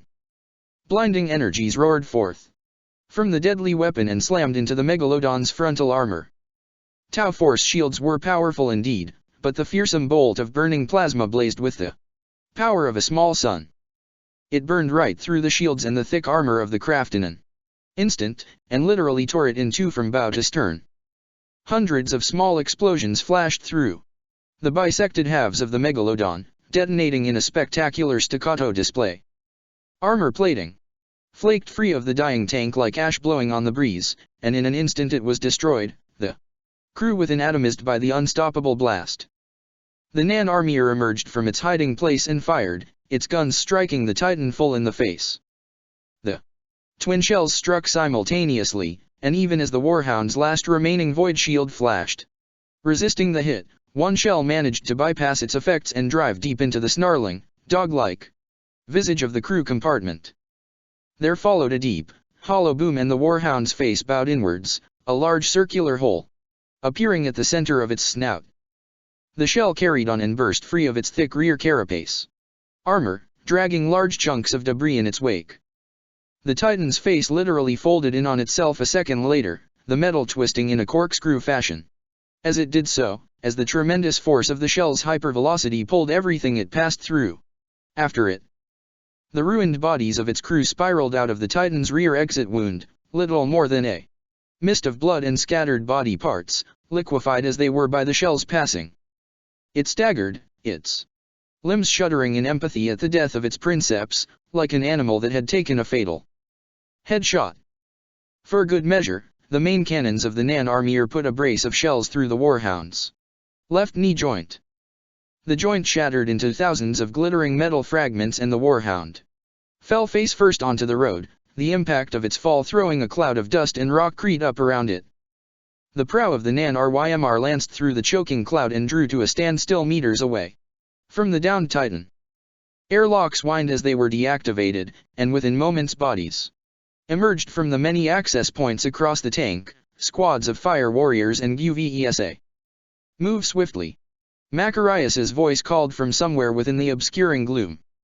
Searchlights roamed across the Titan's smoldering shell as the warriors sprinted towards it, several of them hauling large, disc-shaped devices with them.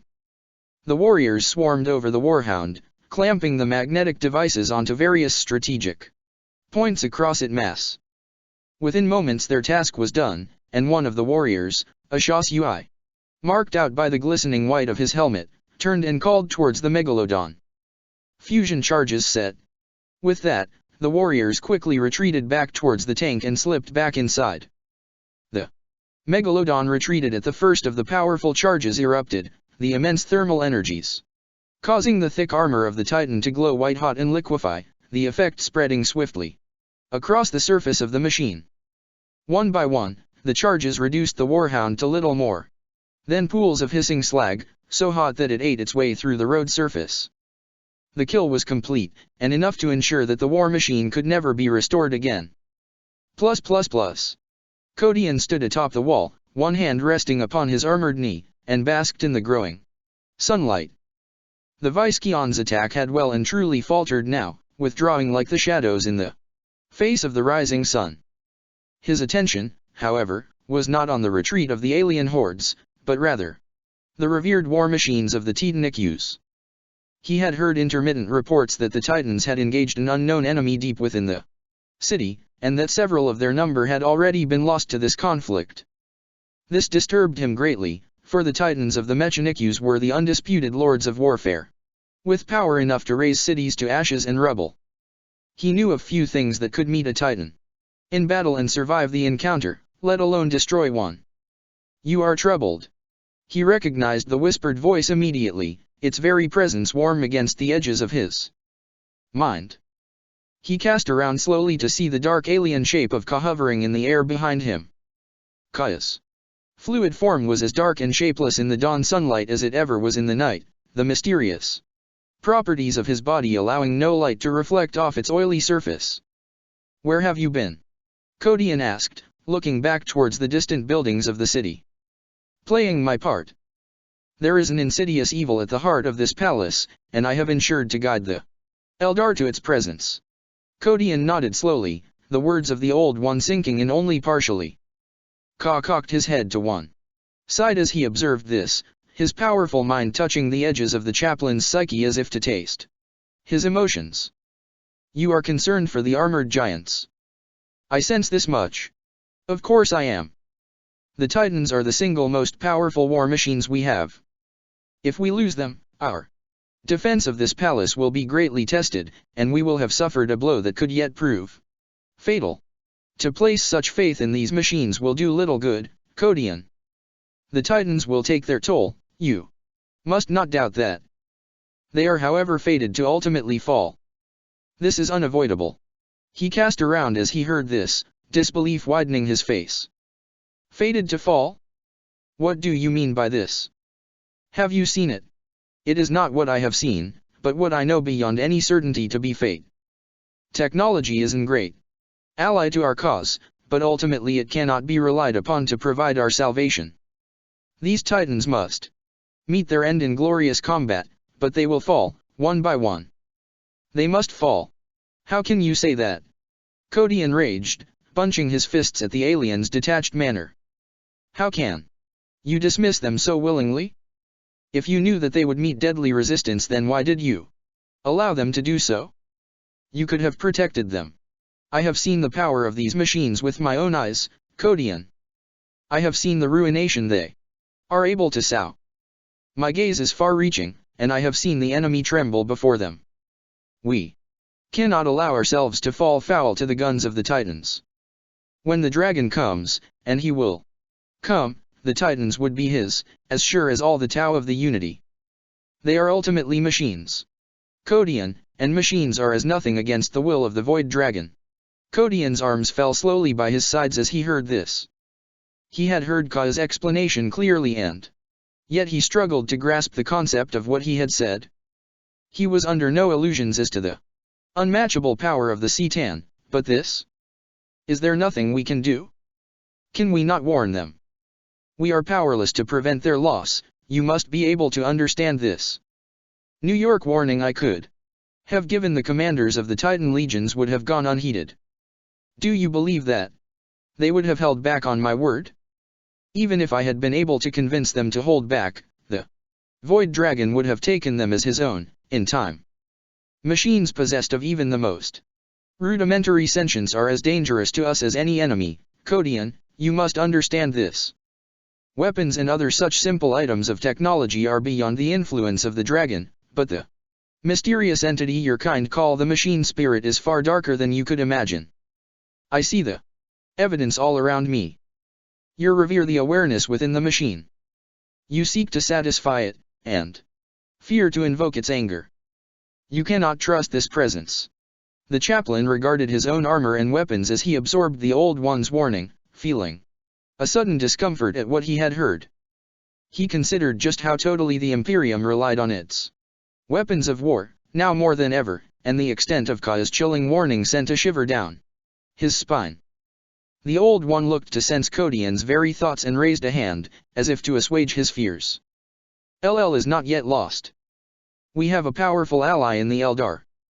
They were a race born to fight the Citan, and their own technologies are attuned as such that they are impervious to corruption. Soon you will come to learn just how deadly the Eldar can be. For now, I would ask you to cast your concerns aside and accompany me. Codian watched as the ancient being rotated in the air, his incorporeal body swirling like liquid. What do you have planned, Ka? Council of War? The old one replied. One that will shape the days to come. Part 161. The Gathering.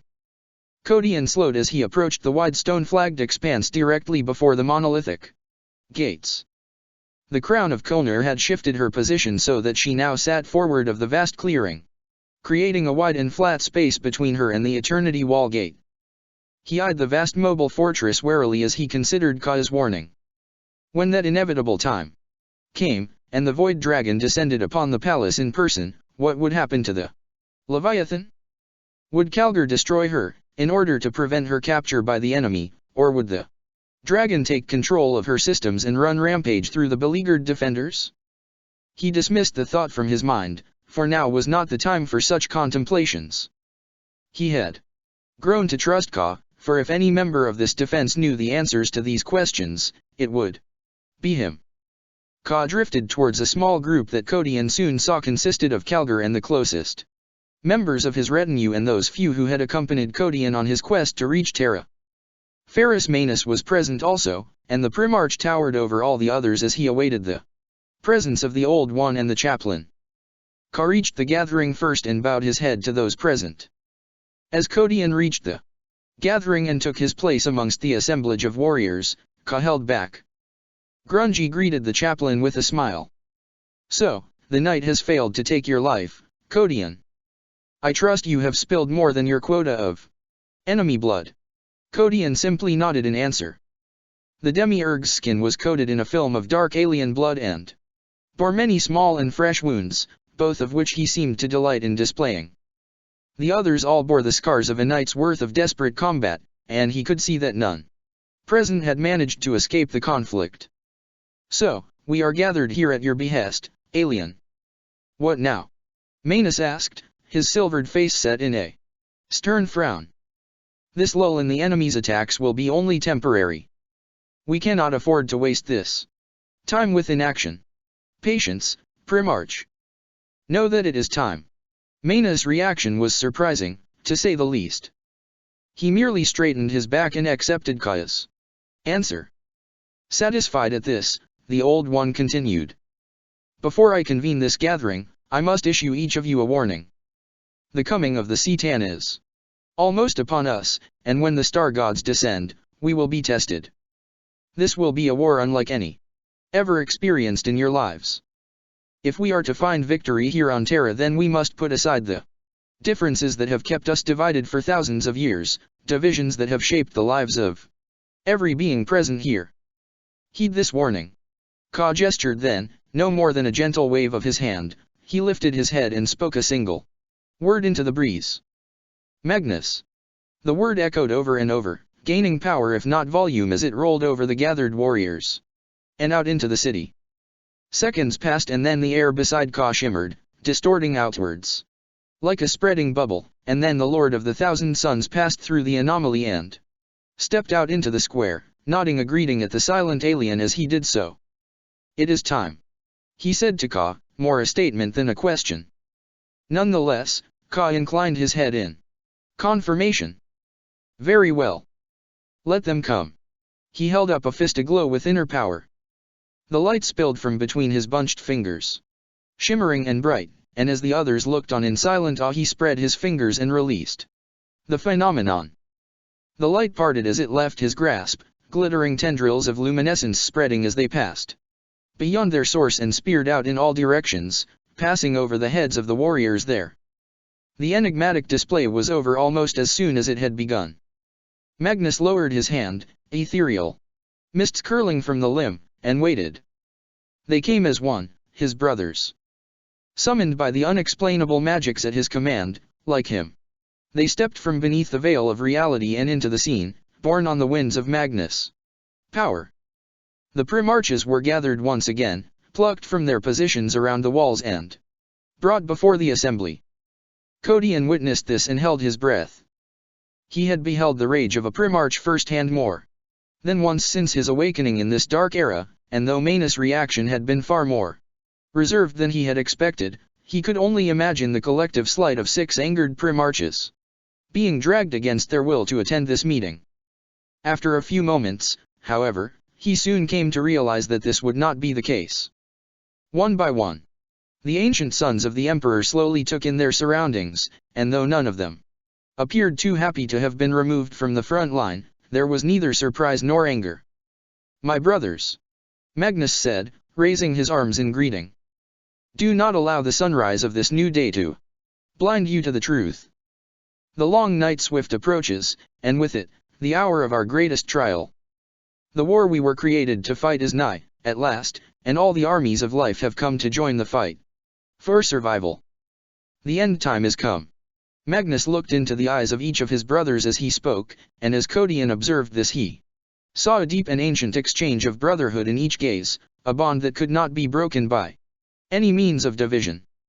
He saw it then as a truth, resolute and unquestionable, and at that moment understood the mysteries of the Primarches more fully than he ever had.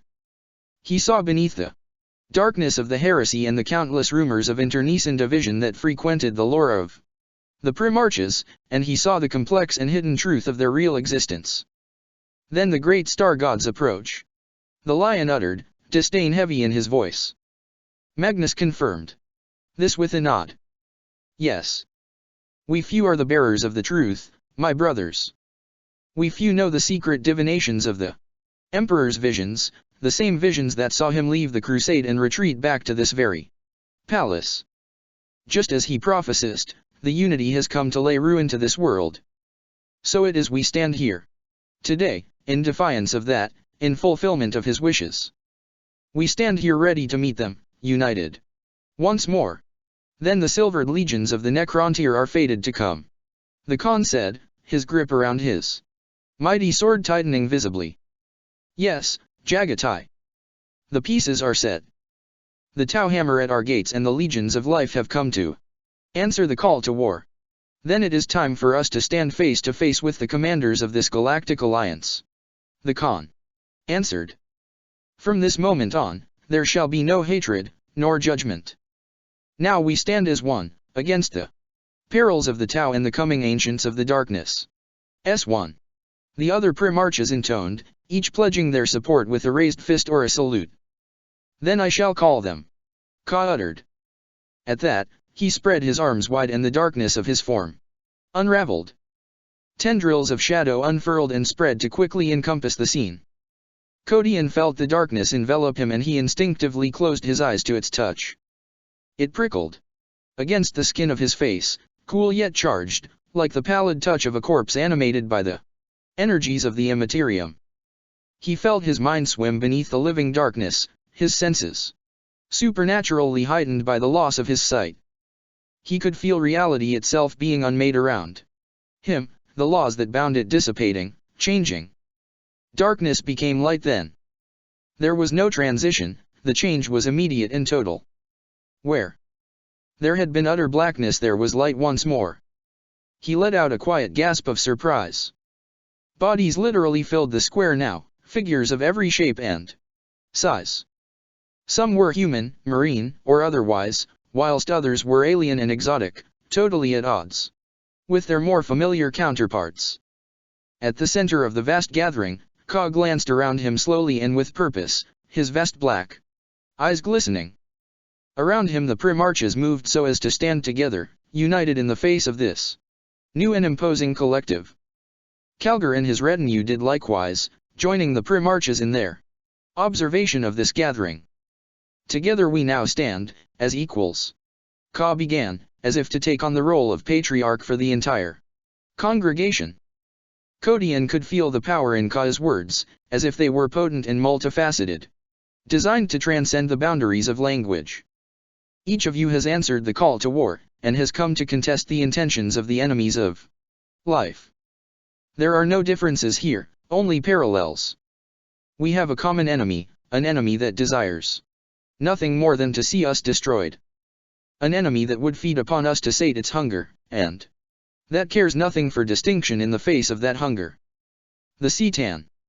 We are cattle to these foul beings, and we exist for nothing more than to be consumed. For millennia, the C'tan have observed your wars, and have delighted in the conflict and hatred they have witnessed. They have seen a galaxy afflicted with eternal war, and this has pleased them.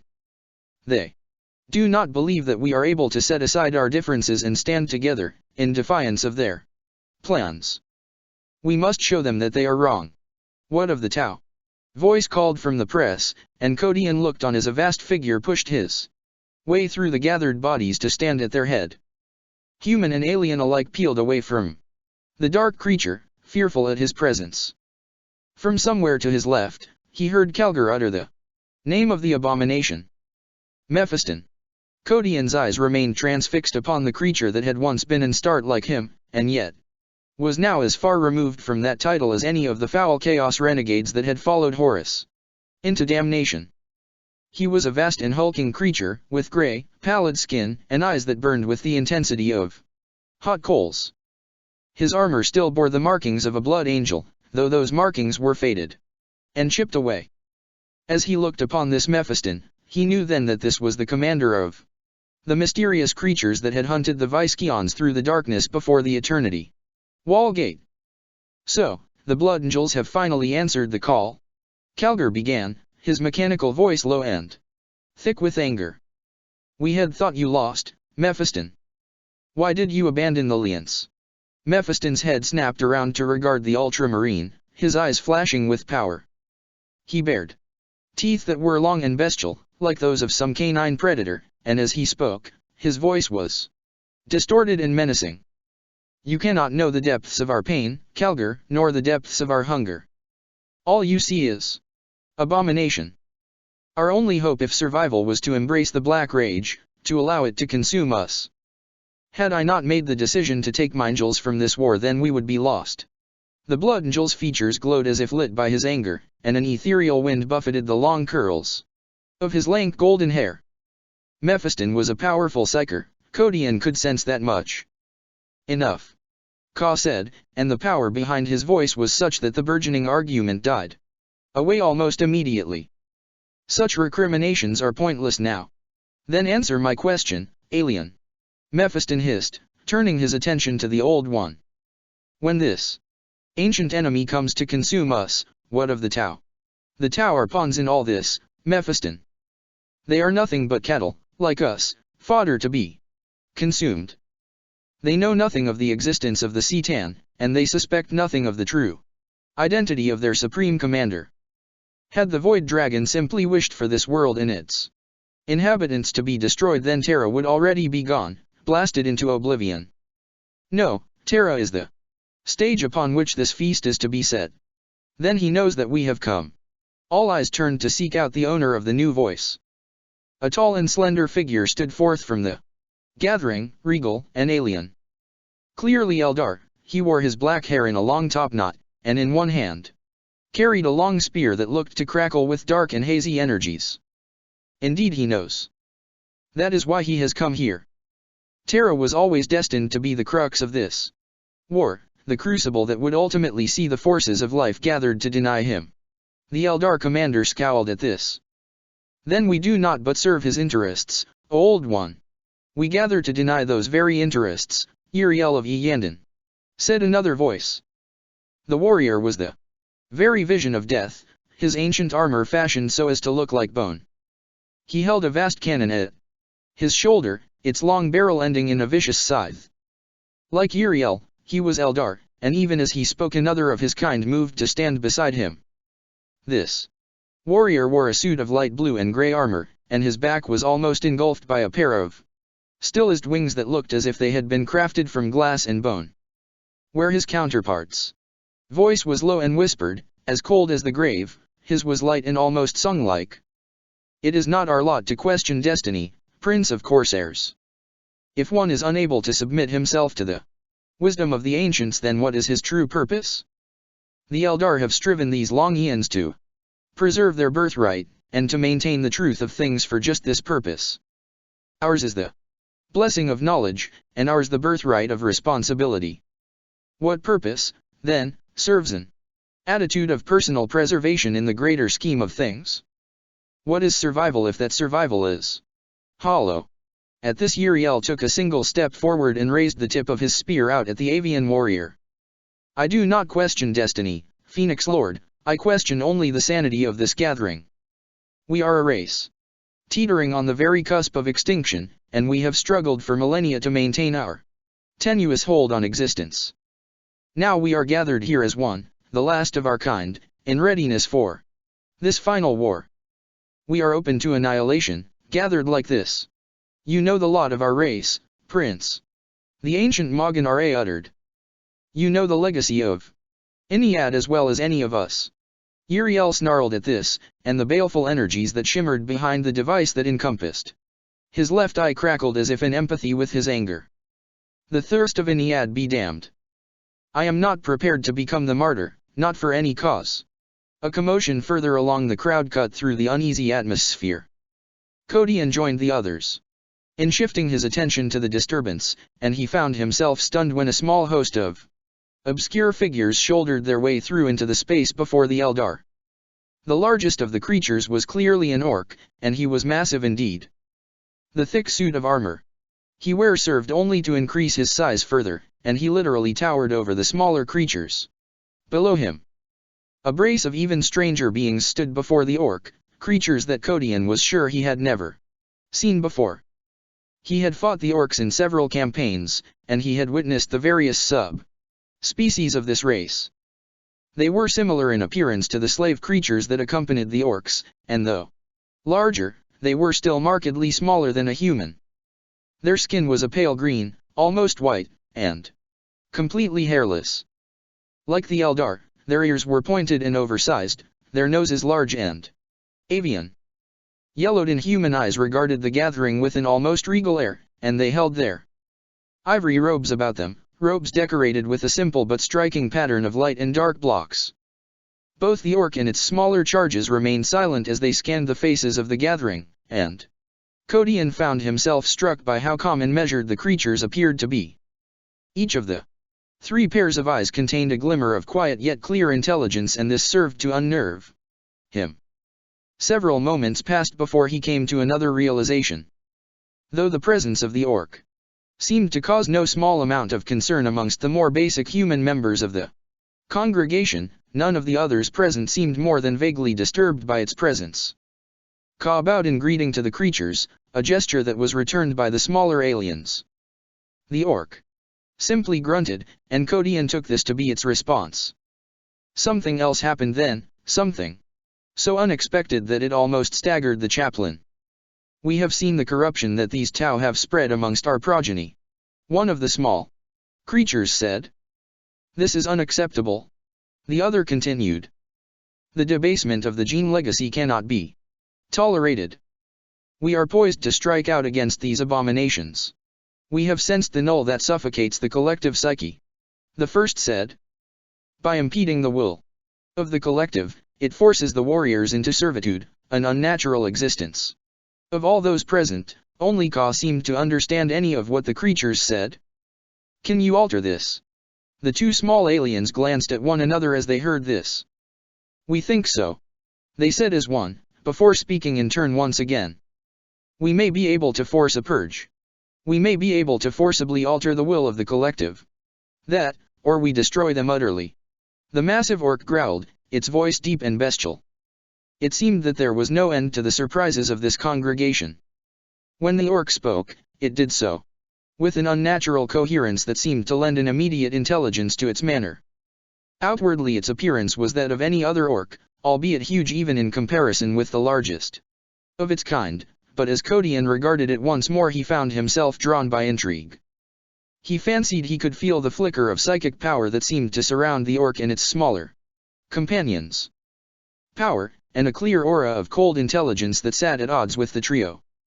It soon became clear that, despite his vast inherited knowledge, there were still many mysteries waiting to be unraveled as far as Dalo Kodian was concerned. "Gajdkul." Kodian turned as he heard the voice, and watched as Chivok made his way forward through the throng. His voice held a mixture of awe and fear, and his eyes were wide disbelief. The chaplain shifted his gaze from the Inquisitor to the orc, and watched as the creature's expression seemed to alter a little, no doubt at what appeared to be the mention of his name. "Gajdkul mag Uruk Thrika," Chivok continued, coming to rest at the side of the chaplain. "The most infamous orc in the history of the Imperium. The scourge of Armageddon." He looked to Kodian then, a look of quiet pleading in his eyes. "This creature has murdered millions, chaplain, in his rampage across the stars."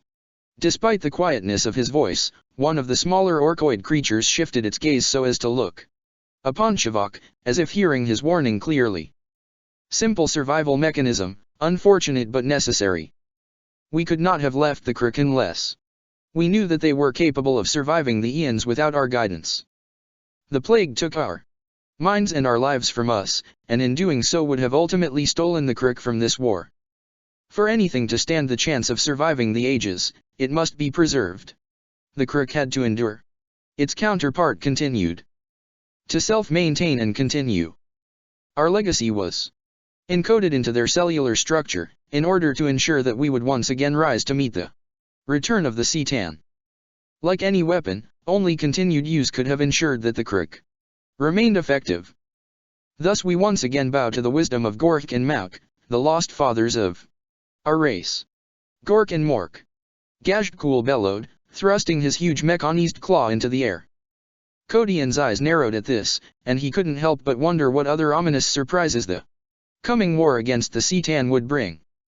Part 162. Pieces of History. He could see her clearly from here, despite the distance. The crown of Konur was a magnificent machine, ancient and revered amongst the ultramarines. From this distance, the bodies milling around her were little more than dots of color, too far away to distinguish any discernible features. It did not matter. He knew what they were doing and he could tell that they were finished. The charges had been set and they were doubtless ready to be activated at a moment's notice. Calgar had protested perhaps more than any other, but it had made little difference, and even he knew that it had to be done. The stasis charges were the only thing that would save her when the dragon came, and they were her only chance of surviving this war intact. Waste, he thought to himself. So much power, wasted. Still, Kodian looked away from the scene and turned his attention to the vast no-man's land beyond the defense walls. The total retreat of the Viskeons and the seeming reluctance to advance on the Taus part had meant that they had been able to secure 3 of the lost defense lines, not that he was sure it would make any difference. The tension was palpable now, an electric charge in the air. Everyone knew that something bad was coming, even if the majority of them did not know what. Kaya's final warning to the council still sat heavy in his mind, and created a chill within his soul. In the end, darkness will be called to fight darkness. The Necrontyr are a powerful foe, too much so for the majority of the masses to hope to deal with. This will be the domain of the Orc and the Eldar, and other, darker forces. He considered the plans of the Old One once again and found, even now, that he did not understand every aspect of them. He knew he could not realistically hope to, and that perhaps only the Eldar came close to doing so. It did not matter. He had faith in the ancient alien, for he knew the truth of Ka's origins. The things he knew would doubtless have drove others insane, and yet he had come to accept them, no matter the fact that, once, he would have considered even the mention of such things heretical to the extreme. And so too he came to consider Ka's warning once again, of the darkness that would be called upon to fight the Necrontyr when they came to this world. He shuddered at the mere thought of it. Chaplain. The voice drew him from his reverie and he glanced behind him to see a number of figures picking their way through the milling defenders. One by one, the warriors climbed the nearest ladder and moved to stand with him. At their head was Ligur, his familiar gnarled face a somewhat comforting fight. The others were with him. Umbraz, Grungy, the Kadian, Gormat, Chavok and Orekiel. The original team that had accompanied him across the stars to this hallowed world. The old librarian smiled as he greeted the chaplain. The expression sat at odds with his weathered face, and became more of a grimace than a grin. This war quickens, chaplain. I feel the oppressive force of the coming enemy as they near. Kodian couldn't quite understand how such a thing could possibly invoke glee in the librarian, but he did not question it. Perhaps he longed for the release of this war's conclusion. They all did, to some varying degree. I have felt this for some time now. The C'tan draw near. I can feel their approach. It is like a pressure on reality, a cloud of anti-existence that sends everything it touches scattering before it. Stars royal it. They're passing, Kodian. If Ka is to be believed, then 2 of these abominations are already here. Kodian answered with a sweeping gesture. He kept his voice low as he said this, so as to keep the conversation from the ears of the surrounding guardsmen. It is said that the one known as the Void Dragon is the controlling force behind the Tau. If Ka is to be believed, our own self-appointed Sigillite is one of these heathen star gods. Ligur shook his head at this, showing that the chaplain had clearly misunderstood his warning. I know that, brother, but this is something altogether different. The immensity of these beings is hidden from us, encapsulated beneath layers of secrecy and intrigue. Whatever it is that approaches us from the beyond makes no secret of its advance. I sense two of them. One is death itself, black and murderous. He is the reaper, eater of life, and his hunger is unmatched. The other is nothing but void, black and cold as the depths of space, perhaps more so. Its very existence scrapes at the edges of my mind. I can make no sense of this one, but something about its presence does not sit well. I feel it is hiding something. All we can do is prepare ourselves as best we can, Ligure, and await the coming of these beings. In the meantime, we have the Unity to worry about. Why are they not renewing their attack? I do not think that they will. Voice said down the line. Kodian saw Chivok staring back up at him. The Inquisitor's eyes wide with trepidation. Behind him, the Demiurge snorted in disdain. They had better. My axe grows impatient for the blood of the enemy. What do you mean, Inquisitor? Kodian asked. That Chivok pushed his way through the others and made his way to Kodian's side. Chivok looked away into the distance, his hands laid across the stone top of the wall. His expression was stern and dark, as if his own claims did not sit well with him. Exactly what I say, Chaplain. I do not think that the Tau will attack again. I think they've played their part now, at least in this war. Kodian's eyes narrowed as he heard this. The top of the wall before him had been struck by some manner of missile and was missing a good chunk. He placed one foot upon the bottom of the crumbling and rested his elbow upon his knee as he followed the Inquisitor's gaze out into the smoldering city. True to his suspicions, there was still no sign of the enemy. We have survived but a single night against the Visceans and, before that, the preliminary strike of the Unity. They came to this world and landed their forces with little effort. They have carved a bloody path through the stars to reach Terra, and they have swept aside all opposition. Why would they hold back now? True, we have acquired much strength in the way of reinforcements since this war began, but I don't see why they would hesitate now. There is only one reason the Tau would hesitate. Orekiel said. She and the Tau, Gormat, joined the small gathering centered around the chaplain. Chivok's assumptions are correct, at least I believe so. The enlightened alien said. My companion states, the Tau war machine is motivated by one thing only, command. The command structure of the Unity dominates every single action of the warriors. If they have thus far failed to recommence the offensive, then they have been ordered to stay back. Why? I cannot say. All I can tell you is that there is a good reason behind this hesitance. It would seem that they are waiting for something. Russ Umbras said, the apothecary's deep, gravelled voice taking hold of the attentions of the others. Remember what Russ said? He heard Guilliman, bad, but he is still coming. The wolves were keeping an eye on the progress of his forces when Magnus called him to the council. Perhaps they are waiting for Guilliman's reinforcements to bolster them. It is a good theory, but ultimately flawed. Chivok answered. With that he looked to the Kodian. Tell them what you have heard. The guardsman exhaled and nodded, setting his lasrifle against the wall. As he looked to the chaplain, he placed a hand upon the fresh dressing wrapped around his left arm. I've just come from one of the med stations clustered around the gate. While I was being patched up, I was talking to Kodian communications officer who lost a leg to the Viscean attack sometime in the night. He still had his pack with him, the medics couldn't drag it away for the life of them. Anyway, by the sounds of things, the situation is the same across the entire defense network. The Tau are holding back on all fronts. The Grey Orcs are still hard at it, and OKIR marine hunters seem reluctant to pull back, but otherwise it seems that the entire Unity is holding out for something. But what? Kodian asked, pressing the others for any ideas or information they might have. It was Gormat who answered that. For the Great Kodian, he said, pulling his robes tighter around him as if the very mention of Envier sent a chill down his spine. He turned his black eyes to the sky and nodded slowly.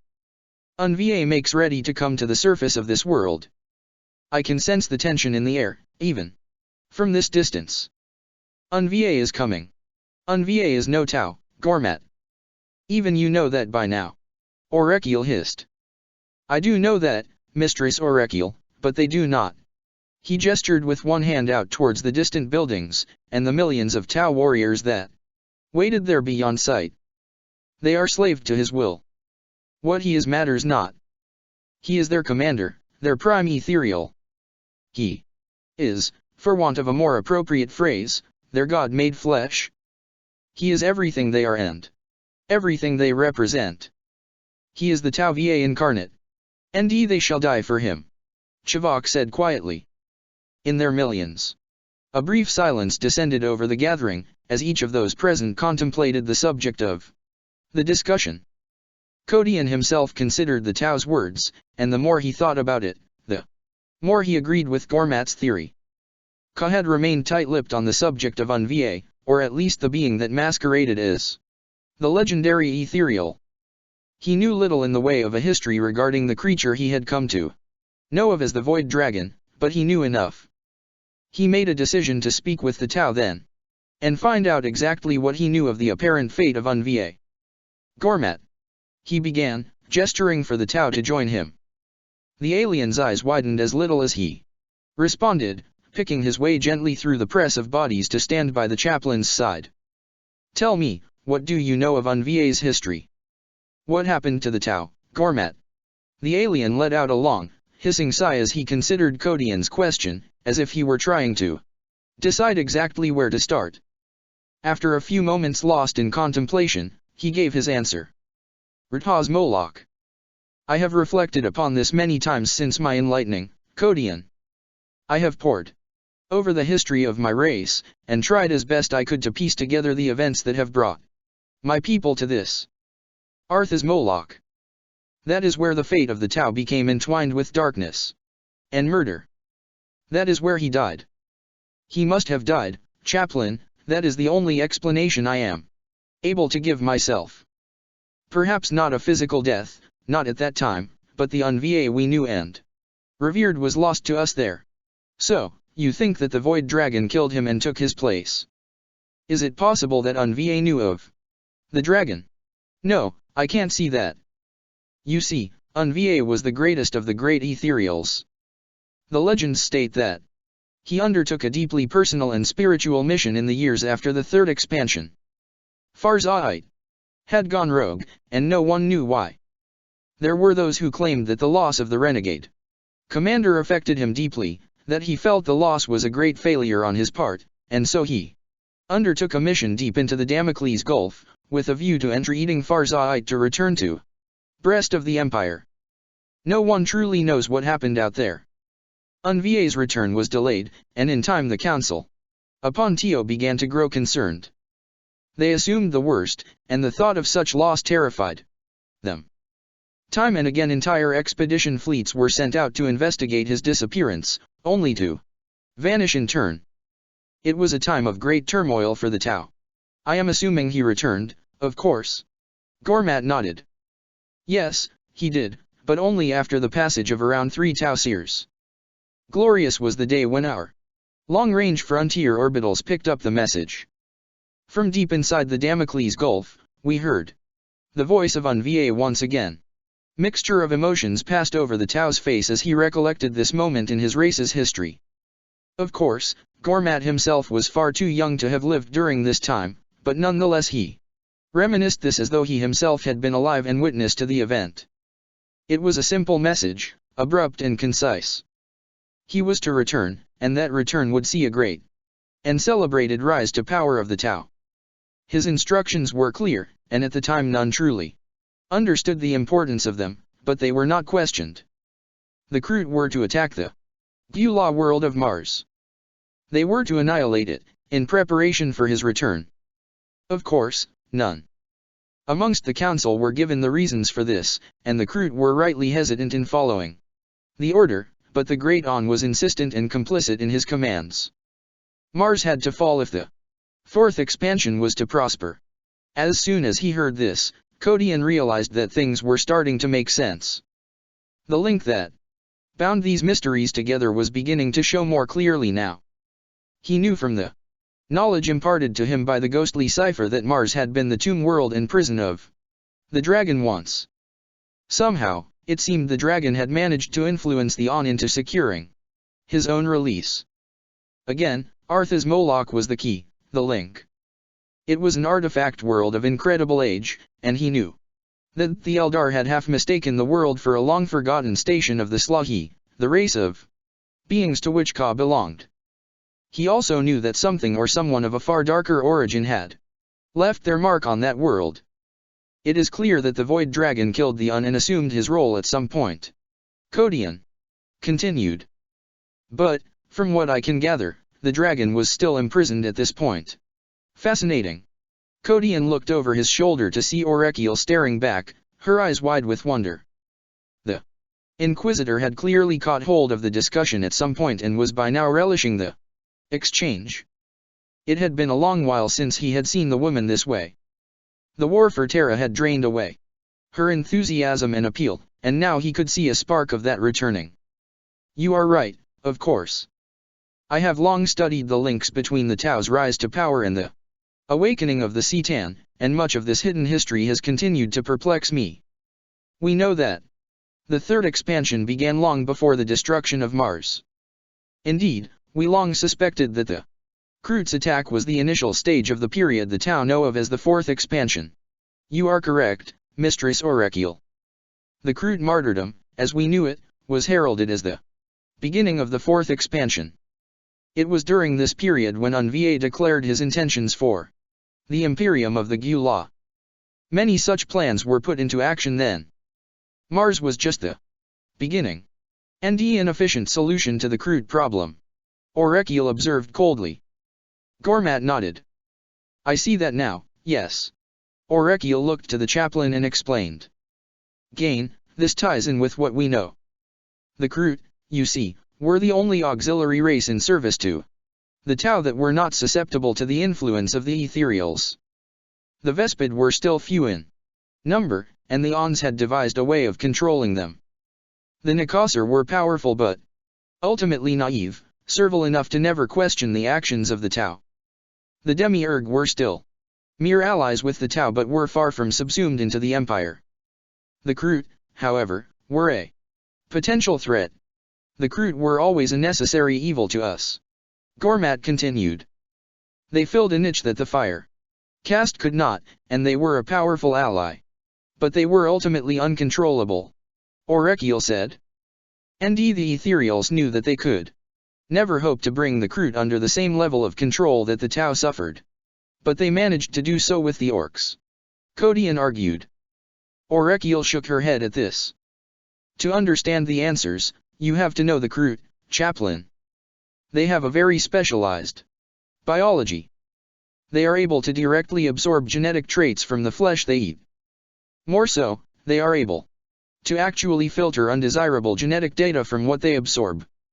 In short, the Kroot were and still are possessed of an ability that the Tau could never breed out of them. They could never have been brought under genetic control. The Kroot were an incredibly dangerous ally, and they had to be taken care of. And so the Kroot problem was taken care of and the dragon released, all in one fell swoop. Codion said. Both Orekiel and Gormat gestured in confirmation. The female Inquisitor was fired up now by the debate, clearly animated by the subject that she had devoted her life to. Few of the most influential members of the Ordo Xenos were privy to such secrets, but this knowledge came at a high price. Many of my associates were hunted down and assassinated by the agents of the Deceiver, in order to keep the involvement of the C'tan secret. None of us knew exactly when this profane creature came to implant himself within the hierarchy of the Imperium. But we were aware of his presence. We knew that there was little we could outwardly do, except keep watch on his activities, and try to piece together what he had planned for our kind. And what of the dragon? Codion asked. Were you aware of his escape from Mars? Very few of us, but yes. Erelisticius, the most powerful member of our cabal, was a potent psyker. And he saw the awakening of a being of immense power that he called Dr. Octir, the Void Dragon of Eldar legend. It ultimately killed him, such was the horror and power of its release, but before he died, he warned us of the terrible consequences of the death of Mars. Little over 10 years passed before the first of our worlds began to fall to the advance of the fourth expansion. But what caused Unva to awaken the dragon? Kodian asked. What happened to him on Rtahs? Moloch. He found the answer. The answer to the paradox. Gormat replied quietly. Both pairs of eyes looked to the unassuming Tau. The paradox of duality. Gormat continued. Its discovery was legend amongst my kind. No one truly knew what the paradox was, how it functioned, or even where it came from. All we did know was that the wisest and most revered of the ethereal caste had long been rumored to be the bearer of an artifact of unknown power known as the paradox of duality. The paradox was an ancient and legendary device, said to predate even the prehistory of the Tau race, and that it was found by the first ever ethereal. The paradox was said to contain a power only an ethereal could wield, or even understand. With it, the bearer became invincible, unstoppable. Our history contains many accounts of the paradox, and states that the bearer and those around him were able to enter the fiercest of wars and emerge without so much as a scratch. It was said that Unva vowed to unlock the secrets of the paradox, in order to determine the foundation of our race, for he believed the paradox to be a legacy, a key that could unlock all the secrets of life and the universe, where the correct ethereal to pursue those answers. He carried the paradox off to Arthas Moloch with him. Though none know of what he found there, he himself claimed that he had found the answers on that dead world, and when he returned, he had changed beyond all recognition. Yes, I have heard of this legend.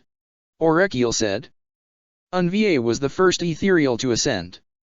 The power of this paradox had changed him utterly. Of course, we now know why these changes occurred. Unva was no longer the individual he had once been. He was no longer even Tau. She sighed then, playing with the long braids of her hair whilst deep in thought. We knew of the paradox for a long time, or at least the legend of it. I am old, chaplain, far older than you would ever guess, and I have fought the onset of that age with a vigor that cannot be matched. I have done so because I needed answers to the questions I have dedicated my life to solving. One such question was that of the paradox of duality. We long suspected that the Tau were in possession of an incredibly powerful and ancient device. A Necrontyr device.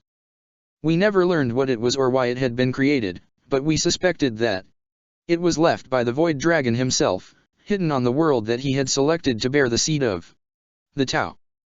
That device would be his conduit to the burgeoning race, and would connect him to them once that seed had grown ripe. Through it he guided the Tau, an extra-dimensional guidance that continued undisturbed as the warp storms created by the Eldar to shield the race raged around their world.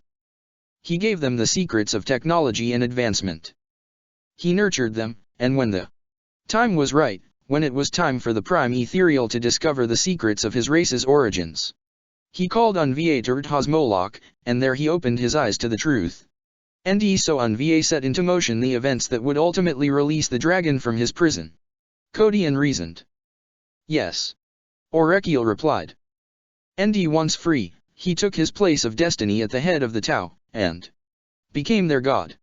And he is a vengeful god. Gormat warned, his voice filled with a mixture of reverence and fear. Orekiel shook her head as she heard this. Worse than that. He is a hungry god. Part 163. Darkening Skies. Rabut Gilliman smiled as he heard the news he had been awaiting. Excellent. The Firecast Shasel bowed deeply and ran back towards the Tau lines, accompanied by his humming DX4 drone. It would seem that Makarius is performing admirably against the Titans, he said to his companion, the ever-present Barolinus. It shouldn't be too long before the Titans trouble us no longer. Yes, my lord. Barolinus replied. For all his attempts to hide it, his voice was tinged with a noticeable regret. The Primarch picked up on this and arched an eyebrow in his direction. This troubles you. Barolinus looked for all the world as if he was about to deny it, but at the last possible moment he gave Guilliman a nod. "There are things that have troubled me since I entered this war, my lord. It is not easy for an start to make war with the very Imperium that gave him life, and made him all he is. I gave you life, Ultramarine, not the Imperium. Remember that." Guilliman replied, his voice edged with darkness. Almost as soon as he had made the terse comment, however, his mood softened. "I do agree with you, though. None of this is easy. What you have to remember though is that this Imperium is nothing like the one you served, Barolinus. That Imperium has long since died, murdered by heresy and misdirection. The Emperor's Imperium is dead, and in its death throes it has killed its lord and master. We are here to avenge that. Oui. The warrior asked him then, and the Primarch found himself genuinely surprised by the question. He took a step back, his face wrinkling in consternation. "What do you mean by that?" Barolinus eyed his Primarch warily as he replied. "The Emperor is dead, Lord. The vengeance we exact on those responsible for failing him is right and just, but I fail to see why this war is being fought as it is. Why lay siege to the Imperial Palace? Is the Unity not powerful enough to simply destroy this entire planet from orbit? If it is true, if the Emperor is really dead, what is there left to save here? We could easily tear the heart out of this world without resorting to this kind of war." Guilliman bobbed his head slowly as he took this in. "True, Barolinus. Very true. I myself have considered this, many times. I can of course provide you with a short and simple answer. This is how the UN commands it. And I know you better than that, my Primarch." Guilliman allowed the beginnings of a smile to creep across his face as he heard this. "That you do, Ultramarine. I will confess to you that I know not why UNVA wishes to take the palace intact when the Emperor has expired. This suits me fine. I want that stronghold, Barolinus. I want to crack it open and sow the seeds of my wrath amongst those within. I want Calgar, traitorous betrayer that he is, to kneel before me and beg for his life before I take it. I want Russ also for what he has done to me, and though I know he would never bend his knee to me, I wish to run the blade that he broke in two through his neck, and watch the life drain from his eyes. I want my vengeance. I want retribution. I want to see the greatest leaders of our enemy die with my own eyes. Only then will I know this war is over, and we have won. Only then will I know that the Emperor has been avenged. Orbital bombardment is such a brutal and indiscriminate thing. I need to see them die." Barolinus bowed deeply to his Primarch's wishes. The eagle sat at his shoulder, flapped its wings as the warrior rose once more, his augmetic eye shining with the thirst in his heart.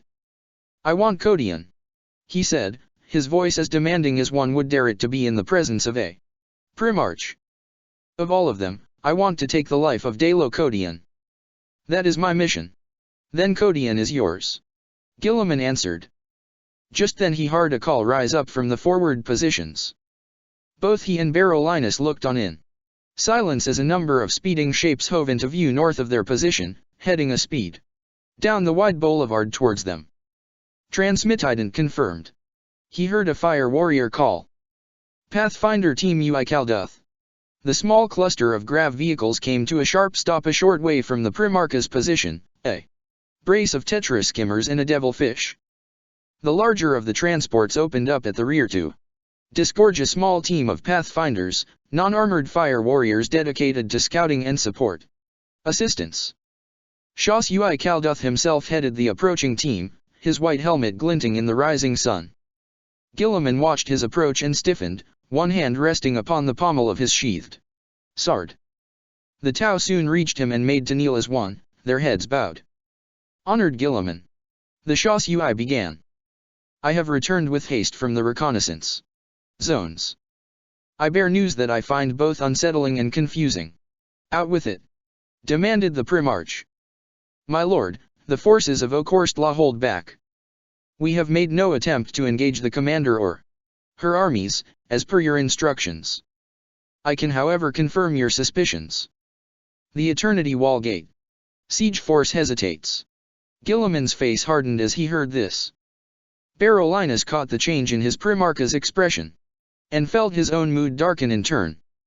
Return to your previous duties and inform me of any change in the circumstances, he ordered the Pathfinder team, before turning to Berolinis and gesturing for the warrior to follow him as he began to pace. The Ultramarine fell in beside his Primarch, and together the pair began to stroll down the deserted boulevard away from the waiting Unity forces. They hesitate? Berolinis asked, once he was sure that they were out of earshot. Guilliman let a few moments of silence pass between them before he answered. It would seem so. Do you recall the communication I received shortly after reaching Russ's last position? Berolinis nodded. It was an order direct from the Great Un himself. The order was clear. Join with Okorstla's forces, and await further instruction. Do not attempt to advance. Why would he order that? The Ultramarine asked. In response to this question, Guilliman fixed him with an unwavering, steely gaze, and that was when he noticed it for the first time. Berolinis loved his Primarch, so much so that the mere presence of Guilliman at his side still caused his dual pulse to quicken, and the adrenaline in his body to surge through pride. Standing face to face as they were now, Berolinis noticed the subtle changes that had occurred in Guilliman. His eyes were as dark as ever now, coal-black, and had long since ceased to shift in color, in response to the Primarch's mood. They were hard and shining, like those of a Tau. His skin too had begun to change, his once pink face taking on a stony wash of gray. The diamond-like organ set into his forehead was now far better established too. The puckered scarring around it had faded away, and it looked to protrude even further, almost as if it had always been there. The Primarch looked to read his thoughts then, those void dark eyes widening a fraction.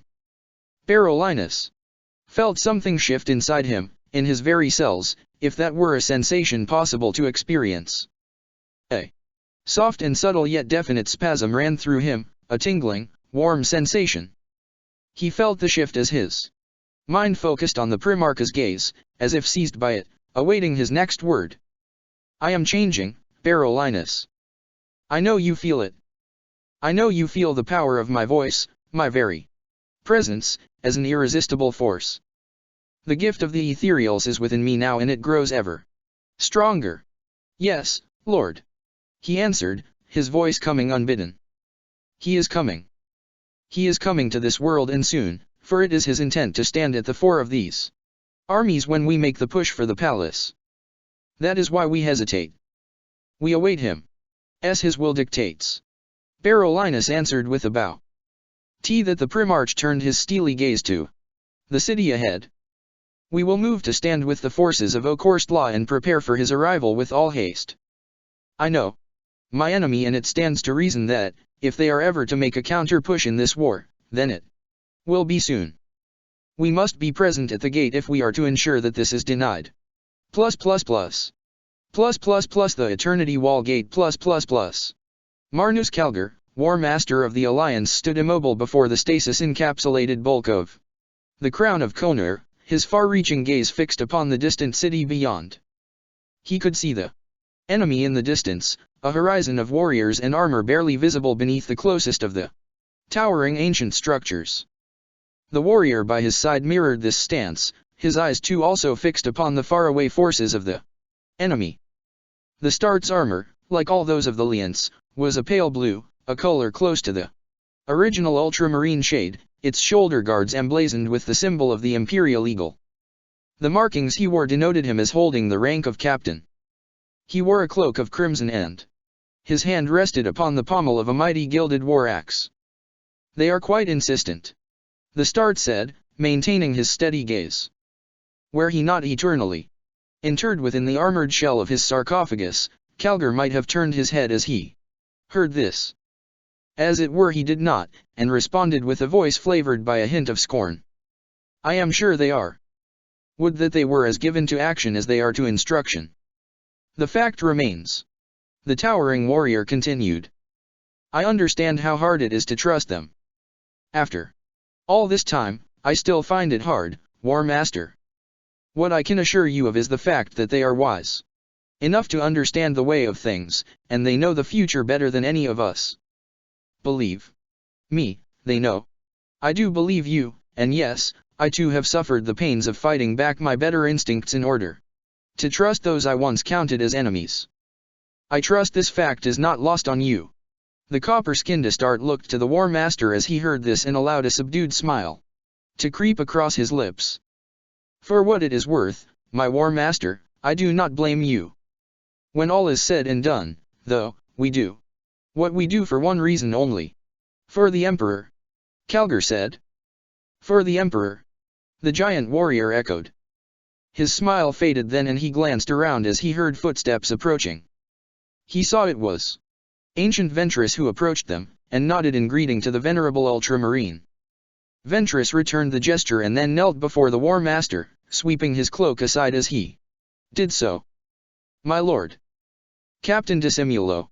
He began, greeting both the warriors in turn. That he rose once more and stood to attention before his commander. We have it confirmed, my lord. Unity forces are currently holding back. The Visceons have literally disappeared, and none can say whether they will return with the fall of night. As we suspected. Calgar answered. Good. Perhaps the situation is exactly as you suspected. Captain. Ventress looked to the warrior by his War Master's side. Of all the operatives within the many factions of the Alliance, Disimulo was perhaps one of the most mysterious. He formed part of the War Master's elite Liance Guard, Marines dedicated to the task of hunting out and destroying suspected traitors and Unity sympathizers within the ranks of the Alliance. Many times the Alliance Guard had undertaken missions of secrecy and stealth, often penetrating deep into Tau-held territory. The sheer size of Disimulo never once failed to take the Ancient's breath away. He was a good head. Taller than Ventress, and indeed most other Astaroths.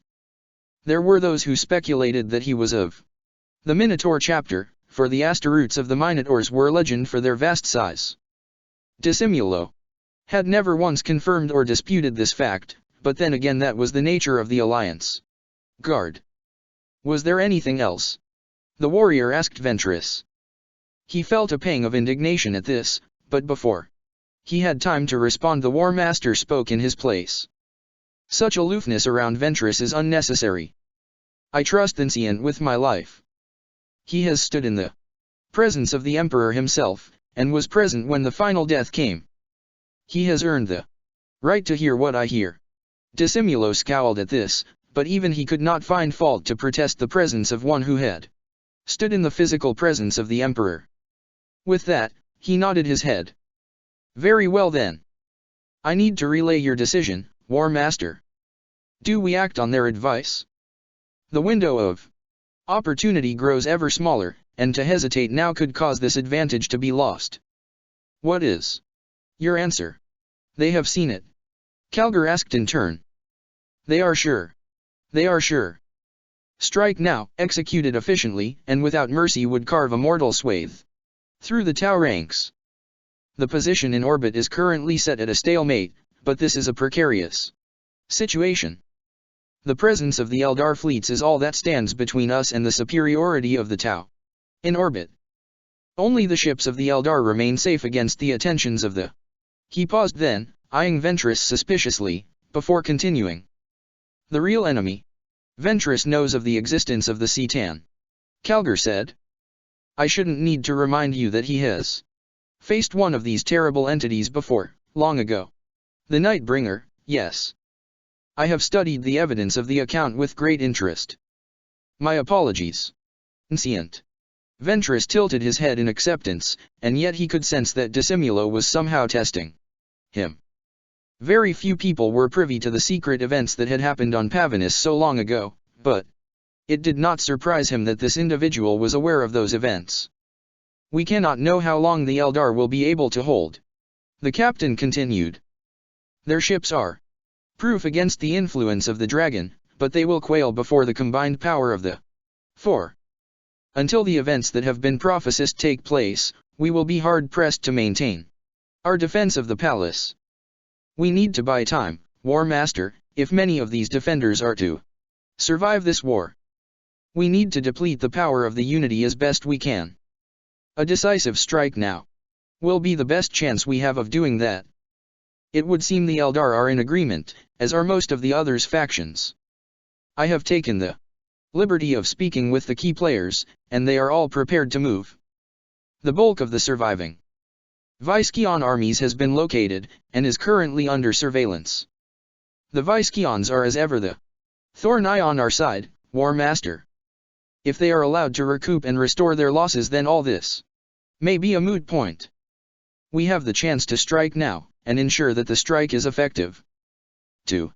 Delay may cost us this war. What of our allies? Calgar asked. They are in place. All is as it needs to be, War Master. Everything is set. It is your decision, my lord. Calgar. Very well. Let them know that they have their wish. You play your part, and I will play mine. I will send the order immediately. Disimulo gestured his confirmation and then made to leave, regarding Ventress once more as he did so. The Alliance Guard captain had taken only a few steps when Calgar spoke again. Captain, one more thing. The towering Astarte slowed and looked back, his eyes narrowing. Send them a message from me. Tell them that I expect an active involvement in this coming war. For too long have they served as the manipulators. Now it is time for them to dirty their own hands. For what it is worth, Disimulo answered, I agree, War Master. Until we meet again. Ventress watched the captain leave and found that his departure left behind many questions. He did not voice these questions though, for he trusted his War Master. He trusted Calgar in every decision he made. You ready, Uriel? The question startled him enough to cause him to turn his head and, in his surprise, he almost expected to see the War Master's face staring back. This happened to him sometimes. No matter how long Calgar had been entombed within his metal form, he still found it hard to accept. I am, my lord. I am as ready as I ever could be. I ache to see the Tau destroyed and the Unity brought to its knees. No, Ancient, you misunderstand my question. I ask if you are ready to meet your nemesis once again. Calgar replied. The creature unleashed on Pavinus. It almost killed you, Uriel. I know you felt fear that day, and I know that an Astarte is proof against such emotions. I do not censure you for that. I can only imagine what kind of abomination this Nightbringer is. He is death personified. Ventress whispered, trepidation heavy in his voice. Yes, I felt fear that day. But I am also ready. I am ready to avenge the deaths of my brothers on Pavinus, and I am ready to face my fears. I will face him once again. It will be a fight that you cannot hope to win, Ancient. Calgar said. I know that, my lord. Came the reply. Part 164. Strike back.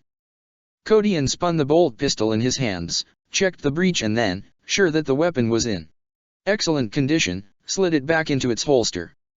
He was ready. You sure that you are up to this? Before him, Gormat tilted his head. I am sure, Codian. It has been my life's nature to lie and to coerce. Lying to my own kind will be no more difficult than any other task. I am ready, at last, to take an active role in this war. At that, Codian looked beyond the Tau to where the other two figures were waiting. The Cadian was already well into his role. He had exchanged, or rather refreshed, his punished GUVESA uniform.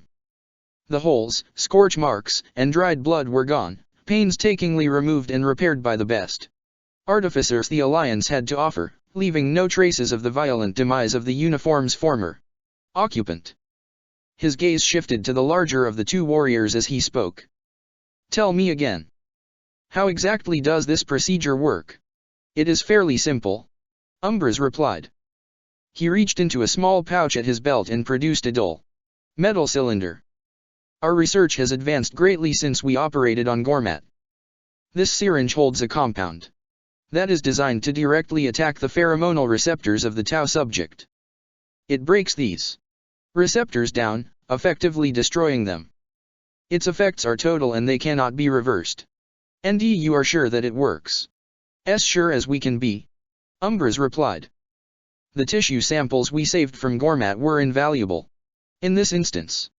Thus, the need for invasive surgery is no longer required. The Tau continued, no small amount of relief in his voice. He heard this, the note in the chaplain's voice told the others that he was far from convinced. This is a highly dangerous mission, I shouldn't need to tell any of you that. There is a damn good chance that none of you will make it back alive. I do not want to lose any of you, especially on what could turn out to be a fool's errand. To you maybe. Gormat answered sharply, his voice cutting the chaplain's own short. But these are my people. If there is any chance of saving my race, then I will take it. The Tau are your enemy, Codian, but they are of my race. I have no desire to see that race become extinct. Then you had better hope that this does work, Gormat. We are not enemies, you and I, but the rest of your kind seek only my destruction, along with everyone else here in this alliance. We will all do what we can to survive, and we will destroy all those who oppose us.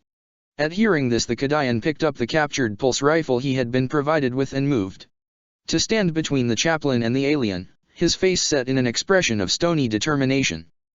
This mission means more to me than a chance to get a few of the Tau on side, chaplain. There are soldiers out there, ex-guard, who are caught up in a situation far worse than they could ever have dreamed. I'm not talking about the second-gen GUVESAs or the indentured soldiery. I'm talking about true guard, men and women like me, soldiers who want no part in this war against us. When I was part of the Unity, I spoke to many soldiers who wanted to come back over to this side, but there were simply no routes of return available. There are thousands like me trapped over there, fighting a war they do not want to fight against an Imperium they still love, for better or worse. It is an Imperium that wants to see them dead. No one wants to die, chaplain. No sane man or woman would gladly give their life unless they need to do so. I've seen soldiers make a desperate and glorious last stand for their principles and beliefs. I've seen people go on a rampage through Unity squads, killing human and Tau alike, simply because they cannot stand to serve the Tau any longer and believe that their sacrifice will make a difference. It never does and it never will. I've seen entire GUVESA squads purged because one of their own has broken down. I've seen soldiers executed simply for communicating their displeasure to make war against the Imperium. There are thousands upon thousands of Imperials trapped inside a machine from which there is no escape save for death, and what then? The Emperor's judgment. Codian replied, a hardness in his voice. The Emperor's judgment. Fate worse than physical death.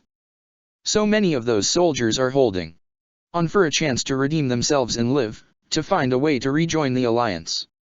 How can they do that when Imperial guns constantly quest for their destruction? Most fall before they have realized this goal, denied their chance. I can do something to change that. I can save them. Three of us can save many lives. Umbras said. What are our 3 lives in contrast to that fact? If we fail, then we fail, chaplain, and the Alliance has lost 3 of its members. If we succeed, if we even turn but a handful of Tau or GUVESA over to our side, then we will have justified this. It must be done. Codian contemplated the arguments of each of his companions as he withdrew the Dawnblade and ran his armored fingers over the alien weapon. It shuddered at his touch, sending a warm and familiar sensation through him, as if to assure him that the plan was sound. You all make convincing arguments, he finally said, placing the weapon back in its holster at his hip. Very well. Do what you can, but do not risk your lives unnecessarily. Return to us, no matter the outcome. Just survive this. All 3 tilted their heads to the chaplain, and then Umbras stepped forward, his hand extended. Codian took the hand in his own and pulled the marine close into a brother's embrace, hands locked, chests close. You are the last of my brothers, Umbras. You are the last man alive that I truly know. Do not die on me, Apothecary. Umbras smiled, his aged, scarred face wrinkling. I won't, Dalo. I have no intention of meeting my end just yet. I'll die when I'm satisfied, and not a moment sooner. Kodian slapped a hand across his comrade's shoulder and then released his grip, allowing them to part ways. Emperor be with you all, he said. "And hurry. The counter-attack may have already begun out there." He watched in silence as the three figures moved off swiftly into the distance towards their fate, pushing through crowds of milling guardsmen and striding sentinel lifters on their way to the secret insertion site. The very act of secreting the three individuals into enemy-held territory held great risks, and there were no guarantees that even this would work. He found himself whispering a prayer of safety as they slid out of sight. "Chaplain." He cast around to see a female guard officer weaving her way through the dispersing crowds towards him, one hand held fast around the grip of her holstered plasma pistol. "Chaplain Dalo Kodian." He nodded. He had never seen the woman before or recognized anything about her that would suggest a previous association. She seemed to recognize this in his expression and smiled a little. "I have been trying to locate you for hours, Chaplain. You are a difficult man to find. Do we know one another?" She shook her head at this. "No. I have an important message for you, Chaplain, one that must be delivered before this counter-attack commences. I was beginning to worry that you had already left." "From who, Lieutenant?" he asked, noticing the stripes sewn into the sleeve of her fatigues. A warm sensation tugged at the edges of his mind then. He felt his fingers twitch and his arm began to fall to his side, an unbidden physical reaction. Something was wrong and, whatever it was, the Dawnblade seemed to sense it. "From the sigillite," the officer began. Kodian's hand was heartbeat ahead of his mind. It closed around the hilt of the weapon even as he heard the name. As he pulled it free, the woman's voice died away. She ripped the bolt pistol free of its holster and fired even as he was still in the process of arming himself. The bolt exploded an inch away from his forehead, impacting against the protective powers projected by both the Dawnblade and his own Rosarius. He rocked back as fire and shrapnel rolled over the invisible barrier, but the Dawnblade was free now and the weapon writhed in his grasp, eager to taste blood. The woman was fast, faster than he could have anticipated. She fired again and again as she darted forward, each bolt breaking apart an inch from his face, denied the kill. In that instant he could feel the strength of both protective forces fluctuating, punished to their tolerances by the fast and brutal assault. He would not survive for long, and he did not take charge of the situation. He lunged forth and swung his weapon out in a wide arc, temporarily blinded by the bursting flame before his face. The Dawnblade struck nothing and he tried again, swinging with all his might. The fire dissipated in time for him to see the blow connect, at least in a fashion. The officer loomed large before him as she ducked under the blow and swung her pistol out to connect with the haft of the Dawnblade, intending to knock it from his grasp. Energies flashed from the point of contact and sent the pistol spiraling away. She cried out in pain and rolled clear of Kodian's return swing, cradling her injured wrist as she did so. She was on her feet faster than thought, and she leapt, slamming both feet one after another into his back. The blows connected with inhuman force, enough to cause him to stumble forward. Another kick slammed against the back of his knee and drove him down. A fourth hammered into the back of his neck and he fell forward, rolling away from the heel that drove into the ground in his wake. He knew the woman could not hurt him with the blows, but the force behind them was enough to keep him on the defensive, occupied enough to prevent him from striking back with any coherence. The next occurrence changed all that. The woman's good hand erupted in a wash of emerald flame as a blade of pulsing energy slid forth, crackling with deadly potency. He felt the Dawnblade's sentience shudder at its presence, a reaction born of a millennial recognition, and, in that very instant he knew that no manner of protection or field in his possession would turn that alien blade aside. The blade drew a blinding arc through the air as its wielder slashed at him. He knew that there was no way he could parry or block this weapon. He leapt back and swung low, only for his opponent to roll back in the air and land lightly on her toes. She swung the blade up over her head and down, almost cutting him in two from head to groin. Kodian tore his bolt pistol free and snapped off a succession of fast shots that the woman simply swayed around, her torso snaking from side to side. She twisted and slashed, so close he felt the heat of the unnatural blade and then flung her other arm up. He felt something metallic ring against his armor and then spin away, a sliver of metal, a needle of some sort. It had struck his gorget, missing the flesh of his throat, but only just. The chaplain had humility enough to realize that he fought against an opponent who could realistically kill him, an opponent who was swifter and better at combat than him. He knew he had to get in close if he was to survive this. Whoever she was, the look upon her face was one of utter hatred. Her eyes burned with a thirst for his death, a thirst that transcended any personal level. He was a target, he saw that, not for this woman but for someone far higher than her. She was a servant of the Citan, of the creature that had taken the rule of Terra as his own, and now that creature quested for his death. She flung another needle his way and he raised an arm to stop it, the thin spike glancing off his armor and spinning away. The distraction was enough to allow her to dart forward and stab at him with the deadly energy blade. He dipped to the left and tracked her with his pistol, but she was too fast. The bolt hammered free and flashed past her head as she leapt high and then thrust down at his neck. He smashed her arm aside and sent the tip of the blade through the outer layers of his shoulder guard. There was no sound, no resistance. The phase sword simply passed through the layered ceramite as if it were insubstantial, a mere illusion. He felt the heat of it as it passed by his skin, hot yet cold, a curious sensation. He thrust the pistol at her face and she palmed it away, the shot sent wide. He blocked her return with the blade against his arm, keeping the deadly weapon at bay, and then shoved her back. The power behind the shove sent her back several meters, putting space between them, enough for another shot.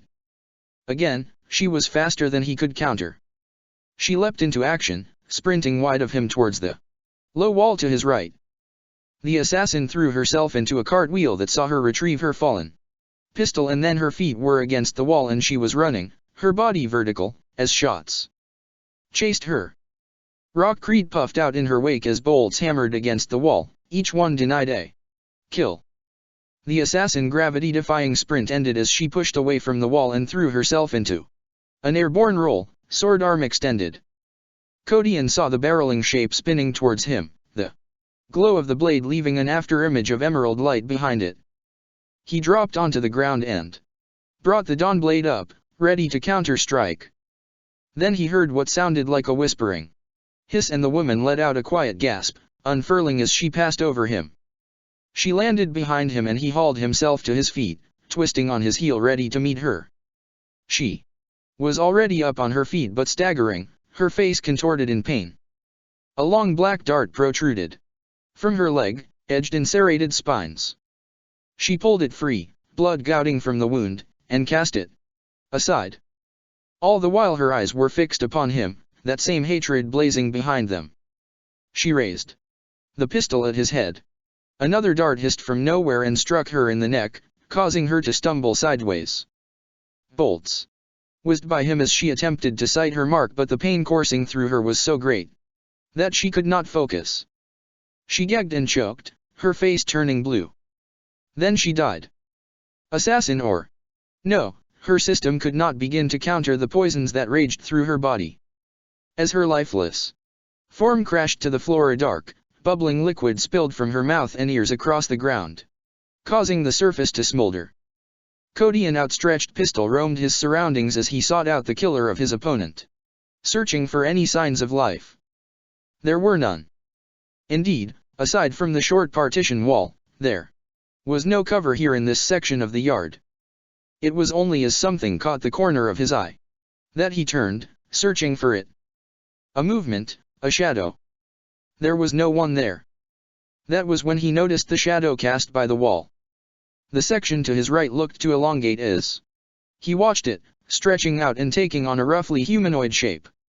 At the same time, the surface of the wall itself above looked to darken and shift, as if something had suddenly taken to standing before it. Then the figure stepped out of the air itself, and it was all he could do to stop his finger from tightening upon the trigger.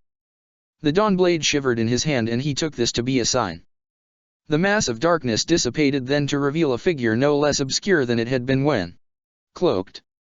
It was mostly shapeless, roughly human in height and size, but otherwise little more than a mound of moldering rags draped roughly over who or whatever lay beneath. The only visible features of the thing were its hands, a pair of festering, segmented hands with fingers that were little more than armored tentacles wrapped around the haft of the glistening black weapon they held.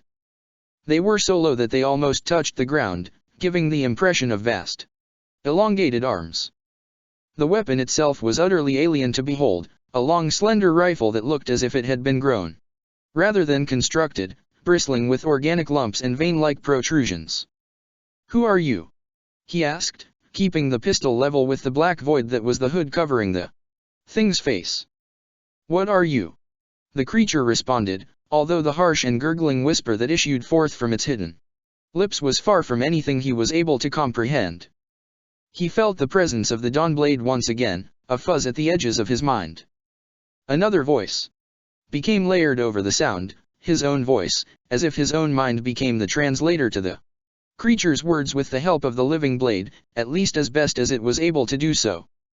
"Shadows that walk, life beneath feet of human. Hrud, mouths of human tell. Caution, prophet of most ancient.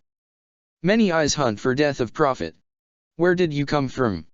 Codian asked, recognizing the species name of the creature as soon as he heard it from the memories of Cypher's legacy. "Beneath. Within. No shadow is empty of Hrud. Life wait is ended. C'tan come. Mirror devils stir at call of enemy. Time for war now, for Hrud and for all life. Then the Hrud will join this war. Hrud make war long before Tau come to this world. Hrud make war on Tau many years long. Now. Hrud time to gather as one. Shadow's mouth will open and swallow Tau for all time. Time now. War is come." The alien said nothing more. It simply turned away from him and vaulted the wall, its entire form seeming to glide effortlessly across the low barrier and sink below it, away from sight. Codian heard the scraping of metal and quickly followed, sprinting to the spot where the Hrud had disappeared. It was gone. Below the wall a drain lay open, its cover pulled free and discarded. His eyes narrowed as he looked upon the creature's route of escape.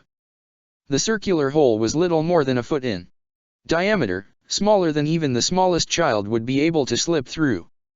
He could scarcely believe his eyes. "So now the Hrud have joined this war," he whispered to himself, his eyes falling upon the broken body of his would-be assassin. Just then, the link built into the collar of his armor crackled to life. "Plus Codian. Pick up. Answer me, damn you, plus." The voice was Grungy's and the demiurge sounded concerned. "Codian here." "What is it, Grungy?" "Plus bloody treachery, that's what." The angered alien answered. "Plus we've had an assassin on the rampage over here plus casualties." Codian snapped, cutting the demiurge short. "Plus plenty, Longshank. Thor only knows how long the BD had been amongst us, but he managed to blow up a good dozen men and marines before he was brought down. He was after Calgar, Codian. He was after your war master. He almost succeeded plus. Is Calgar plus live?" "Yes. It's going to take your Iron Priest's time to restore him, but he's unhurt. Lost a leg to the blasts. That's no mean feat, to take the leg of one of your tomb suits plus. You say he almost succeeded. Is he dead?" "Plus he's dead, Codian, believe me. There isn't much left of him. There have been more incidents than just this one. Reports are coming in from across the entire defense line. The attacks are almost always suicidal and they are targeting your commanders, at least that's how it looks. The Eldar have already managed to flush out at least 3 snipers. I can't tell you whether or not we've lost anyone of importance, but I know that many have died already. Keep a wary eye, Bone Priest. You may be next plus. You have my gratitude for this warning, Grungy, believe me. I only wish it had come sooner, but the timing is of little consequence. I am ready to move out against the Tau. Plus then you'd better hold your armored AE where it is. I'm coming with you plus. Right, but move swiftly. I cannot wait long. Kodian severed the link and looked at the body at his feet. Things were definitely starting to accelerate. Now that his kin were moving in force for Terra, the deceiver had begun to play his hand proper. He held no illusions as to the extent of the deceiver's knowledge of their plans. He knew that they were preparing to move against the Tau, and so his timing was perfect to interrupt that campaign. To hesitate here would only serve to invite further such attempts upon his life. He could not allow that to happen. Out amongst the Tau would be the only place where he was truly safe. Part 165. Counter. He checked the harness strapped across his chest and was satisfied. Around and about him, 200 of the Imperium's finest warriors did the same. The weight of the outcome of this assault was as such that he refused to leave anything to chance. A force of 200 Space Marines was a resource that the Imperium could not afford to lose, or even risk, but risk them they must. Kodian peered out over the lip of the wall and noted just how quiet the city was. It had been for some time now, so much so that even he doubted that the Tau were still upon this world at times. He knew they were, of course, for he could see them from here.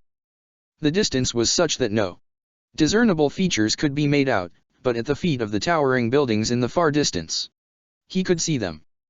The forces of the Unity were a living sea, swaying gently on the horizon, a blur of color and microscopic movement. The sound given off by the distant armies carried softly on the breeze, a constant whisper, a hum of continuous activity. Kodian tested the weight of the mobile assault pack fixed to his back, its bulk familiar to him despite the length of time that had passed since he had last wore such a piece of equipment. He ran a hand over the socket at the base of his skull, the feed that would provide him with mental control over the functions of the jump pack in the absence of a helm.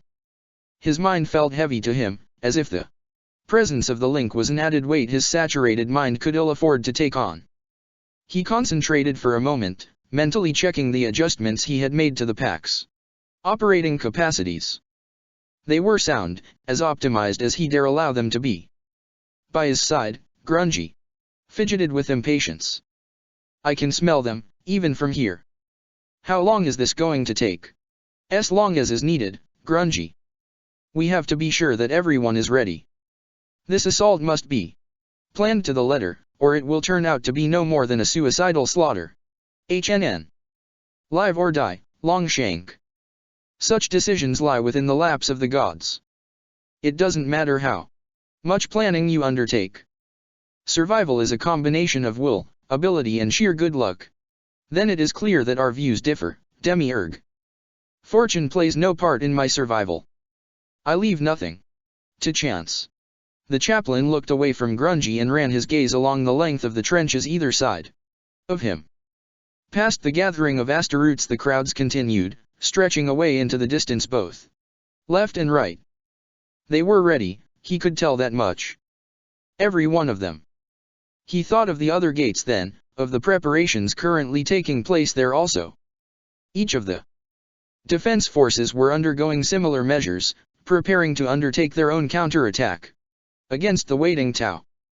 The Khan had made a special request to Kodian in lieu of his unexpected summons to the Council of the Primarchs days past. This request had been far from easy to answer. What with the Isharia's current tactical situation, but the spirits of that vessel had nonetheless responded. The Khan's package had been transported to him at the ultimate gate early this morning. Everyone was set. Everyone was ready, at least as ready as they would ever be. It was time. You are sure of the plan? He asked Grungy. Ever at his side, the Demiurge grinned. Of course. Kill them. Kill them bloody all. As many as you can, for the good of us all. Kodian answered, watching as the squat alien continued to occupy himself with the length of thick chain in his possession. You ready? I was born ready, Kodian. It is not blood that flows through my veins, but retribution. Every moment. I exist without Tau blood staining my blade is a moment wasted. Get on with it. Kodian nodded his assent and then lowered himself down onto his haunches, allowing the demiurge to clamber up onto his back. The short alien grinned as he did so. He hopped onto the chaplain's back, swinging the chain past Kodian's neck and around his chest. He caught the other end with his single remaining hand and then wrapped it around both him and the chaplain again, securing him in place. You realize the risk we take in doing this. I have had to adjust the fuel injectors in order to compensate for your weight. We may not even reach the enemy lines. Then we'll run the rest of the way. I'll not miss this, Kodian. This is my fight, my war, and I'm damn well going to be a part of it. Very well, he answered. With that he reached to the link stud at his throat and tapped it once. The War Master. There followed a short delay as the faceless operatives of the Alliance Communications Network received his request, ran multiple authority augers to confirm his authorization and then patched the communication through. Moments later, Calgar's voice came back at him loud and strong. Plus Calgar here. It is good to hear that you survived, Chaplain Plus. NDU my lord. Everything is ready here. We are set to advance. Plus excellent news. I can confirm that everything is in place as it should be, Kodian. The latest intelligence reports confirm that Guilliman is still a good hour's march from joining the Unity forces beyond our position. Use that time well, Chaplain Plus. That I will, my lord. The Tau will suffer. What of the Eldar forces? Plus Uriel assures us that they are ready for your signal. Russ's rune priests also. The response from Mephiston was a little more obscure, but his intent cannot be doubted. The Blood Angels are ready for this. Navy support units are powering up as we speak. They await your word. We all do plus. Then there is little to justify any further delay. Give the word, War Master. Call them in. It is time. Plus for the Emperor, Kodian. See you on the other side plus. For the Emperor. He replied. Single tap severed the link once more and he rose slowly to look out upon the waiting Tau forces. They know we are coming, Grungy. He said, speaking to the eager alien at his back. Unseen by Kodian, Grungy grinned. Good. Let their fear pickle them in their skins. I was born to be feared by my enemies, Longshank. I am justified. Kodian did not reply. He stared out at the enemy for good long minutes, allowing the image to burn itself into his mind. This was it, he knew that. This would be the last time he stood amongst the men and women of the Alliance, the last true defenders of the dying Imperium.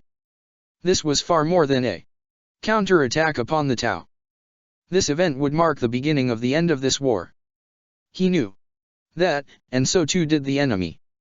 The Unity knew that the attack was coming and they were prepared for it. Or so they thought.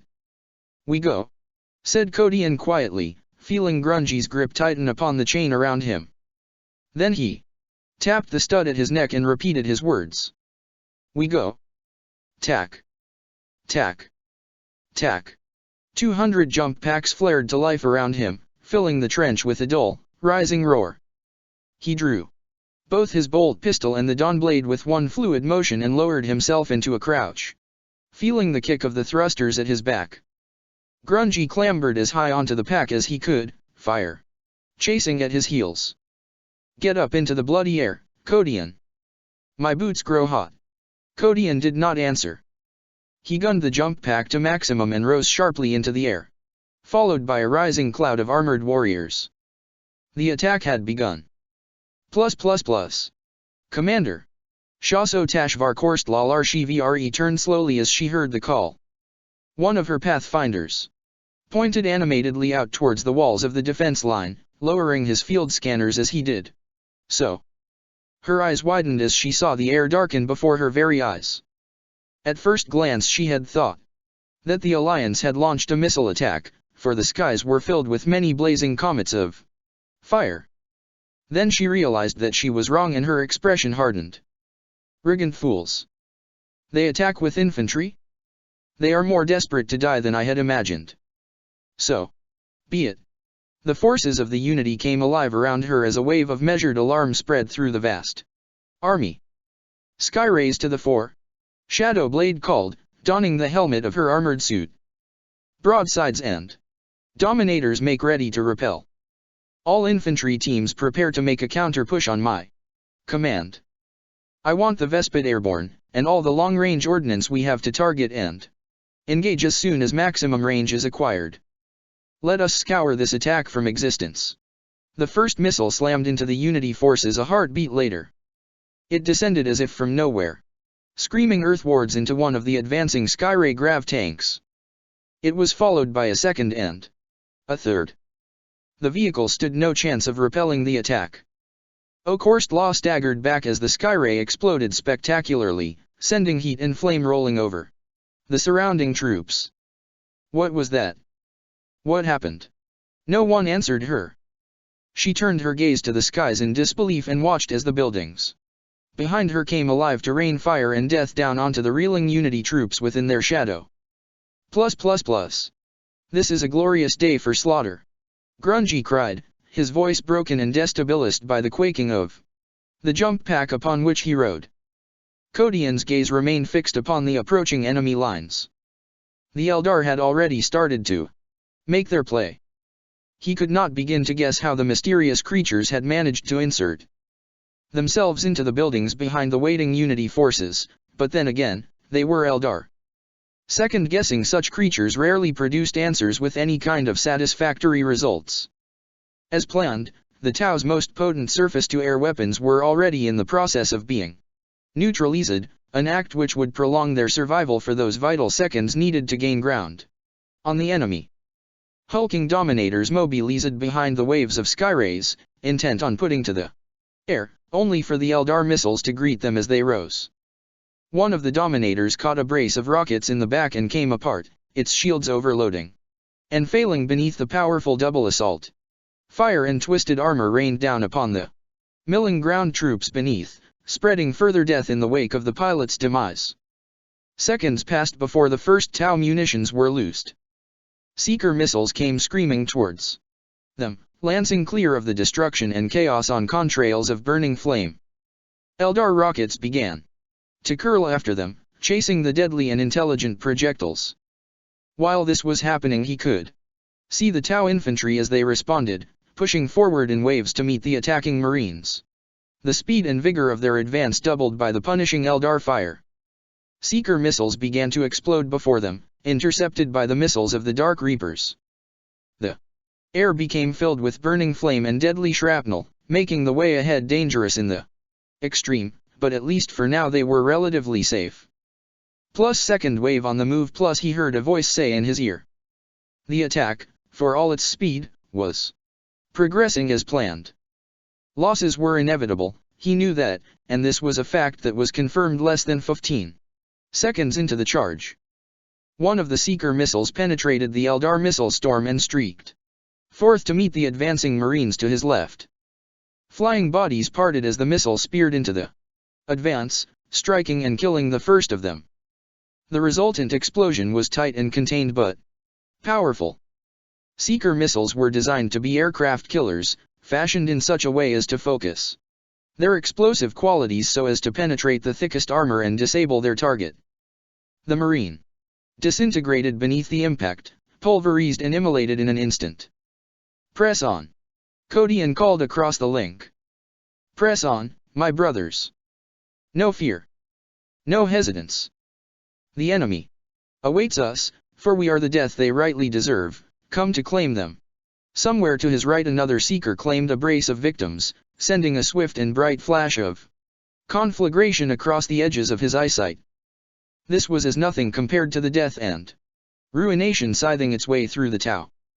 Codian felt the growing noise rattle against his breastbone long before he heard it.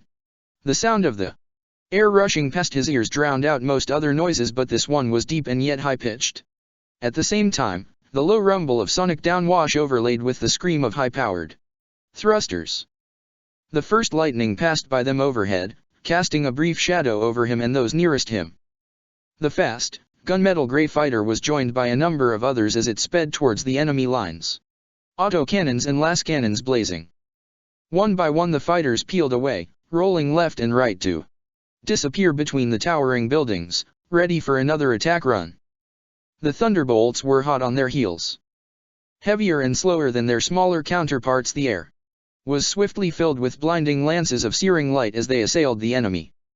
Beams of awesome and destructive power scythed through whole squads and made burning ruins of battle suits and skimmers as the fighters exacted their toll. In an instant the Tau found that they were forced to divide their attentions between the approaching assault marines and the faster flyers of the Imperial Navy.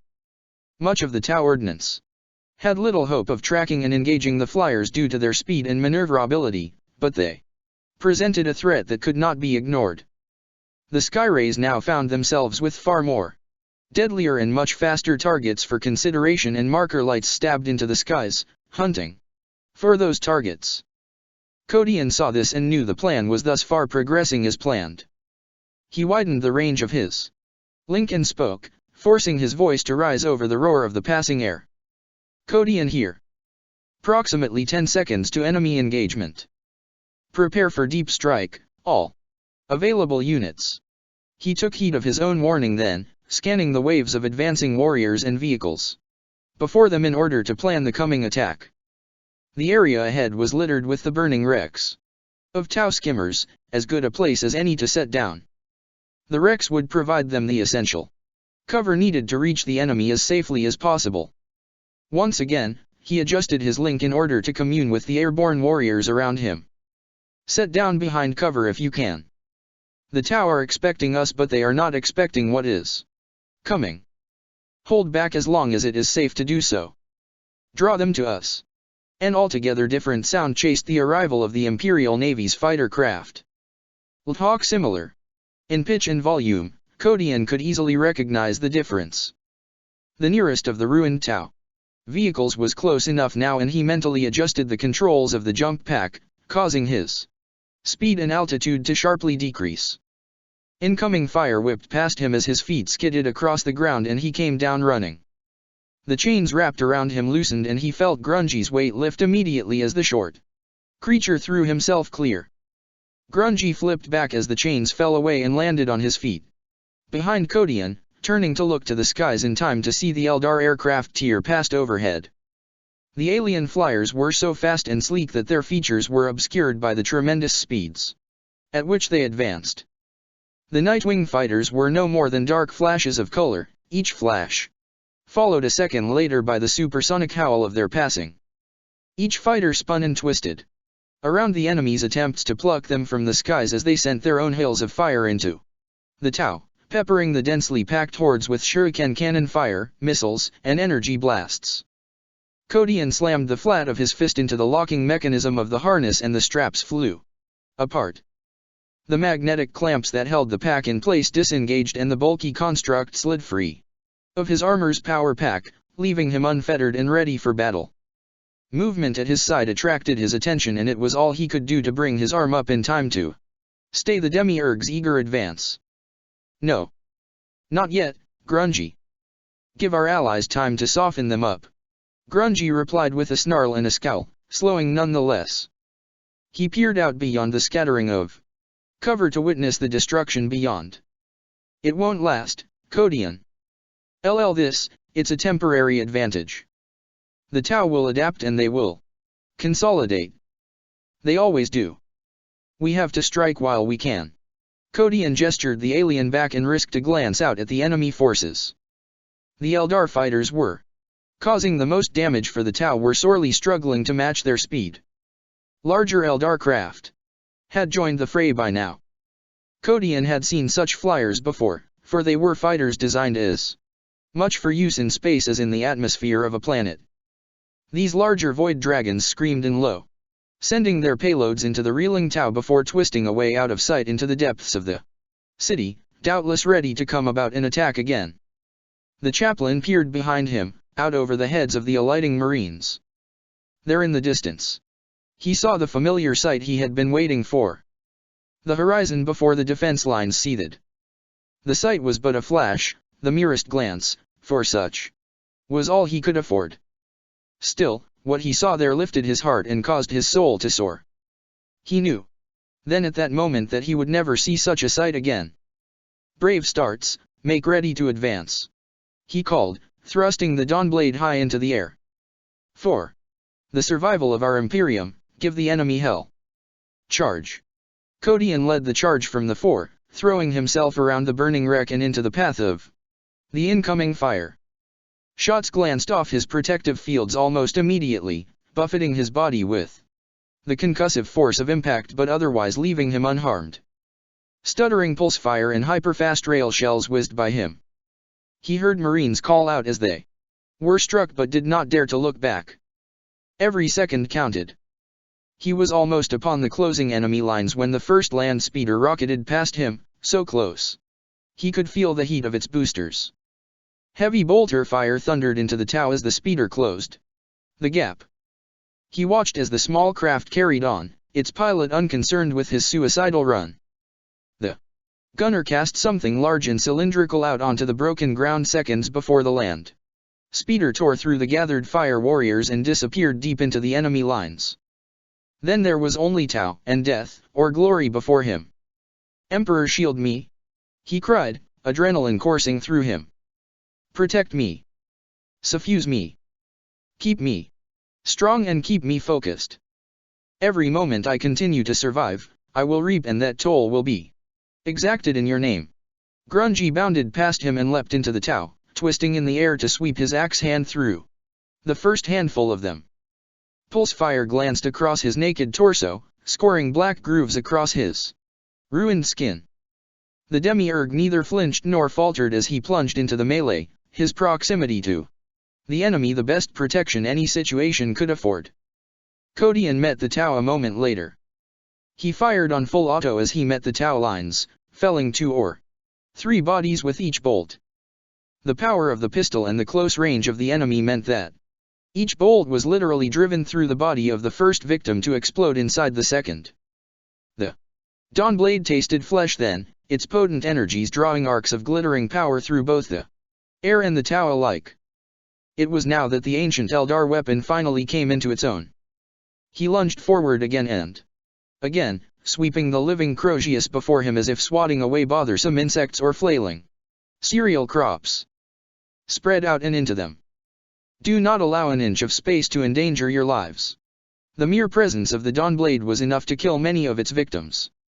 Each sweep of its glowing head drew the life energies of those nearest it from their bodies and into the weapon, the stolen life force of each Tau warrior serving only to add to the Dawnblade's awesome power.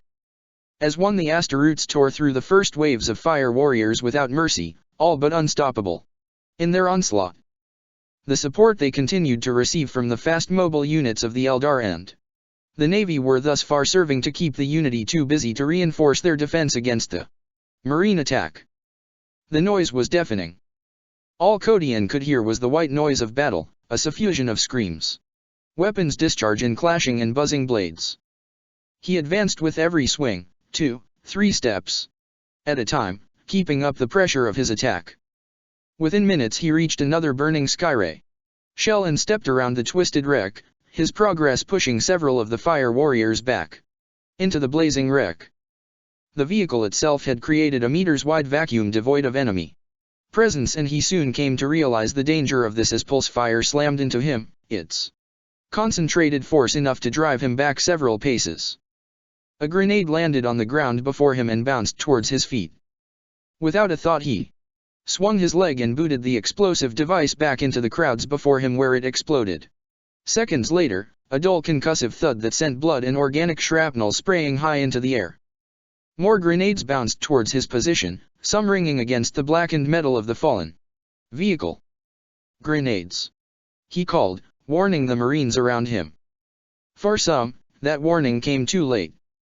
He stepped forward and swept the Dawnblade low to meet one of the tumbling explosive devices. The grenade bounced as it rolled forward and he hit it back into the Tau. Another tumbled by him and he turned in time to see the Marine behind him step forward and tread on the grenade, arresting its progress immediately. The warrior raised his eyes to look upon the chaplain and waved him back. Fire and noise lifted him from the ground a second later as the grenade exploded, white-hot plasma cascading free to saturate the area around him. Kodian picked himself up from the ground, plasma droplets hissing all about him as they ate into the uppermost layers of his armor. His rosary ooze was powerful, but it had little effect against such methods of assault. The power of the Dawnblade, however, was such that it neutralized the plasma within seconds, causing the substance to evaporate like water. "Press on," he commanded those around him, hauling the injured Marine up. The warrior's leg had gone, consumed by the blast. He shook himself free of Kodian's grip and fell back onto the floor with a thud. With that he simply nodded at the chaplain and then brought his bolter up to fire from a sitting position. Another assault Marine fell right by his side, the warrior's head taken from his shoulders by what had to be a railgun shot. Kodian felt the pull of the shell's passing tug at his shoulder, the vacuum it created literally dragging him back a meter or so. He spied the sniper almost hidden in the crowds before him. He was on his knees behind the unit that afforded him control of the murderous drones hovering over of him. Kodian checked his bolt pistol and found he had a single shot left. It would be enough. He aimed and fired, ignoring the pulse fire drawing bright flashes of energy across the field that protected him. The assassin crumpled as the shot blasted through the support leg of the targeting array and exploded inside his chest, killing him instantly. He ejected the clip and reloaded the weapon, laying the Dawnblade across his arm as he did so. It took moments for him to complete the task, and then he was ready to begin the desperate fight for survival once again. His momentary lapse of concentration had lasted barely any length of time at all, but it had been enough. He saw the shadow as it grew larger, spreading across the ground around him. The morning sun was high in the sky now, and he looked up to see a dark shape descending upon him. There was a ripple of power from its center that his mind recognized as weapons discharge in an instant, but he was not fast enough to respond to the threat. Something large and fast shoved him clear of the path of the beam, and he felt himself tumbling, struggling to hold onto his weapons. He rolled across the ground and came up on his feet, fighting to beat his momentary disorientation. Liguor stood over the ruined body of the Vespid, his lightning claws crackling as they baked the alien blood that coated them. His eyes glowed with unnatural power as he spoke. "I hope that you are ready to share this battlefield, Chaplain. The second wave is about to enter this fight." Almost at the exact same moment as he spoke, the first tier in space opened up a mere 6 or 7 meters to his left. The Wolves of Rus were here. Part 166. Crush the Xenos. The air itself peeled away to reveal a growing void beneath it. Everything loose around the wormhole was picked up or dragged towards it, attracted by the conflicting forces unleashed into its vicinity. Fingers of forked lightning stabbed from the anomaly to rake the surrounding Tau, felling bodies with each strike. Both Kodian and Liguor dropped back several paces as the warp gate grew to maturity and quickly reached the zenith of its expanse. Fire chattered free of the void immediately, plowing through the nearby Tau as they turned to flee. An armored figure clad in the light gray colors of the Space Wolves stepped out into the open air, his bolt pistol sowing death all around him. The aging rune priest led other Astaroths free of the warp gate he had created, hollering sonorous commands in his native Fenritian tongue. Several shapes burst free of the emerging Astaroths and charged towards the nearest Tau, screaming and howling like feral dogs as they tore through the panicked aliens. They looked to be Astaroths, but they were far removed from any notion of the Emperor's finest that Kodian had. They were terrible and feral things, inhuman beasts more akin to animals than Marines. They fought with nothing but the raking claws that had long since replaced their fingers, and teeth like those of daemons of the warp. Thick matted hair covered every inch of exposed flesh, and in some cases much of the creature's armor was missing, serving only to add to the overall outlandish appearance of the unholy beasts. "The Wolfen," he heard Liguor utter. More and more wormholes were punching through the terrain now, spilling Wolfen and wolves alike into the Tau. This was exactly the kind of distraction Kodian had hoped for, a blessing and an opportunity to keep up the pressure of the initial attack. He took a moment to assess his situation as he waited for the Marines that had accompanied him to consolidate their numbers. The Unity forces stretched far into the distance, many hundreds of meters thick. This assault was a bold attempt indeed, and had only seen success thus far through sheer surprise and relentlessness. Kodian was no fool.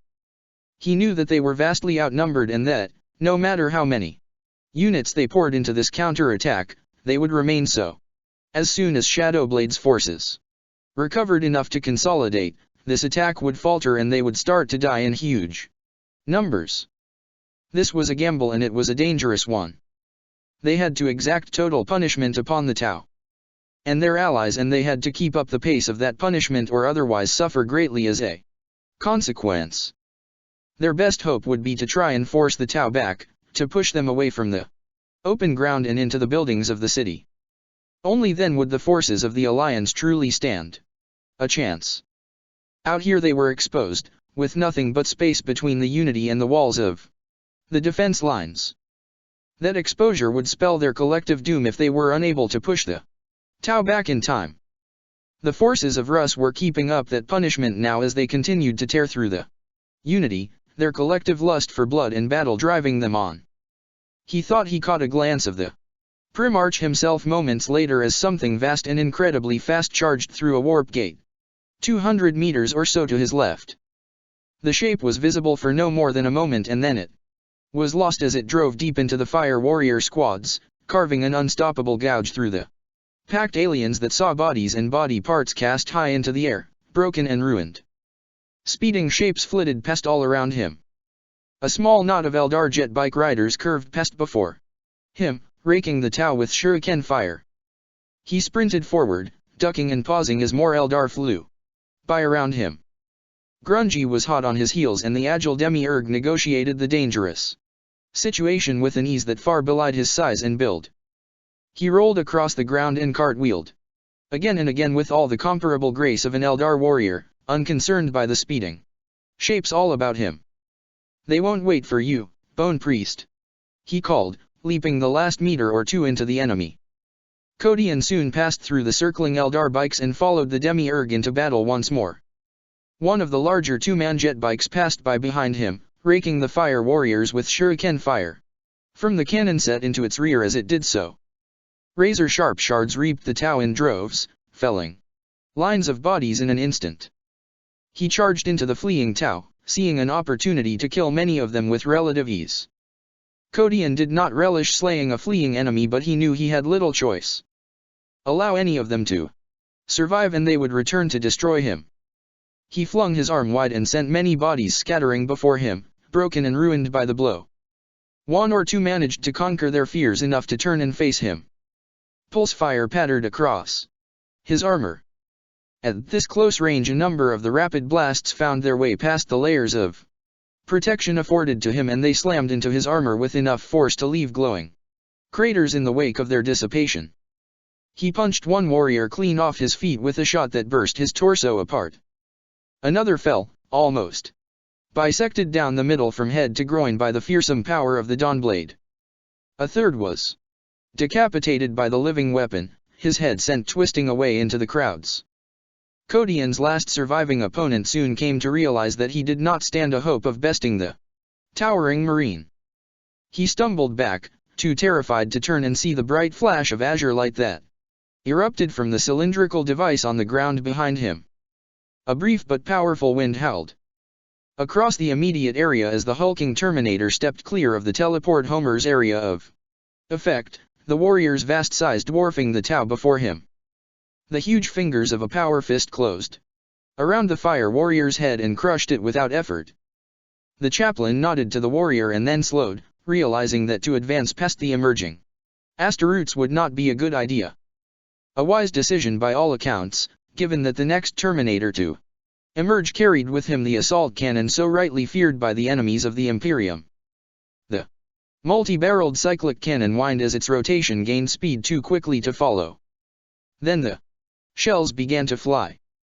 Lines of Tau became blood mist and armor fragments as hundreds of shells scythed through those nearest the Terminator, most cutting 3 or 4 bodies deep before their momentum was expended. The cannon made a horrendous drilling noise as it fired, deafeningly loud, enough so to drown out the sound of bodies bursting and armor and bone shattering into dust. Kodian ran along the length of the enemy lines until he found a space safe enough to enter the fight. More and more squads of Terminators were arriving amongst the Tau, guided by the teleport homers that the brave crews of the land speeders had scattered amongst them. One of those land speeders lay on the ground ahead and to his left. Its hull was blackened and torn by pulse rounds, and a good chunk of its rear thruster array was missing, taken by enemy fire.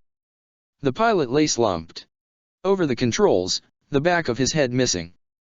The gunner was still alive, however, and far from done. A good section of the ruined engine had been thrust forward and impaled him in his seat.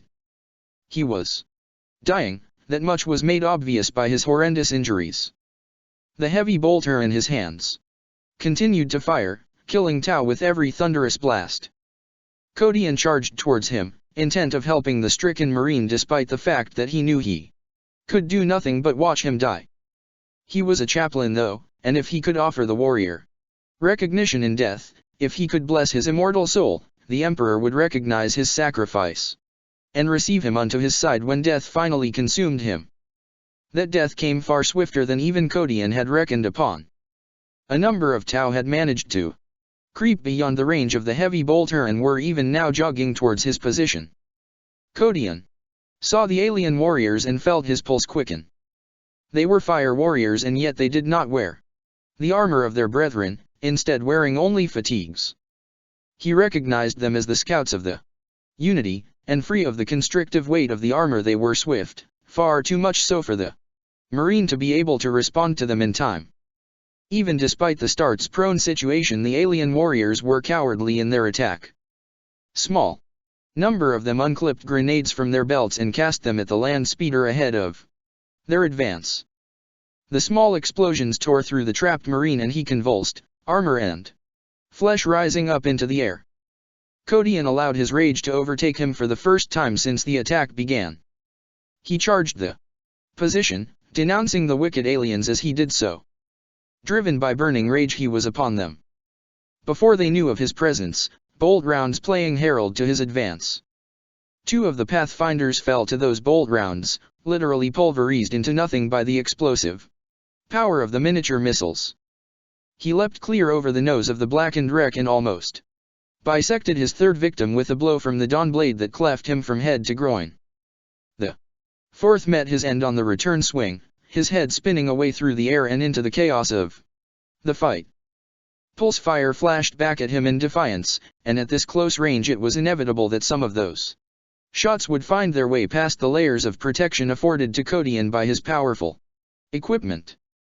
Several pulse rounds slammed into his armor, leaving behind glowing craters as their power dissipated. The comrades of the dead Tau soon came to realize that they were no match for the chaplain. The rest of the squad turned to flee, intent on joining the bulk of the Unity forces once more.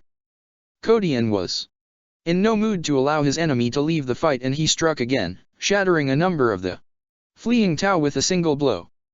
The last remaining survivor back away, stumbling as he did so. Transfixed in terror at the rage of the murderous chaplain, he did not notice the pulse of azure light that lit up the space behind him, nor the cylindrical device on the ground that shuddered and came to life with the impending display of erupting energy. A vast shape stepped from the dissipating curtain of charged energy and halted the fleeing Tau in his tracks. The fingers of a huge fist closed around the alien's head and squeezed, crushing it without effort. Kodian nodded at the hulking Terminator as the warrior cast the body aside and turned towards the battle, pulse fire rattling ineffectually off its unmatchable armor. More and more Terminators shimmered into being behind him, called forth by the teleport homer into the face of the counter-attack. He spied something amongst the Terminators that caused his progress towards the nearest section of the conflict to slow. The assault cannon whined as it powered up, its cyclic barrels rotating so fast that they soon became a blur. The Terminator turned towards the fleeing Tau and unleashed hell. Lines of bodies fell before the thunderous cannon. Each powerful shell penetrated 3 or 4 layers deep before its momentum was slowed by the sheer weight of Tau flesh. Waves of Tau fell to the murderous cannon in seconds. Kodian ran wide of the Terminators, keeping his body low as return fire peppered the indomitable warriors. He knew it would be useless to try and advance near them. He ran towards the nearest piece of smoldering cover and opened his link once again. Kodian here. Russ and his wolves have entered the fight, likewise the Terminators. The support units are keeping the Unity busy, but we need the second wave, and we need it now if we are to keep up the momentum of this attack. We need to force them back into the city if we are to keep the ground we have gained here and maintain this advantage. Get that second wave mobilized as soon as you can. He severed the link, unconcerned with waiting for an answer. He needed no confirmation, his demands had been clear enough. From his position he could see that more and more Terminators were appearing across the battlefield now, drawn by the guiding presence of the teleport homers seated by the brave crews of the land speeders. The Tau were almost forced into a complete rout at this point, but it would take much more force and viciousness of the part of the Alliance forces to make this a certainty. He checked his bolt pistol and then threw himself into the fight once more, rounding the smoldering wreck as he sprinted towards the enemy lines. A number of the assault marines followed as they spied Kodian's charge, creating a small but powerful attack force. Every second counted, he knew that. Every second. The first instance of hesitation or retreat would spell the doom of every one of them. Broken bodies lay scattered all around him as he pressed on. His armored boots crushed ruined alien flesh beneath every stride, so much so that soon he found himself wading through the enemy dead. Something fast and loud screamed by overhead, its passing shaking the ground beneath him. Bright explosions thundered through the Tau seconds after, immolating bodies by the score and throwing waves of searing heat over him. The auto-sensitive filters of his vision slits shifted as they compensated for the sudden change in the light levels, but Kodian did not allow this to slow him, nor did he react as the buffeting waves of force that pursued the explosions rolled over him, trying as best they could to drag his body back. He vaulted the nose of a Tau skimmer and swept the Dawnblade through the compact viewing port of the pilot's compartment as he did so, opening the armored section up to the sky. As he landed, he twisted at the waist and put a single bolt round into the squirming pilot, the shot ending his target's life. Tau poured from the vehicle as it dipped low and thudded into the ground, the impact shaking the emerging warriors off their feet. The Asteroutes with Kodian finished the Xenos warriors off with short but concentrated bursts of fire. One of the Marines pushed past Kodian and skidded to a halt on one knee. He shouldered his launcher and let loose a missile that speared its way over the heads of the countless fire warrior squads and into the bulbous chest armor of a nearby Dominator. The towering machine reeled back, bright energies pulsing across its mass as its shields kicked in. Although its protective capabilities saved it from harm, it staggered back and fell amongst the fleeing Tau, crushing uncounted bodies beneath its weight. To his left he saw the deaths of another land speeder crew. The air was filled with a deep and resonant buzzing as a swarm of Vespid descended upon the small speeder. A hail of neutron rays washed over the vehicle and brought it down into a violent and rotating skid. The Vespid swarmed all over the two Marines even as the land speeder twisted through the milling fire warriors and dragged them free of the skimmer. Armored claws tore the two warriors apart in the air and pieces of flesh and armor fell away. Kodian ran as fast as he could towards the grim scene and leapt up onto the land speeder. He launched himself high into the air and smashed the first Vespid he found in two. His bolt pistol rocked as he expended its last 3 shells, tearing another apart. He landed on the ground and cast the empty pistol away. There was no time to reload now. He knew that another of the hulking alien monsters descended upon him with blinding speed, the vibration of its wings so deep and close that he felt his vision blur. Hazy neutron radiation blistered the ground by his side and he rolled away, the beam chasing him. The alien's clawed feet were just above head height when he leapt up and snatched at its leg. His fingers closed around its chitinous ankle and he pulled as hard as he could, his inhuman strength bringing the alien down level with him. There was no time for thought, only action. He thrust the Dawnblade through the creature's stomach and pulled to the right, tearing it in two. More of the aliens fell from the skies around him, assailed by the combined fire of the Marines that were with him. The Vespid were everything the Tau were not. They did not fold in close combat. They were possessed of a strength and survivability to rival an Astarte, with claws that could tear through ceramite with ease. Their weapons were near enough designed specifically to ignore the vaunted protective qualities of Astarte armor and were amongst the deadliest assault rifles known to the Imperium.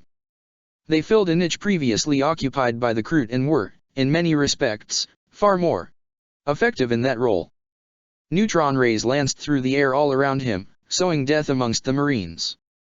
One beam shimmered past the chaplain and struck one of the Astaroutes with him full in the chest. The ray passed through the warrior as if he were as insubstantial as air, carrying on onto the shoulder of another. The first Marine fell, his limbs crumpling, and the second gave out a cry of pain and fell onto one knee, clutching his smoldering shoulder. Codian felt his breath catch in his throat as the protective energies of the Dawnblade flared around him. A neutron blast struck him in the back, shivering as it attempted to pass through the ethereal field of force.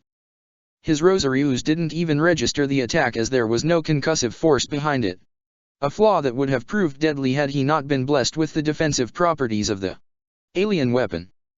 He twisted at the waist and swung at his attacker with every ounce of his strength. The rifle and the claws that held it shattered beneath the impact, causing the Vespid to reel back in the air. Codian never found the opportunity to finish of his attacker. He caught sight of several small objects plummeting down towards the injured Vespid. In a moment later the creature was consumed by a bright and raging ball of fire. Chitin and viscera pattered across the chaplain's armor as the Vespid died. Codian stepped back, blinking charred filth from his eyes.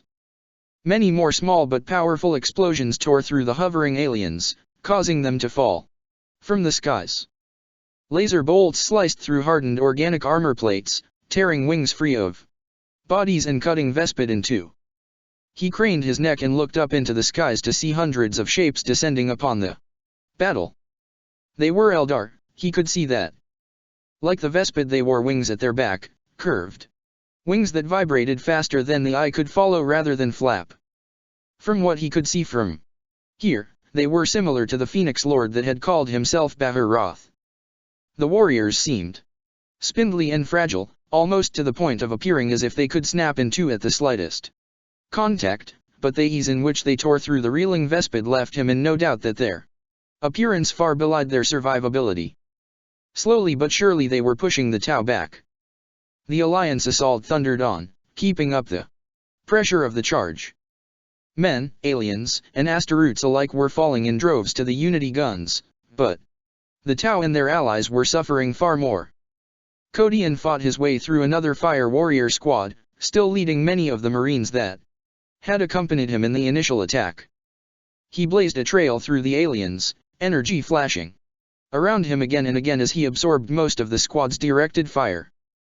Bolters hammered behind him as his companions took advantage of the situation and executed the Tau with ruthless efficiency. The squad were dispatched to a warrior in no time and Codian found himself before the first of many of what appeared to be temporary Tau structures. The structure was some kind of bunker, clearly intended to be impermanent. It was little more than a low dome, an armored blister covered with several thin view slits. At first he had thought the construct to be some sort of fire base, but the slits were glazed with armored glass and so were unusable as fire points. He ran around the rear of the building in time to catch several Tau figures exiting through the single rear door. He did not hesitate. He did not even think. He simply charged forward and carved through the panicked aliens without pause or mercy, and it was done. He had killed 6 or 7 Tau in a matter of seconds, and only then did he pause to examine the dead. Most of the bodies were those of fire warriors, no doubt the personal guard of the other two. One of the dead aliens was tall and slender, much like Gormat, and wore clothing similar to that of Gormat's on the day of his capture. The other wore an armored suit fixed with many hard points, as if it were designed to be plugged into something. He looked to be some form of commander, possibly a pilot of one of the Dominator suits. The Tau had been in the process of abandoning the bunker when he had set upon them. He ducked into the half-lit gloom and checked the interior. It was clear. A number of the Marines joined him as he exited, and he waved them back. Clear. I want every one of these structures checked and neutralized, one after another. This area is ours now, and I want it made safe. His voice died away as a thunderous noise drowned out everything else. The ground around him and the nearest of his companions fell dark, and they looked up as one in time to see a number of large and angular shapes blot out the sun above them. Dominators roared through the skies above their position, guidance jets scouting from many points across their armored structures. Kodian attempted to count the humanoid war machines as they passed over, but soon gave up. There were so many of them. Either they had not spotted Kodian or his companions, or they simply did not care to engage them. Whatever the answer, they were ignored. The Dominators had other targets. Kodian pushed through the gathered Marines and scrambled up onto the low-domed roof of the bunker. There he rose, following the progress of the enemy's advance with his gaze. The sight before him took his breath away. The second wave was approaching fast now. Thousands of Astaroths, men, and machines poured towards their position across the man-made plain, filling the air with smoke and dust in a roar that sounded for all the world like the end of days. Marines gunned the engines of their bikes as they sped towards the enemy lines. Hundreds, perhaps thousands, of horses thundered across the expanse as the cavalry of the Imperial Guard made their play. In amongst the horses, Kodian could see countless other forms of vehicles and creatures. Many of the Guard rode bikes similar in design to the Astarte model. Others rode Xenos mounts of such varying species that his mind could hardly process them all. Huge lizards snapped at horses as they twisted across the rubble-strewn ground, 5 or 6 warriors at their backs. Whooping wingless birds galloped forth on huge padded feet, their crested heads bobbing and their feathers flashing as they caught the sun. Behind the cavalry he could see the tanks and the personnel carriers, bulky and angular against the organic mass before them.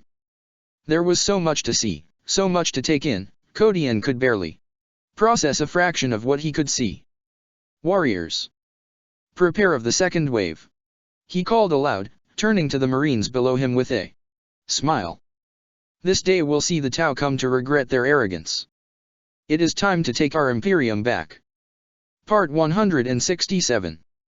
A Hope of Victory. Move. Move. Move. The surrounding buildings echoed with the thunder of footsteps and the rumble of engines as the Tau fell back. The Guvesaui swept her arm before her as she guided the rest of her squad clear of the tide of approaching bodies. Her soldiers fell back past her and into the space between the buildings, the last of them entering the half-lit gloom moments before the fleeing mass passed by. Jodelle fell back against the dark wall, panting hard. Her eyes were wide with surprise and fear. The situation she and the others now found themselves in spinning through her mind. What's happening? Why the hell are they falling back?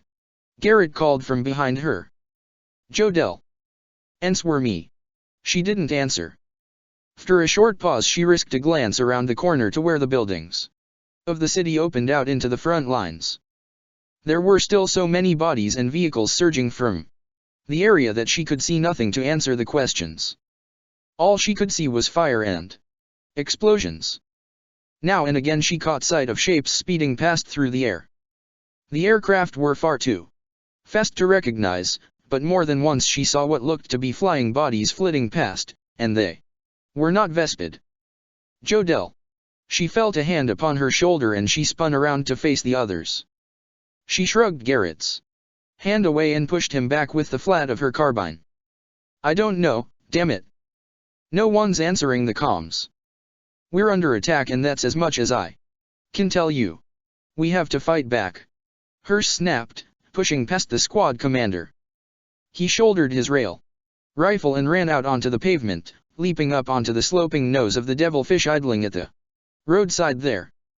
By the Tau VA. You should all see this. We're dead. We're dead and done. Dolem whispered, his hands starting to shake slightly. Emperor. Forgive us. Shut up, you idiot. Jodelle snapped. Do you want Hearst to give Europe to the Tau va Cray? It was Cray who answered the question. He moved in closer and, as he did so, Jodelle noticed the sheen of sweat that coated his face. This could be it, Sarge. This could be our chance, he said, ensuring to keep his voice low. We could make a break for it, join the Lions. Jodelle's face was in his in a flash, so close that their noses were almost touching. Kill that thought right now. Look at us, Cray. Look what we are, what we represent. We are the enemy and they would kill us without a thought. We're part of a bloody invasion force against Terra. We're done with the Imperium. We were done the moment we were born. The discussion died away as Hearst threw himself back into the alley, panting hard. Smoke coiled from the barrel of his railgun. That and the wide smile on his face spoke volumes of his murderous success. I got one. Tau va, but I think he was in start, too. Put a round right through his head, I did. No one answered. Seconds passed before the smile faded from the soldier's face. What the hell is the matter with you all? This is a cause for celebration. It proves that we can kill even the toughest of them. This day might see us all dead, but at least we can take as many of the BDS with us as we can. They will kill us all without a doubt if we do not move. Jodelle answered, peering past the others and into the depths of the alley. We need to move. We need to get as far away from here as we can, try and regroup with the other forces in relative safety. I don't want to die, not here, not today. Garrett followed the direction of Jodelle's gaze and shook his head. Oh no. No way. There's no way I'm going in there. You all heard the rumors about the Viscions, right? As far as I know they still haven't found a single live one yet. No offense, UI, but if you're thinking about heading into these alleyways then you need to take a moment and consider exactly what is mean enough to hide in the shadows and take out a Viscion. Viscion, damn it. Cray nodded his head in agreement. He's right. I heard they found body parts littered about these alleyways by the hundred. No one has any answers, Sarge. And if we stay here then we are dead. Jodelle answered with a snarl. Then we stand and face the Alliance, Hearst began. Shut up, Hearst. Garrett, Cray, I'm in charge here and I give the orders. What I say, goes. God Emperor. Dolem's voice was so low that none of the others heard it. He took a step back, stumbling as he did so. Time seemed to slow for Jodelle then. As she looked into the terrified face of Dolem her mind seemed to recognize the significance of that expression, triggering the phenomenon. Garrett and Cray exploded into time-stretched life, pulse rifles rising sharply. She twisted on her heel to face Hearst, his own gaze as yet still fixed on the others. Then she saw the hulking shape beyond him, its dimensions vast enough so that it rose high above the unwary soldier. The all-pervasive noise of the desperate battle seemed to fade from existence as, one by one, all 5 pairs of eyes turned to look upon the Marine. Hearst was the last to turn. He froze, his fingers tightening around the grip of his rifle. Jodelle saw a visible shiver run down the man's body as he looked upon the bringer of his death, for his death was assured now. Death was assured for all of them. She actually looked into the face of the Marine for a moment, her eyes locking with his. His hair and beard were dark, almost as black as his armor. His eyes were wide and hard, knife blades of utter hatred. Hearst tried his best to retaliate anyway. The railgun rose as far as his chest before the hulking black figure lunged forward and took his head from his shoulders with a single swipe. The blow did not merely decapitate him, it literally disintegrated his head, helmet, and all. Jodelle felt a fine mist of warm blood patter against her face and blinked, the sensation serving to drag her brusquely into the flow of real time. He was off and running even as the order left her lips, the pitch of her voice high and broken with fear. The others followed her into the gloom, or rather joined her in her flight, 4 bodies packed in tight as they jostled for the space to advance. Garrett was by her side, loosing pulse rounds from the hip. He didn't allow himself time to aim, he didn't dare. He simply ran as fast as he could, his rifle angled back and his finger pressed hard against the trigger. The start's footsteps were thunderous, enough so that they shook the ground beneath their feet. Cray stumbled by her side as they came upon a knot of rubble scattered about the alley. She grabbed his arm and hauled him around the corner. "No fire! No fire!" Dolam called over and over again, struggling to remain on his feet in the slick filth that coated the ground at his feet. "I don't think he's following us. Get on your feet and move. LL of you, move," Jodelle commanded, ushering the others away from the junction. The alley narrowed further here, and for a good few long minutes they were forced to negotiate rusting metal staircases and other such obstacles. The sounds of the fight were still loud and all-pervasive, perhaps more so here where the closed buildings filtered the noise. She had no idea where she was leading her men. She simply tried as best she could to mirror the retreat of the Tau. Now and again she caught flashes of the road beyond. Bodies flew past, chased by explosions and fire. Within minutes they had reached another junction, and Jodelle sent Garrett and Cray forward to scout the right-hand turn, where the alley rejoined the road. She took Dolam with her to check out the way forward, a section of passage almost impassable due to the clutter choking it. "Caution," she advised the other two over the link, her pacing slowing to a careful crawl. "If it is safe, then let us know immediately. Otherwise get the hell out of there and regroup." Dolam ensured that anything else she had to say was cut short. The soldier raised his hand slowly, coming to a stop before a mound of obscured rubbish covered by several layers of plastic sheeting. What is it, do?" He waved his hand frantically in an attempt to silence her. That was when she knew without a doubt that something was wrong. Dolam shifted to one side in order to allow her to stand by his side. She approached the gently flapping edges of the sheeting and peered through the nearest gap. The scene caused her heart to skip a beat. There were several Tau in the small clearing beyond another junction between the tightly packed buildings. They were pathfinders, that much was clear. Several of them were down, probably dead. A human soldier and what appeared to be a Tau envoy were holding another two of them at gunpoint. One of the unfortunate scouts was being restrained by a huge ebony armored start. The Marine's arm was wrapped around the Pathfinder's neck, and the brute appeared to be in the process of inserting some kind of needle into the warrior's neck. "The way's clear for now, but we need to haul it if we're going to have a chance of joining the redeployment." Jodelle was so focused on the scene that Cray's voice cut through her mind like a knife, setting every nerve alive. The soldier had to shout to make himself heard over the tumult, and, here within the maze of close, high walls, his voice reverberated all around her. The human soldier snapped his head around to look directly at her and Dolam, his eyes widening in alarm. He was fast, his las rifle rising sharply in his hands. The flash of energy discharge seared her retinas as she jerked her body sideways, feeling the heat of the passing blast burn the skin of her face. Cray cried out behind her, a pained and strangled sound laced with surprise. Dolam answered the attack with his pulse rifle, and the soldier and his Tau companion scattered to take cover. The Astarte simply remained where he was, down on one knee.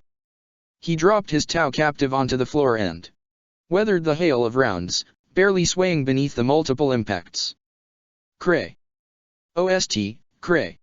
Garrett was on his knees beside the writhing soldier, trying as best he could to stem the flow of dark blood gouting from the open wound at his throat. The ground around him was already slick with blood. Jodelle threw herself around as Lasfire chased her, and with a glance she saw that Cray was a dead man. He was bleeding out. The shot had opened his jugular vein. "There's nothing we can do for him," she cried, grabbing at Garrett's collar as she sprinted past. "Come on. We have to retreat." She hauled the soldier up onto his feet, and together the three of them threw themselves around the corner in the direction of the street. Dolam was in the lead, the fastest runner of them all. His rifle swung from side to side in his hands as he charged down the passage, leaping over every obstacle in his way. He was almost clear of the alley when he ground to a halt and fell back with a crash, his feet sliding out from beneath him. Astarte bikes roared down the wide street, the combined noise of their engines loud enough to drown out all other sounds. Jodel grabbed at Garrett and stalled his advance, almost pulling the man off his feet. We're too late. Damn it. We need to find another exit. Dolem flipped over onto his knees and slithered through the loose rubbish as he struggled to find purchase in it. He was up and onto his feet by the time the bikes had passed. He retrieved his rifle and set off towards the others as the first of the horses galloped by. One of the riders hauled his mount to a close opposite the alley.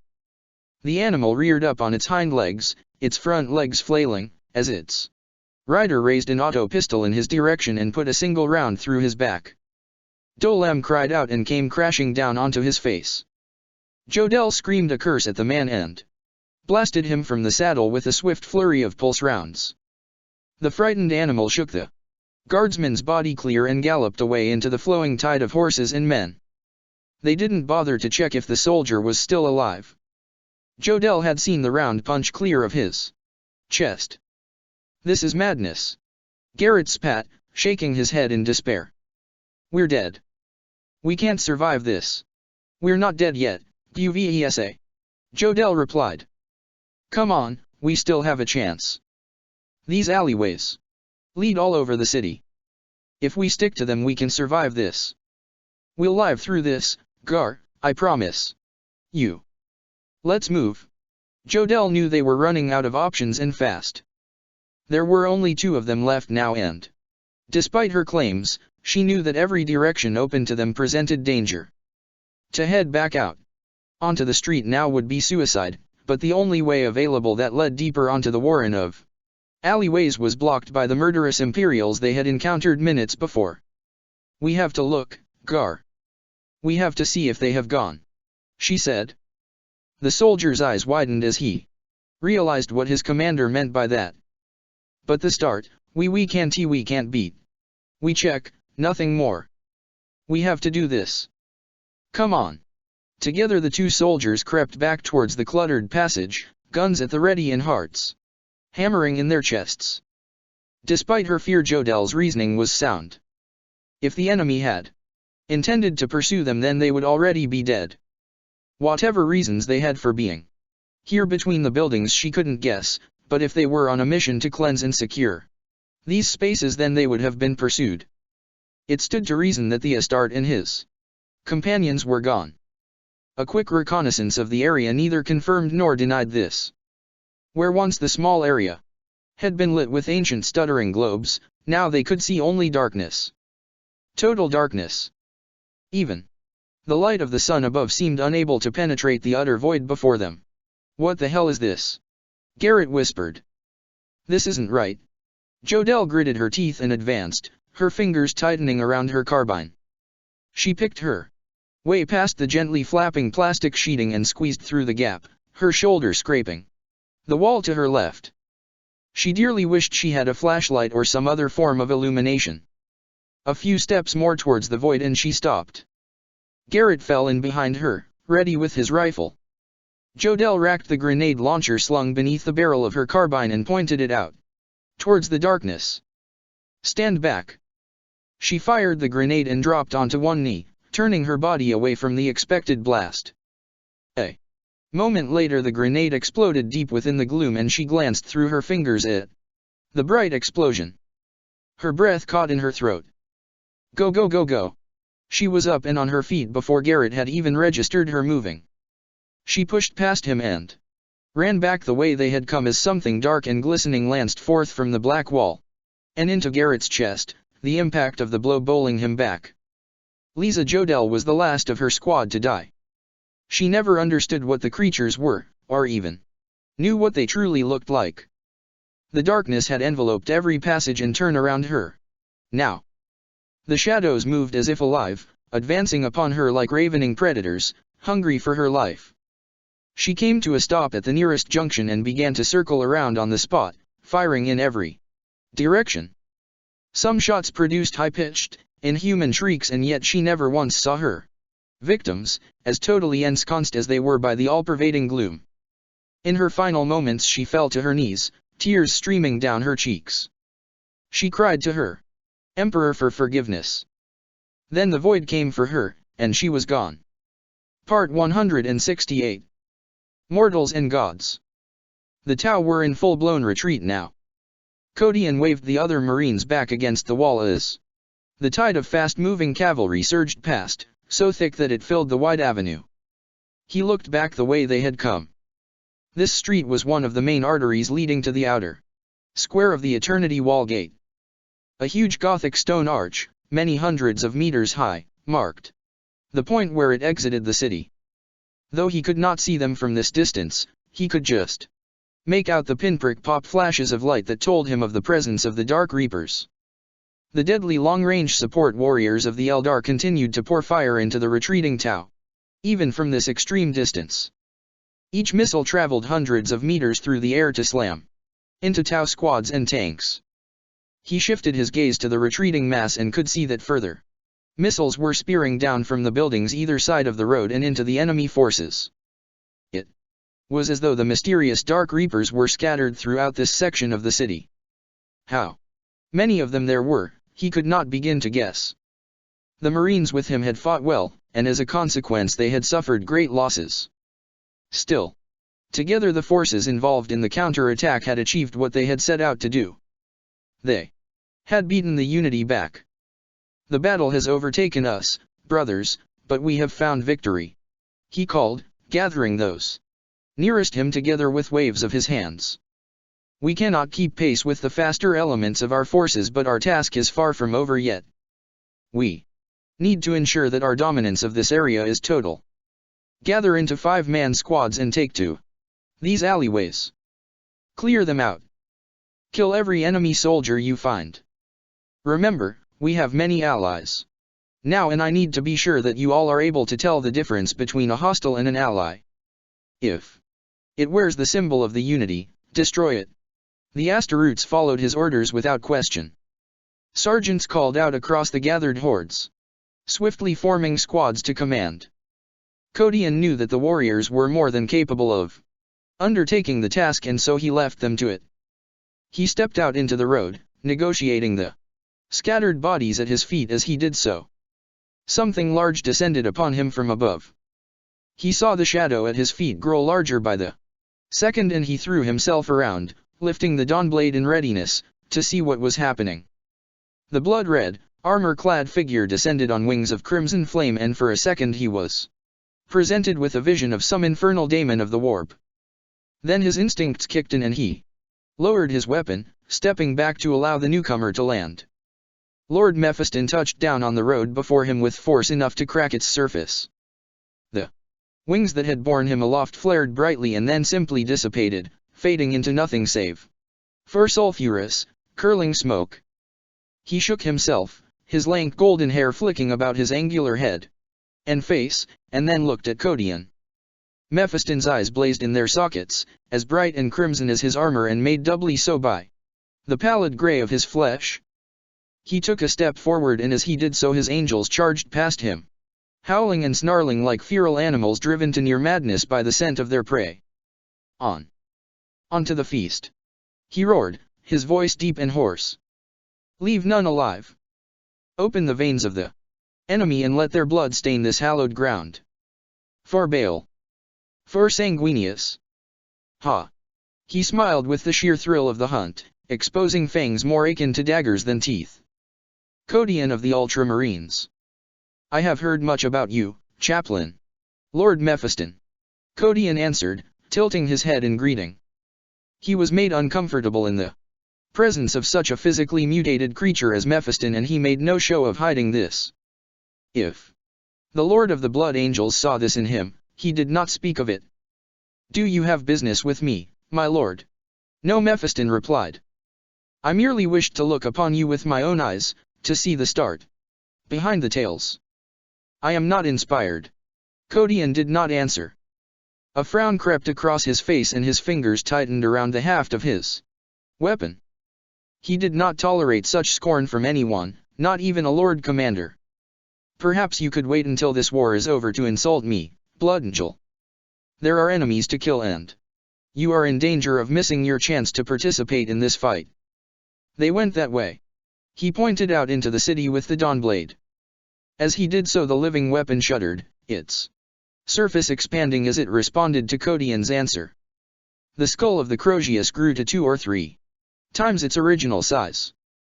The eyes of the skull erupted in burning flame, and the entire face of the golden carving looked to alter, snarling its rage at the scornful warrior. Mephiston hissed a challenge at the chaplain, but his eyes were fixed upon the Dawnblade. Whatever he sensed was enough to break the threat of a confrontation. Mephiston's burning wings erupted across his back once more, and the Lord of the Blood Angels took to the skies without a further word. He shook his head and turned back towards the center of the road. All the faster elements of the attack force had passed now, and much of the slower armor and infantry, tanks and APCs were passing by, choking the avenue with their emissions. He stepped back away from the road and pressed a finger to the stud on his throat. "This is Codian. Put me through to the War Master." "Plus Calgar here," plus a voice said moments later. "Plus it is good to hear that you survive still, Codian plus. My thanks, Lord Calgar. I can confirm that the initial attack has found success. The Tau are routed. Their forces scatter deeper into the city as we speak. Plus our intelligence is strong and constant, Codian. I can confirm this. Shadowblade's forces are dispersing as we speak, plus we are ready for the next phase of the offensive." Codian continued. "We have gained a victory here. But we must strive to use this victory to further our success. I have concerns, my lord, but I am loath to discuss them over the link.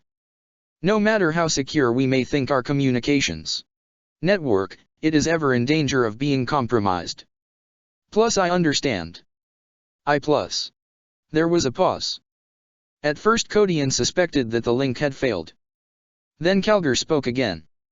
"Plus Ka seems to suspect that your reservations are founded. He will come to you immediately, plus. Understood." Codian out. He severed the link and waited. He did not have to wait for long. Moments later a familiar wall of darkness formed before him, an explosion of whispering shadows that drew together, swirling over and over as they compacted into a perfect sphere of solid blackness. The sphere stretched, flowing like liquid as if formed a humanoid shape. The shape took on definition as it became Ka. "Greetings, Dalo Codian," the ancient alien uttered. Codian tilted his head in greeting and then stepped forward, lowering his weapons as he did so. "We have come this far, Ka. We have done what we set out to do. The Tau have been expelled from this position. Yes. We are fortunate that these brave warriors do not suspect the real reason behind this attack. I am able to read that you have commanded those beneath you to kill every Tau you encounter. This is good. We must destroy as many of them as we can. We cannot allow the C'tan to feast. You understand that there are agents in the field tasked with attempting to achieve exactly the opposite?" Codian asked, a note of caution in his voice. "Umbras and the others are trying to save Tau. I need to know if you think that this will affect our greater plan." "It will not. Your colleagues undertake a noble effort, Codian, but it is an effort that will produce few results. They may save a few hundred, but this will ultimately make little difference. When the dragon comes, the Tau will give themselves willingly to their god. Freed from the influence of the C'tan, these liberated Tau will not. This refusal will not save them. If the dragon finds them, he will consume them nonetheless. You did not wish an audience with me to discuss the fate of the Tau, Codian. I sense that much. You are right, Ka. I have a number of concerns. The first is the communications net, especially now. It is compromised, of course. There is little any of us can do to prevent this. Both Mephiran and Dr. Octir are following the progress of this latest effort. We are in the midst of a great victory, but that victory will come at a price, Codian. Time grows short in the wake of the approach of the others. Both Gia and Kalis are close. Mephiran knows this, and he will use this to his advantage. He will guide his army of assassins in sowing havoc and discord through our ranks. We have foiled many of his plans to date, but his darkest and most insidious scheme is yet to be revealed. He knows of his brother's plan to consume the Tao. He intends to usurp that plan for his own gain. If he is successful, then we may see him become the most powerful amongst the Citan. Can't we oppose him? Ka shook his head slowly at this. Not easily. He is ever watchful, Kodian. He plans to wait until the other Citan descend upon this world, and in the confusion he will act. I have seen it in the skeins of fate, and it is a future event that has a high probability of occurrence. What does he intend to do? Kodian asked, his eyes narrowing with concern. Corrupt the seat of your emperor, Kodian. There is a truth you need to know about the Golden Throne, a truth that has been hidden beneath the veil of time for an age. A dark secret that dates back to its very construction. Ka's dark face creased slightly as he reacted empathically to Kodian's mounting dread. The throne is tainted, chaplain. Like much of your technology, it was built by those whose loyalties were hidden from the eyes of the masses. They were unable to free the dragon from his chains, despite their best efforts. Your emperor's power and knowledge of technology was far greater than even they had suspected. When the archenemy Horus almost slew him, the traitors saw their chance. The throne was designed to kill him, Kodian, slowly and with such subtlety that those loyal to the emperor would never suspect foul play. He was the most powerful creature clad in mortal flesh in all the galaxy at that time. His body was a ruin, but that mattered little. His mind was strong and his soul unmatchable. In time, he would have restored himself. The machinations of the throne ensured that this would not be. This cannot be. Kodian whispered, his eyes widening, my emperor. It is so. The throne was designed to drain him, to kill him slowly over many years. It was a trap, a cage from which he could not escape. But they underestimated him. He was able to communicate this treachery to those faithful to his cause. That is the truth behind his insatiable appetite for the souls of others, Kodian. Untold millions have given their lives to the emperor, not to fuel the Astronomicon, as they believed, but to literally sustain him, to keep at bay a death from which he could never escape. Now, at last, that death has come.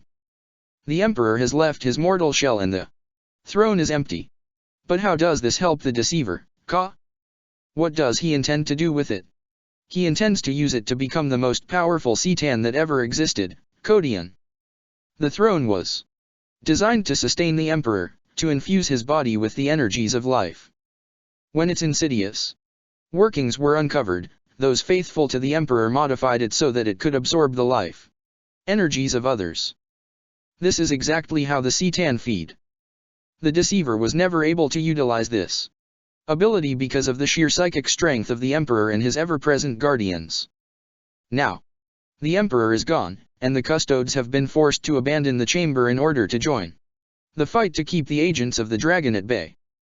Everything is proceeding exactly as he intended. The throne is open to him now, and we are near powerless to prevent him taking it as his own. Imagine it, Kodian.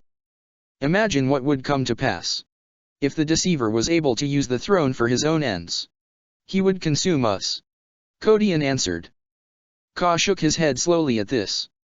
No, chaplain, you are mistaken.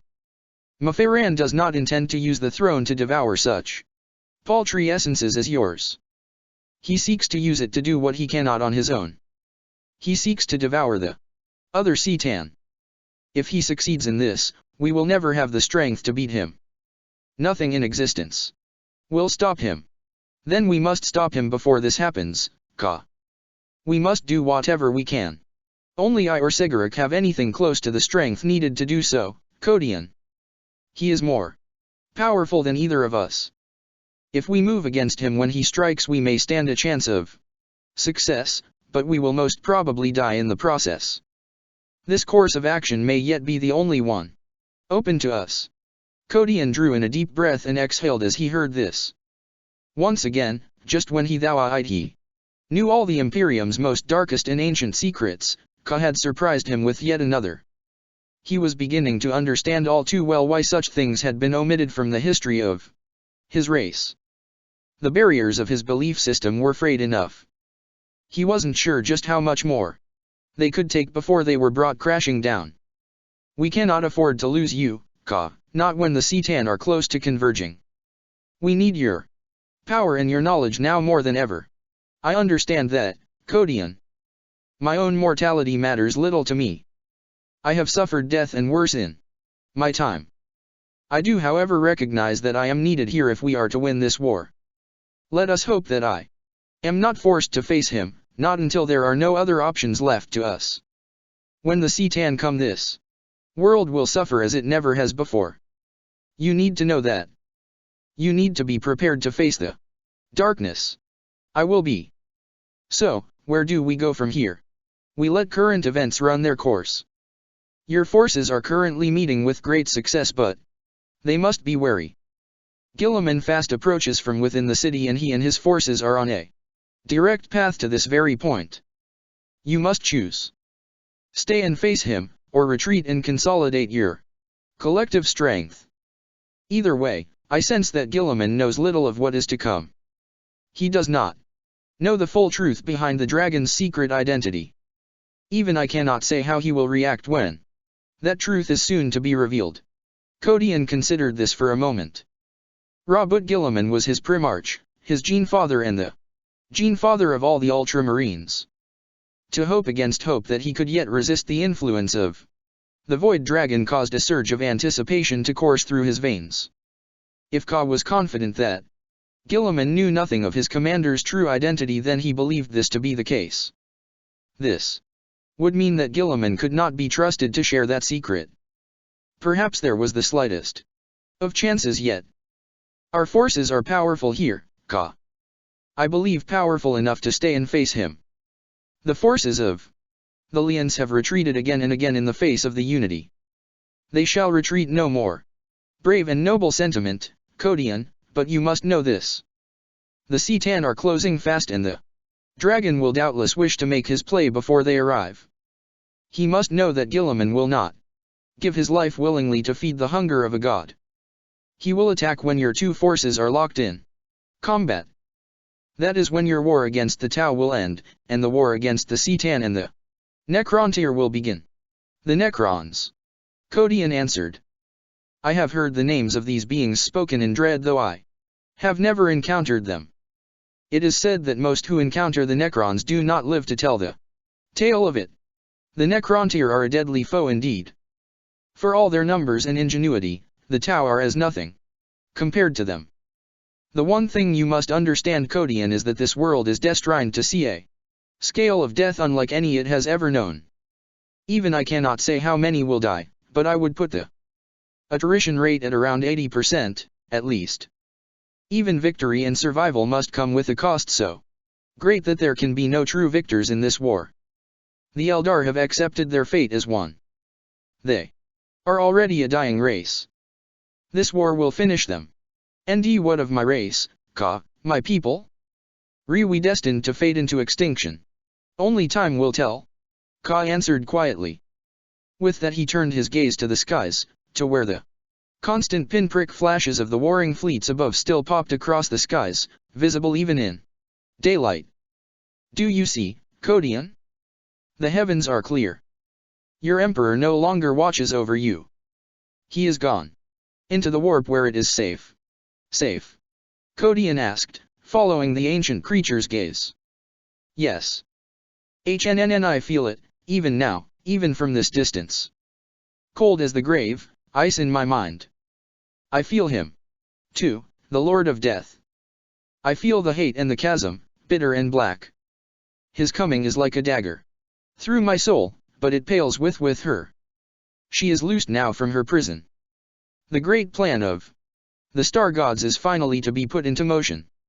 It comes, the cold sphere, the bringer of isolation, and she follows.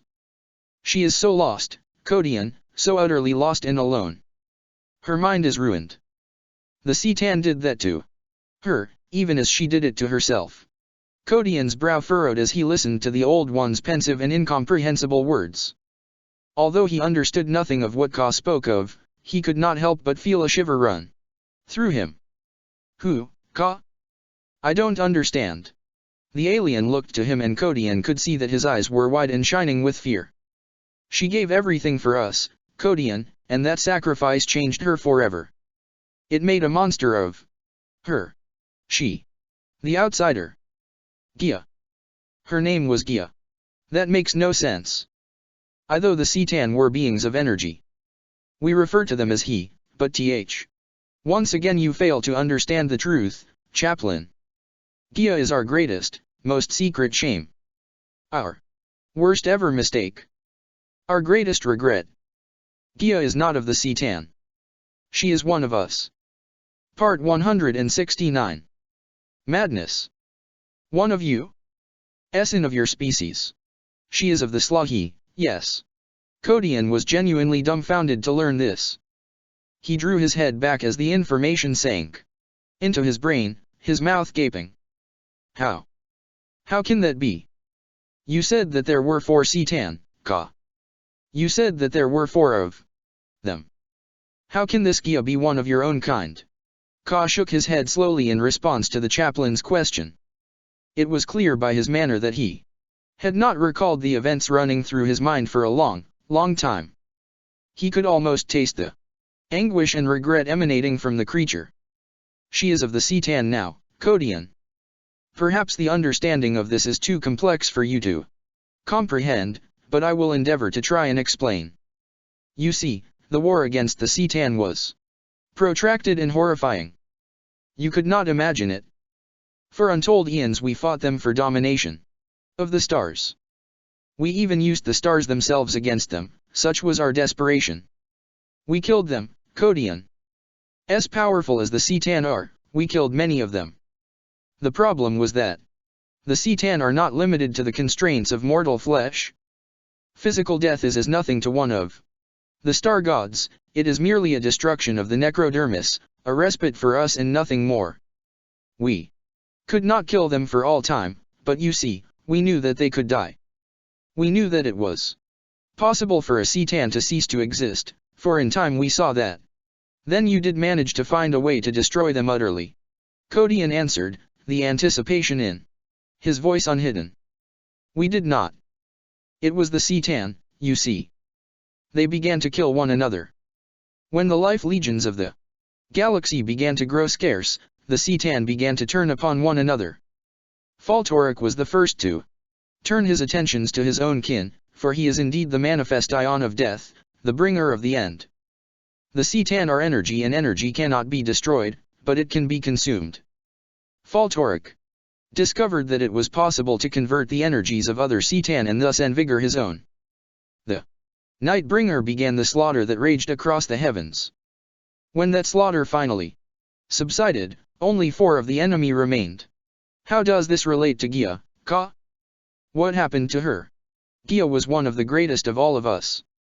In the culture of the Slahi, it was customary for each of us to assume an aspect, one that would set us apart in the eyes of those we created. Gia was the strength of life, the vigor of existence. She was the will to survive and to grow, for she was the mother of ascension, our own guide to the continued development of the Slahi. It was she who pushed the boundaries of our race more than any other, and it was she who first came to recognize the possibility of our greatest victory against the Citan. Ka swept a hand before him then, causing swirling energies to coalesce before the chaplain. Kodian fancied he could make out images and scenes amongst the unnatural stuff, half-glimpsed flashes of dreamlike histories and events. Though his eyes struggled to process all he thought he saw, it was as if his mind was able to understand them, albeit on some instinctive and rudimentary level. It was Gia who first dared to speak of the possibility of emulating the boundless hunger of Faltoric. The most powerful amongst us had at that time met with some success. Asurian realized the potential in harnessing the power of the stars themselves as a weapon against the enemy. He had succeeded in destroying Dr. but only at the cost of a star system, and the dragon's death was but a temporary one. Mighty Cain bested the rampaging Faltoric in battle, but again this victory was fleeting and came at a cost that Cain could ill afford to pay. Vol's engines too became powerful weapons in our fight, and they did slay a number of the lesser star gods. Despite these victories, we were hard-pressed to find a method of destroying the C'tan utterly, ensuring that they were unable to reform within the vast depths of the hidden Necrontyr tombs. Then Gia presented her idea to Asuryan and the Council of War, and what she proposed horrified us all. A visible shiver ran through the night-skinned alien as he spoke. She believed that we had the power to mirror the C'tan's ability to consume and convert life energies. She reasoned that the immense matter of the star gods could be broken down and absorbed, and used to reinforce our own power. There were none amongst us powerful enough to attempt this, save for perhaps Asuryan or Cain, but she could not be dissuaded. The enemy were killing us, had all but driven us to extinction. Gia acted in desperation, Codian, driven by her desire to see the C'tan defeated, and doubly so to prove her theories to us. She gathered every last vestige or her strength and will, and she acted. Did she succeed? She did, but the cost was too terrible for her to bear. Her first victim was one of the weakest of the enemy, but even still the effort of consuming it broke her. It shattered her mind, the sheer volume of energy that she consumed testing the very limits of her abilities to absorb. It drove her insane. Codian, insane with power. The stuff of the C'tan proved to be the greatest addiction our kind had ever faced, and it was an addiction she could never recover from. Then she became addicted to the energies of the C'tan. Of all the ways I am able to communicate with the species of this galaxy, Chaplain, there is no single sufficient way I am able to communicate just how totally the energy mass of a C'tan corrupted her. She became the recipient of power unlike that which not even the greatest of us had experienced. Her intoxication was total. There was nothing we could do to save her. She was lost to us then. Codian began to pace as he considered all Ka had told him, his hands linked behind his back. To learn of these long-past events shocked him in no uncertain terms. To think that one as powerful as Ka could be turned, corrupted to follow the murderous creed of the C'tan, was truly horrifying. Still, there were further questions in his mind that needed answers. I do not understand this addiction, Ka. Surely, no matter how terrible the loss of this sluggy was to you, the need she felt to devour the star gods would surely be viewed as an advantage. Forgive my abruptness? Here you have a weapon, one of your kind capable of beating the C'tan at their own game. You say that killing the enemy in this way reinforces one of your kind with the energies they steal. Surely this means that the more Gia killed, the stronger she became. That is true, Codian, yes, but the act of such murder took its toll upon her. You see, the combination of power and sentience a C'tan experiences is a combination no being should ever know. Before the Necrontyr made the C'tan what they were, the star gods were animals, our existence far beneath them. When they achieved awareness they became corrupted by the sensations this combination gave them. Every star god is insane, Codian, as you or I understand the phrase. When Gia absorbed the essence of her first victim, she began to change. She became the enemy, and we could not stop her. Then what happened to her? You must have stopped her eventually, Ka. The alien replied to Codian's question with a look of sadness, his large eyes seeming to grow further, as if they could envelop the rest of his face. We could not. Gia would have killed us all, in time, just as she would have put the light from the stars themselves, had Segorok not acted. As insane and altered as Gia was, she was still one of us. Essentially. Thus we were still able to influence her to some degree. Segorok wove his greatest ever illusion upon her. To the other C'tan Gia became a weapon and they loosed her upon us. She killed many of our kind and we were powerless to halt that murder. Until Segorok intervened.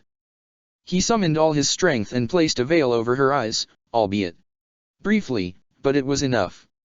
He made the C'tan with her appear as if they were of the Slahi and she took the bait. One by one she consumed her newfound brothers, each time realizing her mistake only after the act had been committed. Through illusion, Gia became our greatest weapon and, though brief, her rampage saw many of the lesser C'tan destroyed for all time.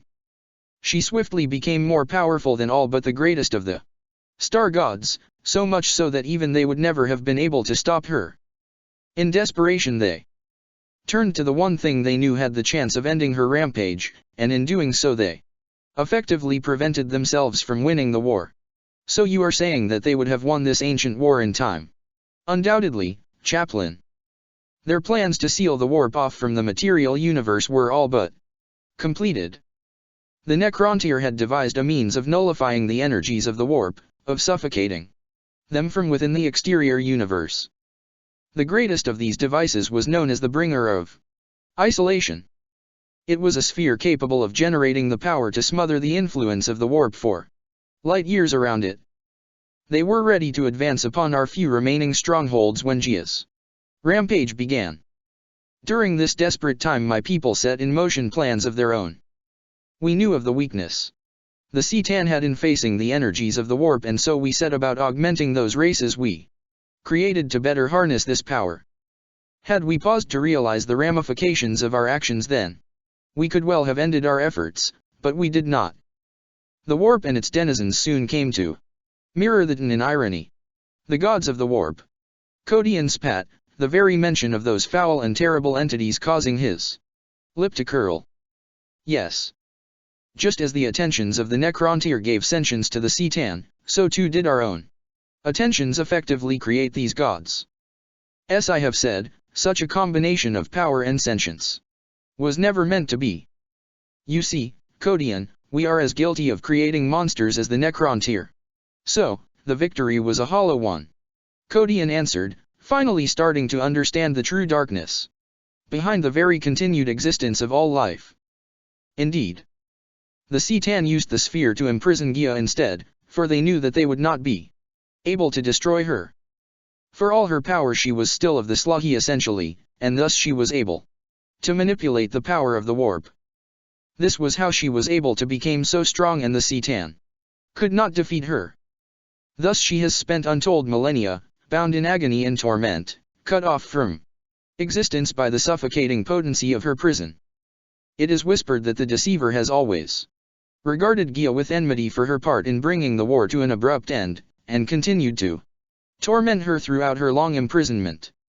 Many times he visited her in her prison, sometimes taking along captives to tempt her with, only to deny her and further unravel her lingering sanity. He has ensured that she remain utterly mindless with hatred and rage, so that when she finally descends upon this world, nothing will stop her. Nothing. That includes the other C'tan.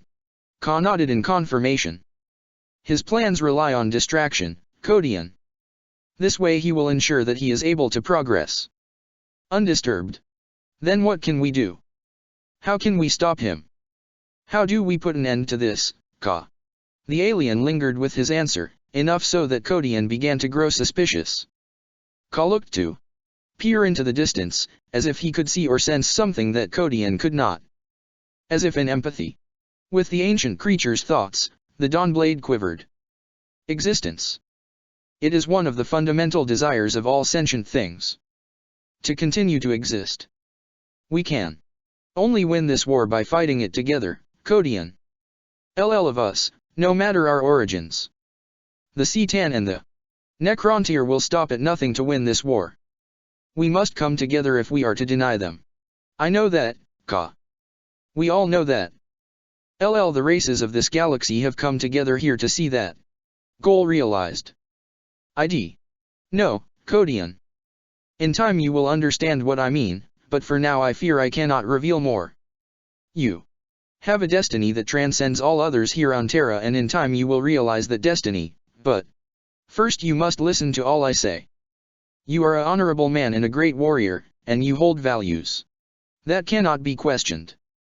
Those values are soon to be tested, Codian, and tested far beyond anything you have thus far experienced. Remember my words, no matter how dark things will become. We must do anything we can to survive this. Once again Ka looked to the distance. Codian followed his gaze and found only the walls of the surrounding buildings in view. What is it? What do you sense? I sense destiny unfolding. Ka answered. As we speak, the coming of the Bringer of Isolation has been sensed by those who fear its existence the most.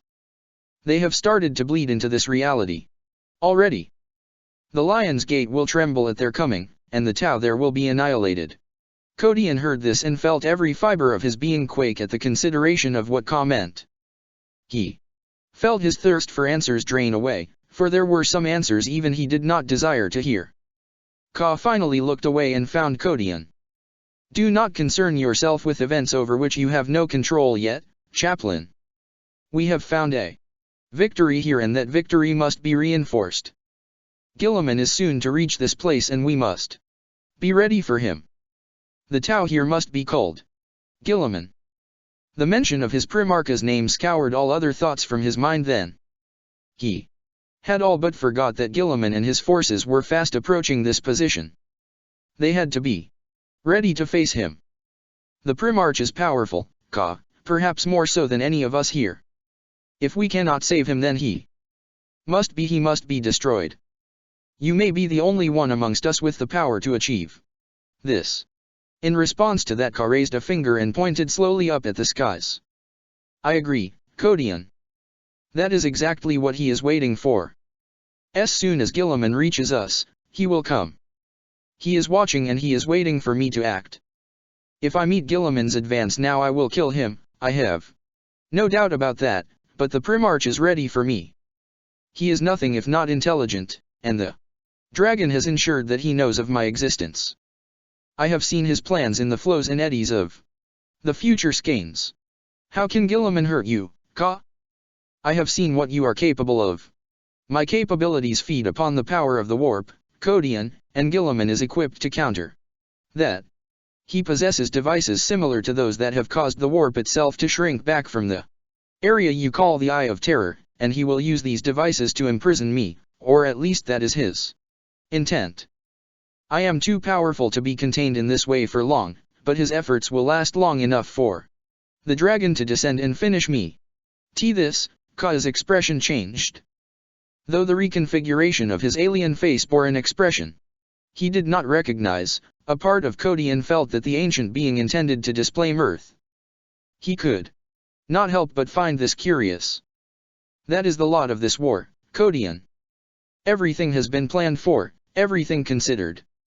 Every thought, every situation.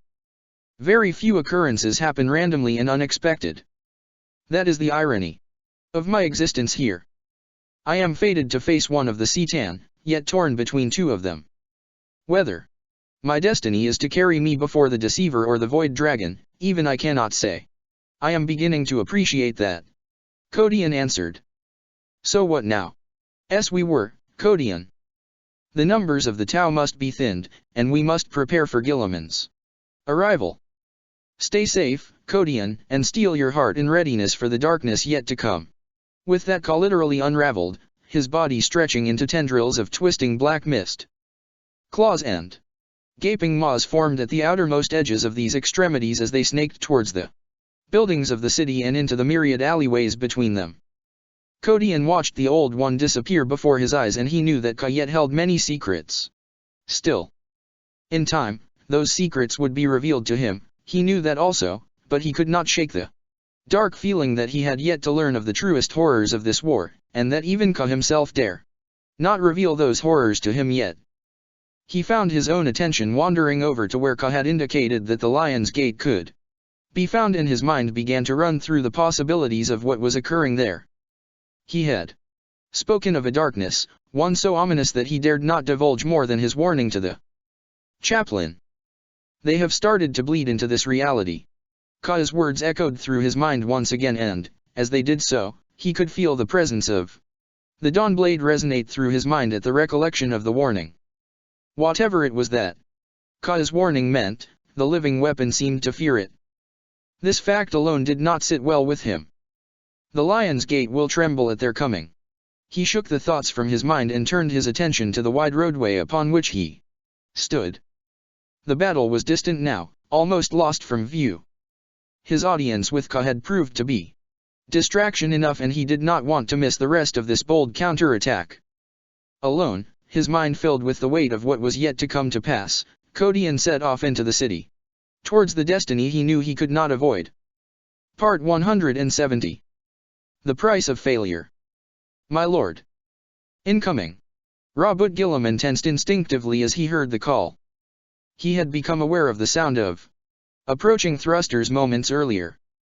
He looked to Berolinis in time to see the warrior swing his hammer free of his shoulder and activate its power field, his face taut with expectation. The eagle at his other shoulder cried out and flapped its wings, its linked senses detecting the warrior's caution. "They are Tau," Guilliman said, raising a hand to calm his ward. "I recognize the pitch of the approaching engines. Battlesuits, and many of them." Guilliman was right, of course. Minutes later the approaching machines appeared, high amongst the surrounding buildings, their assembled thrusters bright in the shaded heights. What sunlight filtered into these man-made canyons glinted off the mass of white armor plate. Even from here, the Primarch could see that the approaching squadron contained a mixture of Dominators and the smaller 15-88 suits. Amongst the closely packed machines, he spied one individual he recognized immediately. Shadowblade. "Why has she left the siege lines?" Berolinis asked, voicing the question foremost on the Primarch's mind. "That is exactly what I intend to find out," Guilliman answered. With that he swept his cloak aside and stepped forward as the new arrivals neared. The next few minutes were given over to the arrival of the fleeing Eternity Wall Gate forces. Battlesuits came to land amongst Guilliman's scattering forces. The buildings caught and amplified the collected whine of the screaming thrusters as Shadowblade's forces came in to land. Guilliman communicated his intent to those Tau around him with waves and hand signals as he advanced, the swirling air catching his cloak and whipping it about his vast armored form. "Commander!" he called, his powerful voice rising over the deafening tumult. He did not need to voice the question on his mind, for the anger in his voice spoke volumes. Berolinis remained ever behind him, his hammer held across both arms in readiness. Shadowblade made for a pathetic sight. Her armor was scorched and encrusted in filth. It was clear that she had seen much action prior to her arrival here, for as she began the walk towards the Primarch her every step was labored, her exoskeletal limbs shuddering and sometimes seizing in place for brief periods as her suit's systems struggled to maintain their integrity. "Lord Guilliman, we are assailed. The enemy." Her mechanical voice lost its integrity then, its generated tones degrading into a strangled, tinny growl. She paused and disengaged the seals of her helmet before casting it aside. The face beneath was bruised and bloodied, tortured both in physicality and emotion. "The enemy have attacked us. We were ill-prepared for this insidious assault, Primarch. We could not have known the strength of what we faced." Guilliman held up a hand to silence the commander as they met, his expression impassive. Berolinis came to a stop a few paces behind him, his own face a mask of undisguised contempt. "Take a moment to compose yourself, Commander. I would have an explanation I am able to comprehend. The Lients, Primarch, and more. They came at us in numbers we could not have anticipated. Not just the Lients, but more. The Eldar are here." Shadowblade's voice faded to a stifled gasp as Guilliman drew Agisl loose, the swift motion of his arm and the shrill ring of the metal blade causing her voice to die in her throat. "Eldar. Idiocy, coursed law. Why would Eldar find themselves upon this world? Would you dare to suggest that these arrogant aliens have actually allied themselves with the Lients?" "I speak the truth, Primarch," Shadowblade cried, holding up her hand in supplication. "Eldar, and more. We were overwhelmed and in huge numbers. Even the Visceons have suffered the attentions of this combined enemy force. Something haunts the shadows between these structures." "Enough," Guilliman commanded. "I will hear no more. I cannot conceive how the Lients could manage to organize and execute such an effective attack. Each siege line was a perfect and unbeatable design. We had the city surrounded so totally that any such attack should have been impossible to perform. You have failed in your duties, Commander, and you have allowed the enemy to break the siege." "No," Shadowblade answered, a little of her defiant nature pushing through the fear and pain. "I did not fail, Guilliman. I performed exactly as I was instructed. Her voice died away once again, but this time there was no signal or visible response from the Primarch, save for a slight widening of his dark and terrible eyes. Do not question me, Tau. Speak no further. Shadowblade's mouth worked silently as she felt Guilliman's influence seize every fiber of her being. A visible terror passed over her face then as she noticed the small, diamond-shaped organ set into the Primarch's head for the first time. What remains of your forces are now under my direct command. Shaso Tashvar Korstlal Arshivre. You are denounced. Your cowardice and weakness of will has allowed the enemy to gain a victory. Here. I hold you directly responsible for that. You have failed us, Korstla. You have failed the Tauvier. There can be no greater crime than that. Shadowblade did not answer, for she could not, her voice held in check by the sheer influence of the altered Primarch. She found herself unable to tear her gaze away from the twin voids of Guilliman's eyes. Failure of this magnitude cannot be ignored. Step back 12 paces. She did as she was commanded, her limbs moving as if imbued with a sentience of their own. As she followed the irresistible command, she noticed that every warrior under Guilliman's command seemed to be moving further away from her, as if motivated by some direct opposing force. Her pulse increased as she realized then exactly what Guilliman intended. I cannot allow myself to mirror your own failure of duty, Korstla, for I am above such failures. It is only right and fitting that you atone for your own lack of competence. I can only imagine the disappointment the word of your failure will bring to Unva. Let that shame be foremost on your mind as I ask you to do what must be done. Shadowblade, through sheer strength of will, managed to shake her shivering head slowly, forcing the muscles there to motivate the action. Guilliman ignored this attempted protest as he raised the tip of his sword out at her and made his judgment. In death, I give you this one last chance to atone, to provide you with the opportunity to express your devotion to the greater good one last time. Tyvet your fail-safe detonator. The Dishonored commander was able to offer no visible resistance as she hammered the flat of her armored fist into the raised rune set into the chest of her suit. The rune was made of some manner of brittle, glassy material and it broke easily beneath the blow. Shadowblade depressed the crimson button that had been hidden beneath it and held it down for exactly 3 silent counts. Then she released it and staggered back, her eyes wide with mounting terror. You may speak now, Guilliman said with a wave of his hand. I will grant you this last favor in recognition of your achievements prior to this disgrace. Let it not be said that I will deny any warrior the chance to renounce their failures and regain some measure of dignity in the eyes of those who once served beneath them. Kitamuort. She spat, the Primarch's hold on her released. She thrust an accusing finger out at Guilliman. Gula filth. You and your kind should have been exterminated, scoured from existence. You have brought shame and ruin to the Tau. You are a disease, a cancer that blights our race. You are nothing, Primarch Cray, and I wish for nothing more for you save for the Monto. Her voice rose to a scream as she leapt forward, powering her legs clear of the ground. The thrusters of her suit shrilled as they flared to life, propelling the raging warrior towards the Primarch with blinding speed. Then she exploded. Guilliman raised an arm, utterly calm in the face of such danger, and weathered the rolling fireball as it washed over him. Armor fragments and body matter pattered across his armored form as Shadowblade came apart in the air, her death sending those closest to it scattering for cover. Only Guilliman and the ever-present Barolinus stood their ground, unconcerned by the fearsome detonation. As fierce as it was, the blast was over as soon as it had begun. The Primarch swept aside the fragments that had collected upon his vast chest plate and turned his attention to the horrified Tau of Shadowblade's escort. You are mine to command now. Should any one of you reject this, speak and I will end this war for you here and now. In the wake of the explosion, his demand was met with nothing but absolute silence. One or two of the suited Tau shifted uneasily beneath the Primarch's implacable stare and yet not one of them dared to voice a protest. Satisfied, he tilted his head. Very well. Know this then, all of you.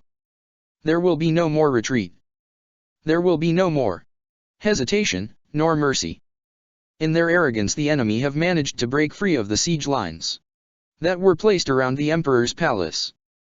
They have sowed havoc and discord throughout the ranks of the unity and, in doing so, they have disinured Unva by their actions, as we have by our failures. This will be rectified. I will personally see to it that our honor is restored and that the defiance of the enemy be punished with absolute force. I will not have warriors of the Alliance rampaging through these city streets when the light of the unity himself is poised to descend upon this world. We advance, and we meet these arrogant fools. With that he raised his sword out at the waiting battle suits, his dark eyes shining with intent. Go forth and spread the word to those who still flee before the enemy. Tell them that Guilliman is coming. Warn them of my demands, and ensure that they understand them. Any who still insist on flight shall be put to death without hesitation. I expect you all to see to this ahead of me. A coward is an enemy to the unity and shall be treated as such. Go. None dared to hesitate. Dominators and crisis suits took to the skies at the Primarch's command, turning to head back towards the front lines. Guilliman watched this happen for long moments and only when he was sure that his orders were to be absolutely followed did he raise a hand up to his neck and speak. I need an audience of Chassot, now. Within minutes his order elicited the desired response. A small number of Tau moved together. Around him, a collective of crisis commanders and unaugmented warriors and their personal bodyguards. Guilliman made sure to run his gaze across each of them as he spoke. We need to reorganize our forces accordingly to meet this new change in tactics and we have little time to do so. You. The tip of his sword found the first of the commanders. Establish a link with Makarios and inform him of these changes. If we are to crush this counter-attack then we cannot delay. I need him to redeploy every megalodon he can afford and second them to our position. The Titans of the Alliance do not concern me at this point, they will be dealt with in time. Request that he join us here with these forces, and that I will ensure that his Titan hunters are compensated with elements of my own forces. See it done. My lord. The Tau replied, bowing briefly before departing the gathering. With that, the Primarch looked to another. You will organize this. I want 3 detachments of Dominators dispatched to join Makarios war machines immediately. Bolster these detachments with Manta Ray support and as many broadsides as you can muster and fit into the craft. I want to keep the surviving Titans harried for as long as I can. You. Organize scouting units to follow Shadowblade's former suits. Keep a close eye on them.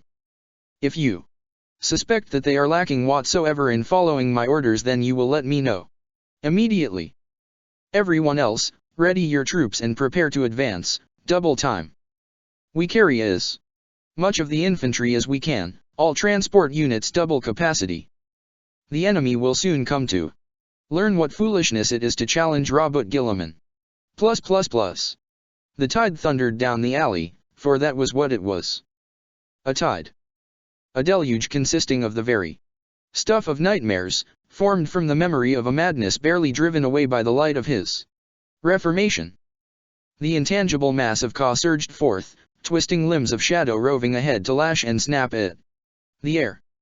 Huge, screaming mouths yawned open across the undulating mass, maws filled with jagged fangs and snaking, forked tongues. Demonic faces gibbered and screeched as they formed briefly, and then were lost once more amongst the formless deluge cloud. What sparse lighting was dotted throughout the endless passages flickered and died as their energies were drawn into the tide and suffocated. Tau scattered before the coming monstrosity. Fire warriors and pathfinders cried out as they spied the approaching danger, only to be consumed by it moments later. Flailing bodies were lifted high into the air and tossed into mouths or dashed against the walls, for there were no routes of escape. Here. Pulse fire flashed through the tight spaces and passed into the rolling nightmare but found no purchase. Each blast was simply absorbed, its brightness suffocated as it passed into oblivion. Screams of Monto filled the air, rising above the squeals and echoed sobs of the entity. There was no stopping Ka, not by any conventional means. Here in the lost depths of the endless labyrinth the connecting alleys opened up into a small square, flanked on all four sides by sheer, grey bricked walls. Each wall was featureless save for a small alcove, in which was set a crumbling bust of the emperor's likeness. Each sculpted face was encrusted with lichen and most scoured of all features by the winds that howled down these lost corridors and the rain that filtered down from high above. Every such small intersection housed shrines like these. Constructed by the ecclesiarchy, they were intended to provide the homeless and the itinerant with a place to perform obeisance to the emperor, for these rarely traveled passages were known to be the haunt of such individuals in earlier times. Each of the four busts had been defaced. It was the very act of this that caused the rampaging Ka to draw to a halt at the center of the intersection. The dark stuff of his unraveled form slowed, the outermost extremities rolling in on themselves as they were reined in by the ancient being's will. Spiraling tendrils swirled about the central mass, shrinking and tightening around the impenetrable shadow until the humanoid shape of Ka began to take shape. Within moments he was restored. The last vestiges of his unleashed amoebic shadow self sliding back into the tall, slender shape. His features defined themselves and then Ka simply was, once more. He regarded the defacements around him, his large eyes narrowing. Each bust had been scarred and ruined by human hands, daubed with dark sigils that toyed with the very stuff of the reality around them. The air surrounding them looked to shimmer, as if hot, but Ka recognized the familiar taint of the warp in that phenomenon, for it was that the energies of that realm were leaking through, drawn and attracted by the blasphemous runes and augmented by the disfigurement of the humans. Emperor God. It was the work of the agents of chaos, designed exactly for this purpose, to weaken the primeval barriers. It was a trap. He could feel the pull of the phenomenon, both in his mind and in every fiber of his being. This had been intended for him. Powerful sorcery was at play here and yet, for all its potency, it meant little to him. Child's play, admirable in its intent but nonetheless insufficient. He recognized the handiwork behind the attempt, not that of the creators but rather that of the guide, of the elemental driving force behind it. Crude. He said aloud both with his voice and his mind, speaking in the most ancient tongue of the universe. I would have expected much better from one such as you, but I digress. The arrogance and aspiration of the young go hand in hand. You forget your place, and you forget mine. You will show yourself. He could feel the reality around him shift and squirm at his demand. Soft and distant voices gibbered at the edges of his hearing. Every visible shade and color visible around him altered briefly. Some part of him found a measure of amusement in this, as a parent would in the attempts of a child. That amusement soon faded as Ka extended a hand, the outstretched fingers here growing fat with the crackling energies of the warp. Enough of this. He closed the fingers and drew his hand back sharply. Something screeched and squabbled as it thundered through the veil and crashed down onto the floor of the alley, a riot of flashing colors and undulating shapes. Ethereal lighting struck out from it in all directions, striking the walls and snaking across the ground. The shape writhed as it formed, its cries melting the air. Ka took a step back in order for the thing to bring itself together before him, calm and absolutely unconcerned. Explain this, he demanded. The thing was an abomination. Easily many times larger than Ka, it was a monstrous jumble of flashing cerulean feathers and raking claws. It wore an ivory-colored robe beneath highly polished plates of electric blue armor. Its head was distinctly avian, its burning eyes terrible to behold, and an impressive quill of multi-hued feathers splayed out from the rear of its skull. The daemon twisted and squirmed as it rose, its disjointed body snapping together. It was akin to watching some poor unfortunate being physically crushed in reverse, but Ka felt no pity for this being. The towering beast unleashed a guttural screech and raised the staff in its hands towards the old one. Blinding power erupted from the leering head there, a combination of jagged electrical forks and glittering balls of searing light. This assault slammed into Ka and yet he did not so much as flinch. The dark matter of his form writhed and stretched, mutations running rampant across him. Faces and limbs stabbed from him, changing over and over again as if unable to establish any permanent form. Ka shrugged his shoulders and the magical power of the assault was thrown away from him. Thousands of miniature explosions burst across the walls, blinding to any mortal being. The warp creature staggered back beneath the force of Ka's defense, its inhuman eyes widening. KWZ Yerkvekt ZLGH. The Old One uttered, his voice thick with power and volume. He had spoken. The secret name of the Lord of Change, a name none could know save for one as ancient and knowledgeable as he. The daemon's name was the source of its power and its greatest weakness. Servant of he whom changes, weaver of fates. Do not presume to challenge me. Ka let fly with a lunge and the fingers of his hand elongated as they speared forth. Dark extremities twisted over and over themselves as they lanced towards the bewildered daemon, first sweeping past it to destroy the desecrated busts and then furling themselves around the entity's warp spawned form. The Lord of Change gave out a strangled cry as the living shadows wrapped around its form and flung it into the nearest wall, the impact shaking mortar and bricks loose and leaving behind a distinct impression of the thing's shape. It countered the attack, sweeping a clawed hand out to dispel Ka's influence, the energies of the warp crackling as they built around its fingertips. A blinding violet fire spread from its grasp and raged along the elongated darkness. Ka gave out an echoed sigh of pain and dissipated like smoke. The low, rumbling pressure of the transformation snuffing the flames out in an instant. The smoky matter created a vortex as it swirled both around the intersection and around the daemon, ruffling feathers and tugging at robes. KWZ Yerkvekt ZLGH, Ka had called it. It was a name so unutterable by mortal means that to speak it loud shivered the barrier between realities. At the mention of its secret name the Lord of Change had begun to leak the very matter that bound it to this realm.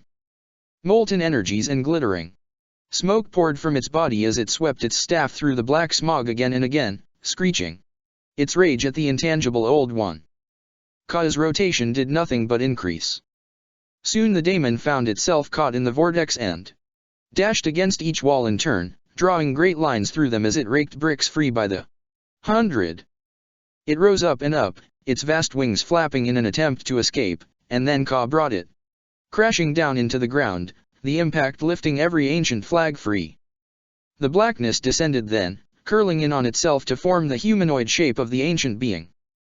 Ka came to be once more before the tortured daemon, his eyes wide and radiant with contempt. Enough. Enough. The master of schemes will not have this. I am beloved of him. Ka took a step forward, and it was as if that single step bore all the weight of his presence. The daemon fell silent and shrank back before him, its clawed fingers flexing. You know what I am, warp thing. No, not presume to threaten me. Here in this reality your master has no power over me. I am able to unravel the most powerful sorcery with a thought. The daemon's wings fluttered and its eyes blinked rapidly. It warbled to itself softly beneath its breath, as if caught constantly on the edge between madness and sanity. He watches your soul, Sluggy. He watches your light from within and he covets it. He would peel away its armor in time, layer by layer, scrap by scrap, a thousand ways to shell you.